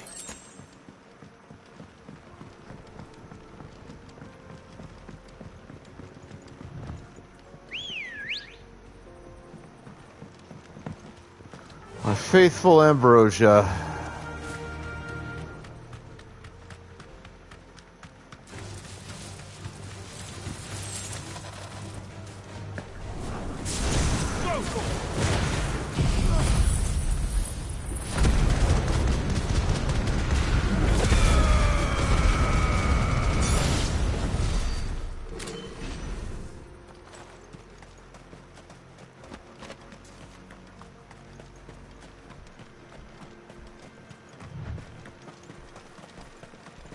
So what do you think? Really? It's as bad as that? Oh, aye. There's trouble up ahead. And too much of it for us to handle. I take it there's danger on the road. Oh, what about this fearsome-looking fellow? You think he'd be equal to the task? Oh, no doubt. Assuming he's willing to hear us out. Well met, friend. My brother and I have been tasked with finding a merchant's missing cart. You seen it by any chance? How does a merchant misplace his cart? Oh, the man's a coward. When he thought goblins might come a-snarling, he ran, leaving his livelihood abandoned in the pass. He sent the two of us to fetch it, but it's gone. Now, I'm not much of a thinker. But I know the work of thieves when I see it. My brother's right on all accounts. And by my estimation, the bastards are lying in wait just down the road. We may have seen our share of action, true, but we've not got the skill in arms to boldly brave an ambush. You, however, have the look of a man who needn't fear a band of backwater ruffians. What do you say? Will you help us out?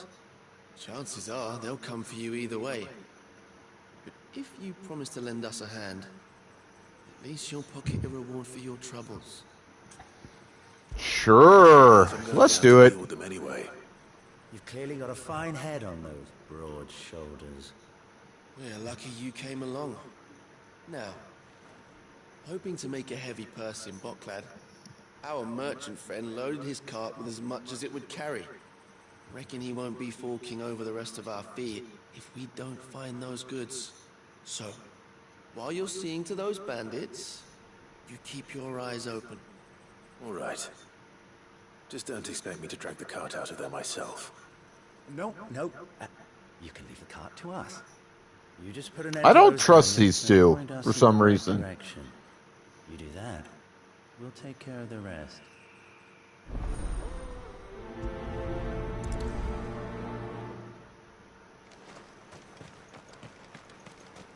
I don't know. Trust those two.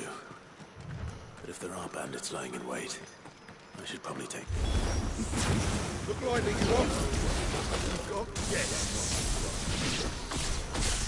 These must be our bandits.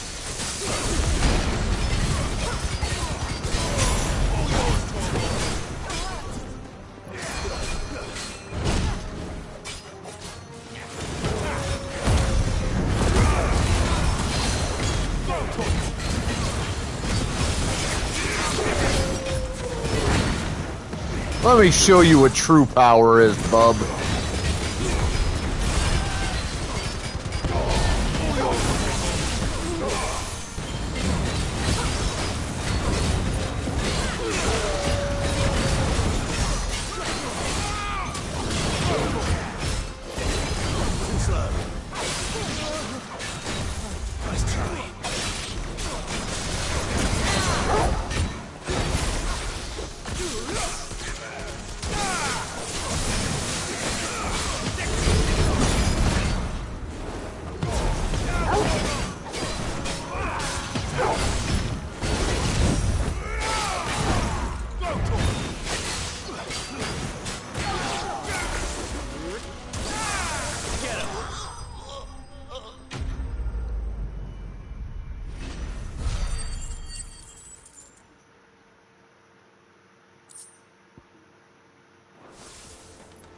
That's them dealt with.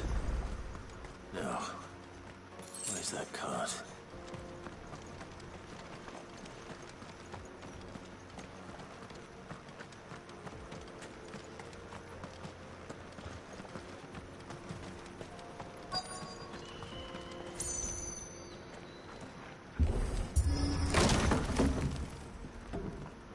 Every time it does that for me, like has the prompt for me to do that, the way he sets up the stance makes me think he's just going to shoulder charge into it.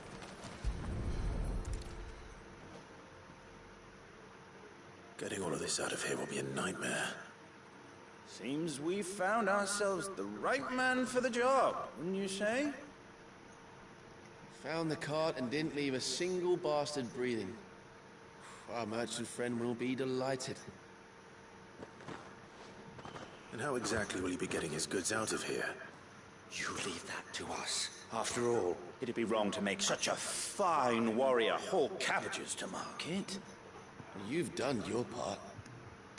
And that's all you need to worry about. Here.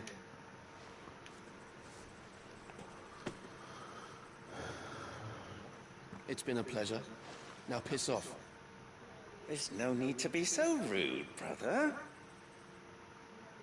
What if we want his help again next time?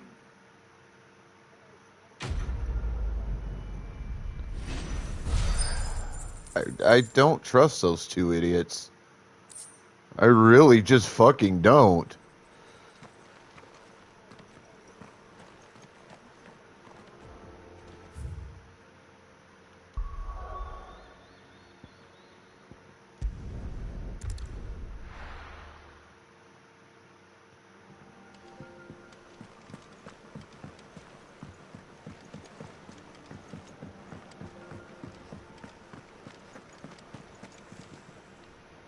I noticed you and Torgal had gone off somewhere. Take him for a walk, did you? You could say that.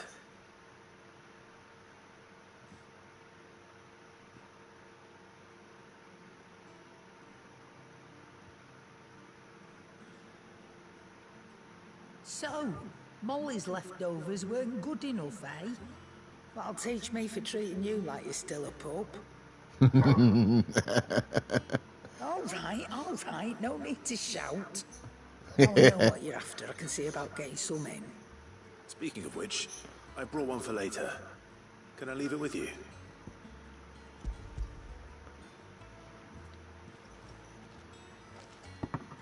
You can, aye. Well, nice like that. In return, you can thank Tomes for me. Bloody know-it-all. I was just on my way to see him.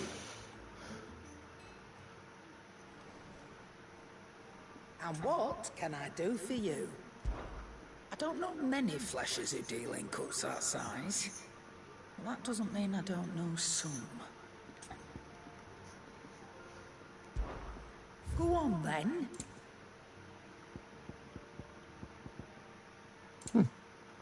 I refilled all the shit.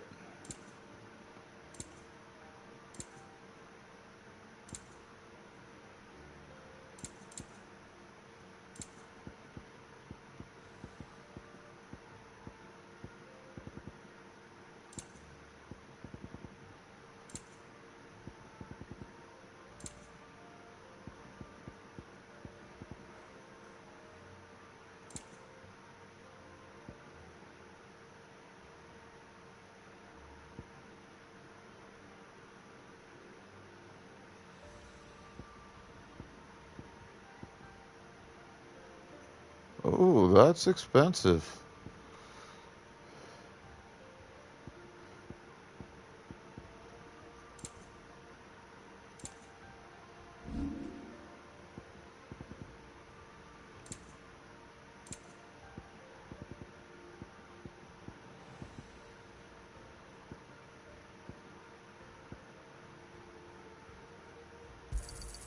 And be thankful you got that much. I reckon I can find a buyer. And be thankful you got that much. Come again. Or don't. I'm not much bothered either way. Sorry for the wait. But hopefully you'll agree it was worth it. You learned something about that sword, then? I did better than that.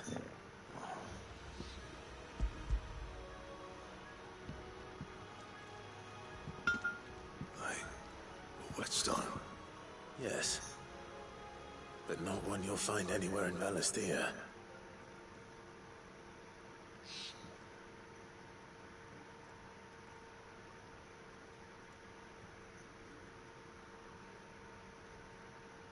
No wonder I couldn't get the same finish on the grinding wheel.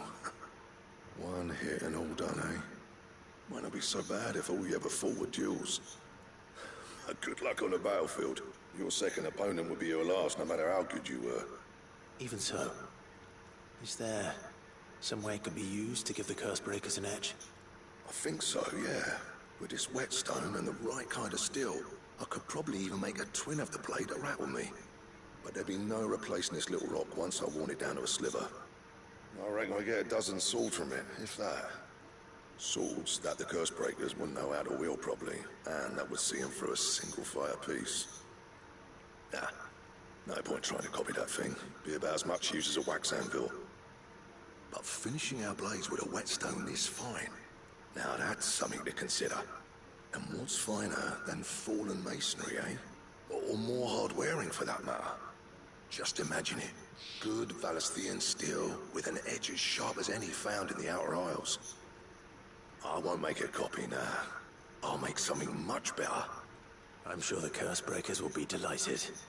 Just don't push yourself too hard. Don't you worry about me, sunshine. I'll be working day and night since I was half your age, and I'll still be here when you're long gone. You very well might. Hey, thanks, Clive. I mean it. I owe you one. August 2. It's good to know someone's looking out for me. You'll be happy to hear you said that. And I'll see that my debt to you's paid. First new blade I make's got your name on it. You come and find me when you've got the materials. Right? I will.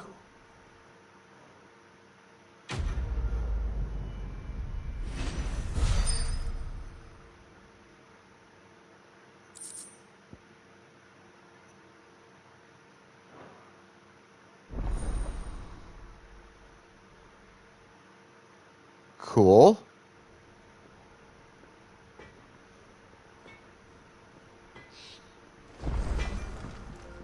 There's at least one item for which I know I have material for.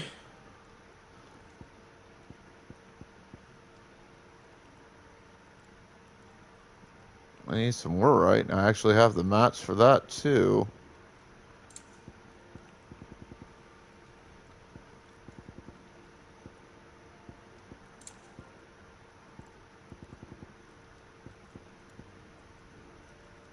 That only gets me to a 68, and I ain't got the shit for it anyway. That gets me to a 74, plus a boost in health. And that I do have the materials for.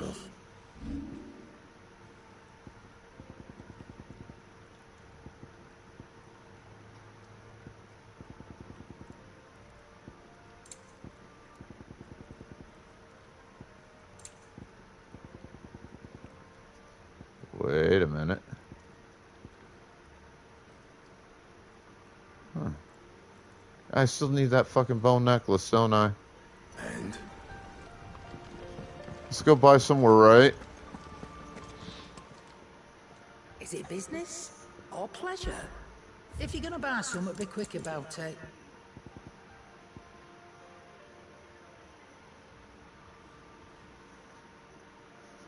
Alright, 97, that'd be 300. You know what? Let's go ahead and buy 100 just in case. I mean, I've got the coin for it. You'll not find a better price than that. Finished, are you? Back, are ya? So, will it be? Not bad, if I do say so myself.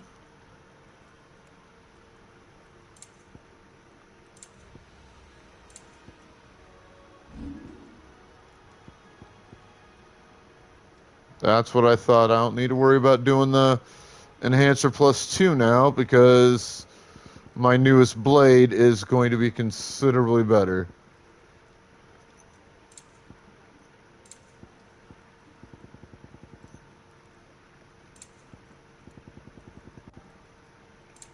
That it? Fine. He cracked the crystal too? You're joking. It's no joke. Drake's Fang is gone. There's nothing left but a crater.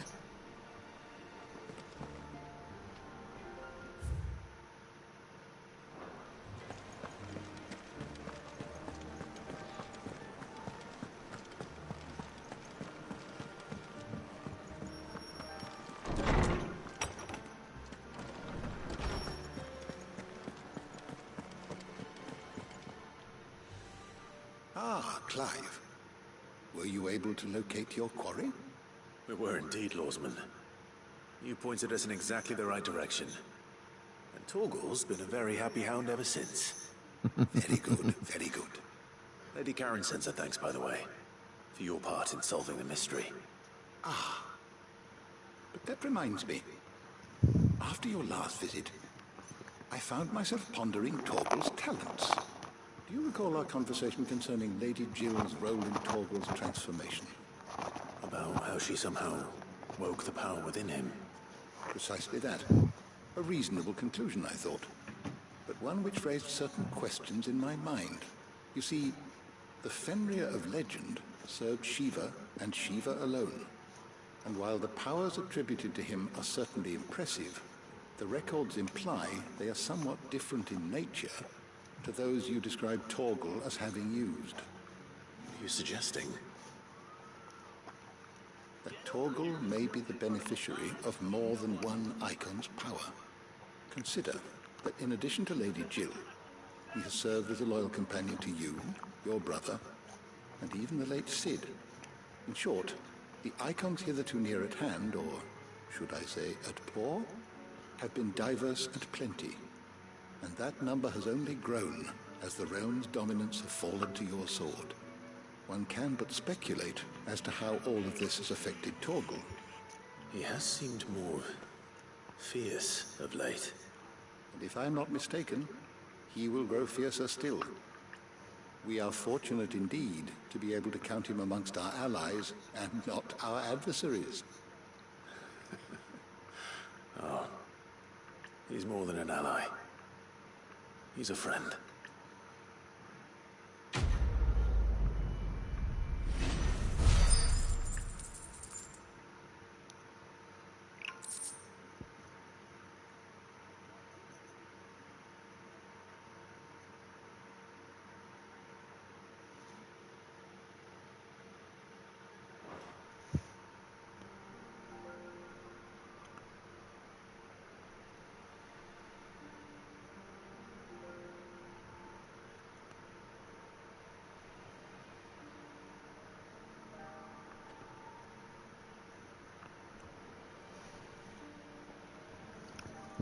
All right.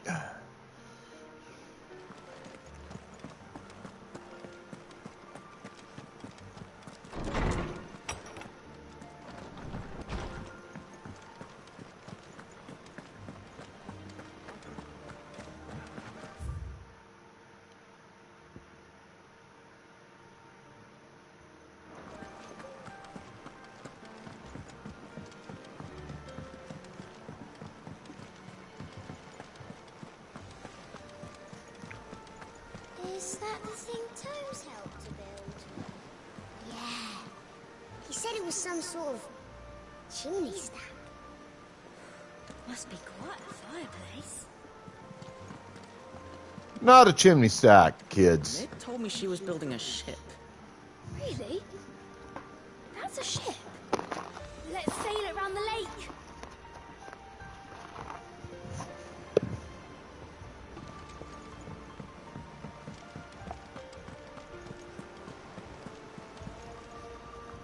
Clive, did you get my letter?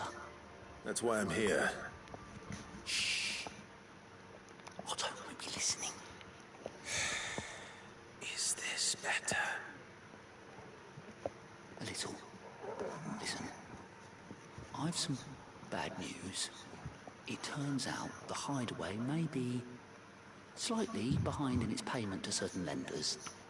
And it's Alright, Bookwell's out. maybe my fault. But I swear to the goddess, I thought I had the numbers square. Sadly, that square turned out to be more of a circle. 0, you might say. I can straighten it out, I swear, but it's gonna take some time, and I'm gonna need help keeping it from Otto. Bit late for that, I'd say. There you are! What a surprise! So let me get this straight. You forget to pay our lenders what they're due, and instead of coming straight to me, you get Clive to come to you. And I hope he'll dig you out of the hole you've dug for yourself. Clive, the man in charge of the place you've been cheerfully trying to bankrupt. And you thought this was a cunning plan? Why? Well, who needs paying? Oh, just Martha. And the Dame. And, well, Lady Karen. But only 500 talents. We owe 3 of our most trusted friends 5 million gil. Each. 5 million each. They lent us the bulk of the money we used to rebuild the Hideaway, you see, and, well, I must have made some sort of oversight. Those ledgers were my responsibility, and it was my decision to entrust them to you. This is my fault. Do we have that much to hand? I can always ask my uncle. No, we don't. And no, you won't. We've lightened Lord Rosfield's purse enough. After the king's ransom we had off him, he deserves better than to see our begging bowl. Besides, we'll need to learn to stand on our own if we're gonna make this work. All right. But that doesn't mean you have to shoulder the burden yourself. Is there anything I can do to help? There might be. How'd you fancy taking these to Martha and the Dame? Rocks. Rocks, he says. Worth 1,000 talents apiece, these are. It was something Sid and I set aside for when times got lean. And I reckon 15 million in overdue debt probably qualifies. I just hope our associates' eyes are a bit more discerning than yours. I'm sure there will be. Should be me making the rounds, really. But you know how it is with this place. Orders to bark, arses to wipe, and all that. I know. Which is why I don't mind going in your place. Go. Do you know why I only gave Master Clive here 2 star rubies? Because you'd rather Lady Karen killed me. Because I'd rather Lady Karen killed you. Yes. Well, I suppose this is goodbye then. Don't worry. I'm sure Karen will understand. Really? Do you think so? No, I don't.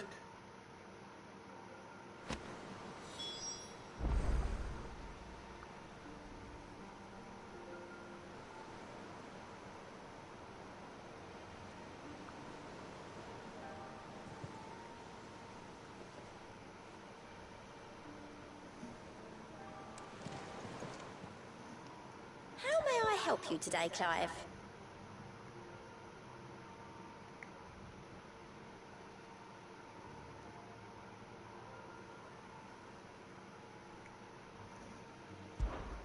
Your benefactors are a generous lot.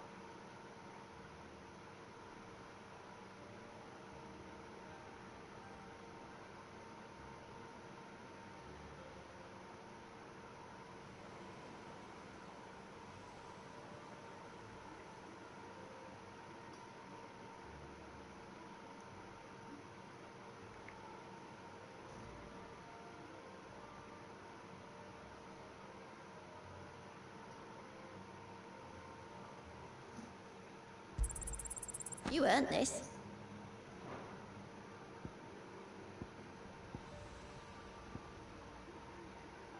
Come again. I may have more for you.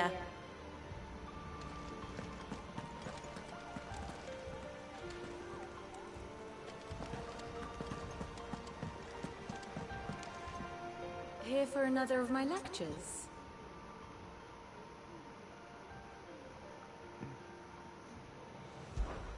How may I help you today?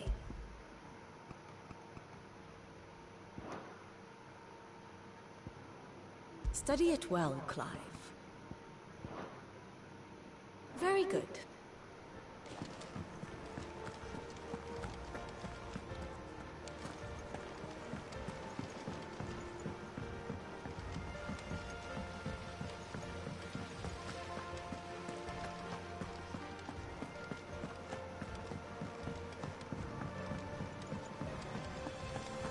I think Mid might need some help.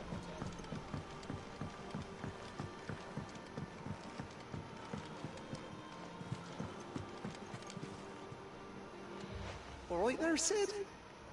How's that hunt for the bomb ash going? I have it here.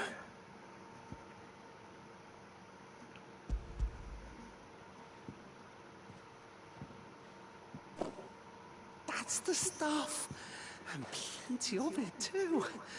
Enough to keep the Alembic bubbling away for a good old while. You're a gent, Sid. Let nothing say otherwise. Right then. Let's get this contraption up and running.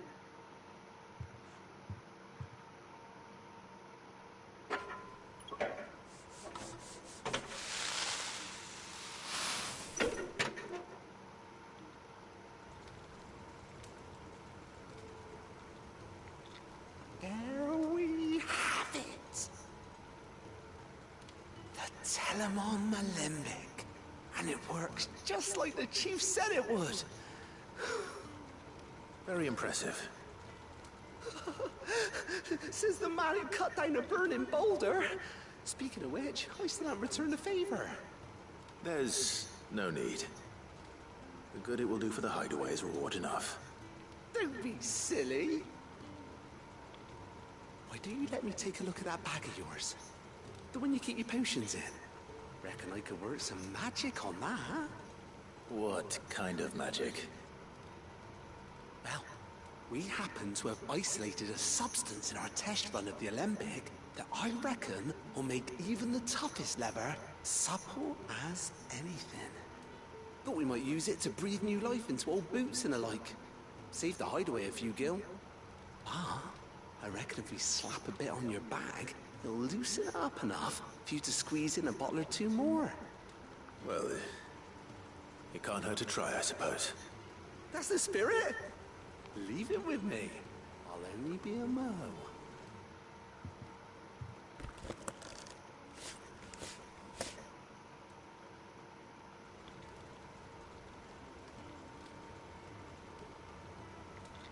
Well, what do you reckon? It certainly feels more flexible. Right? Told you. Thank you. I think. No. Thank you for supporting Mid and the rest of us in our endeavors. Without you, we'd never have been able to discover wonders like that stuff I rubbed on your bag. And I'm telling you, there's plenty more where that came from.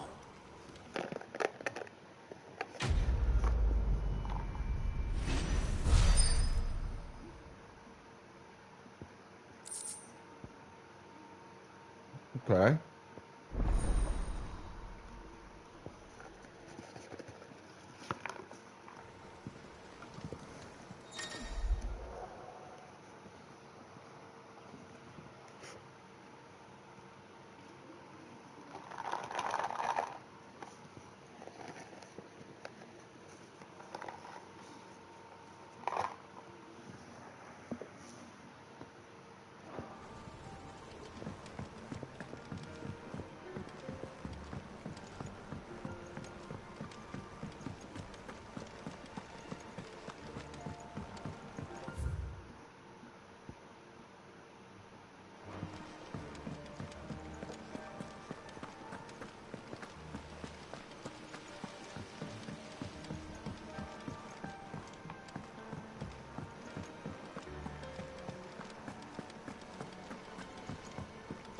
it. Told me she was building a ship. The Enterprise will have 4 Mithril engines, each needing its own displacement stack. So, just 3 more like this, and we'll be finished. Is that the thing Tomes helped?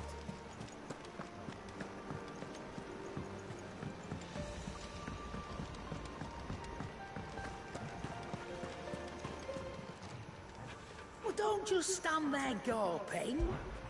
Go on, then. You'll not find a better price than that. It'd better all be here. You're rubbing me blind, you know. 29. I'll go ahead and grab the crimson tassels. Finished, are you?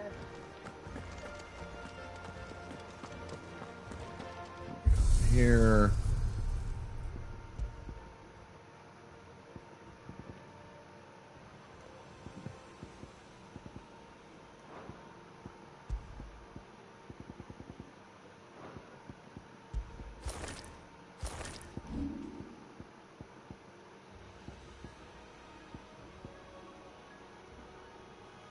That is a pretty blade. I still prefer that look.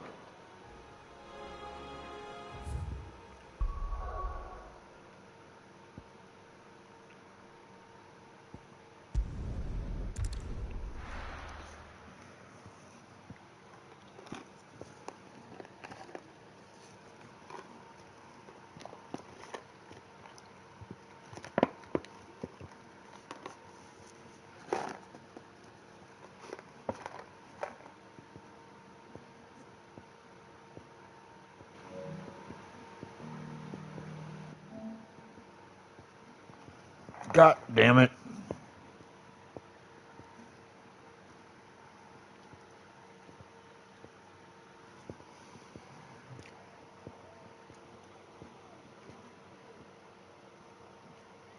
Fuck, I hope all that work ain't lost.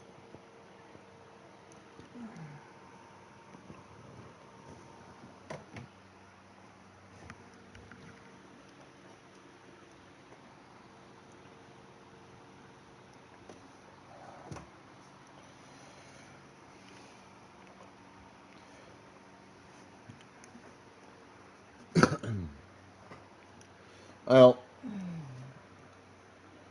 as much as I don't want to raid out early tonight, because I don't.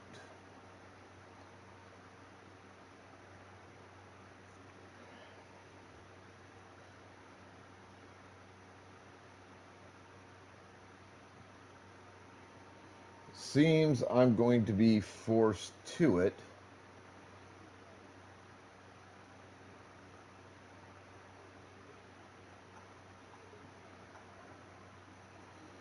Apparently my game froze.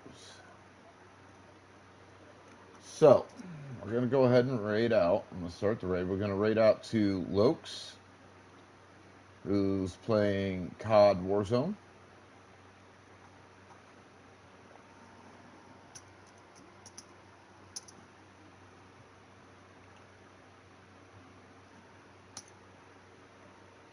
So y'all be good to yourselves, each other, the planet. Have fun. Stay the fuck out of trouble. Exercise the rights, responsibilities, privileges, and duties of wherever you happen to be from. As viewers, show that love and respect to the streamers you watch, because we really, really appreciate it. It really does make our day. As streamers, show that same love and respect to your viewers, because, I mean, we do the job without them, but it wouldn't be any fun. Your immortal Sith Emperor, signing out.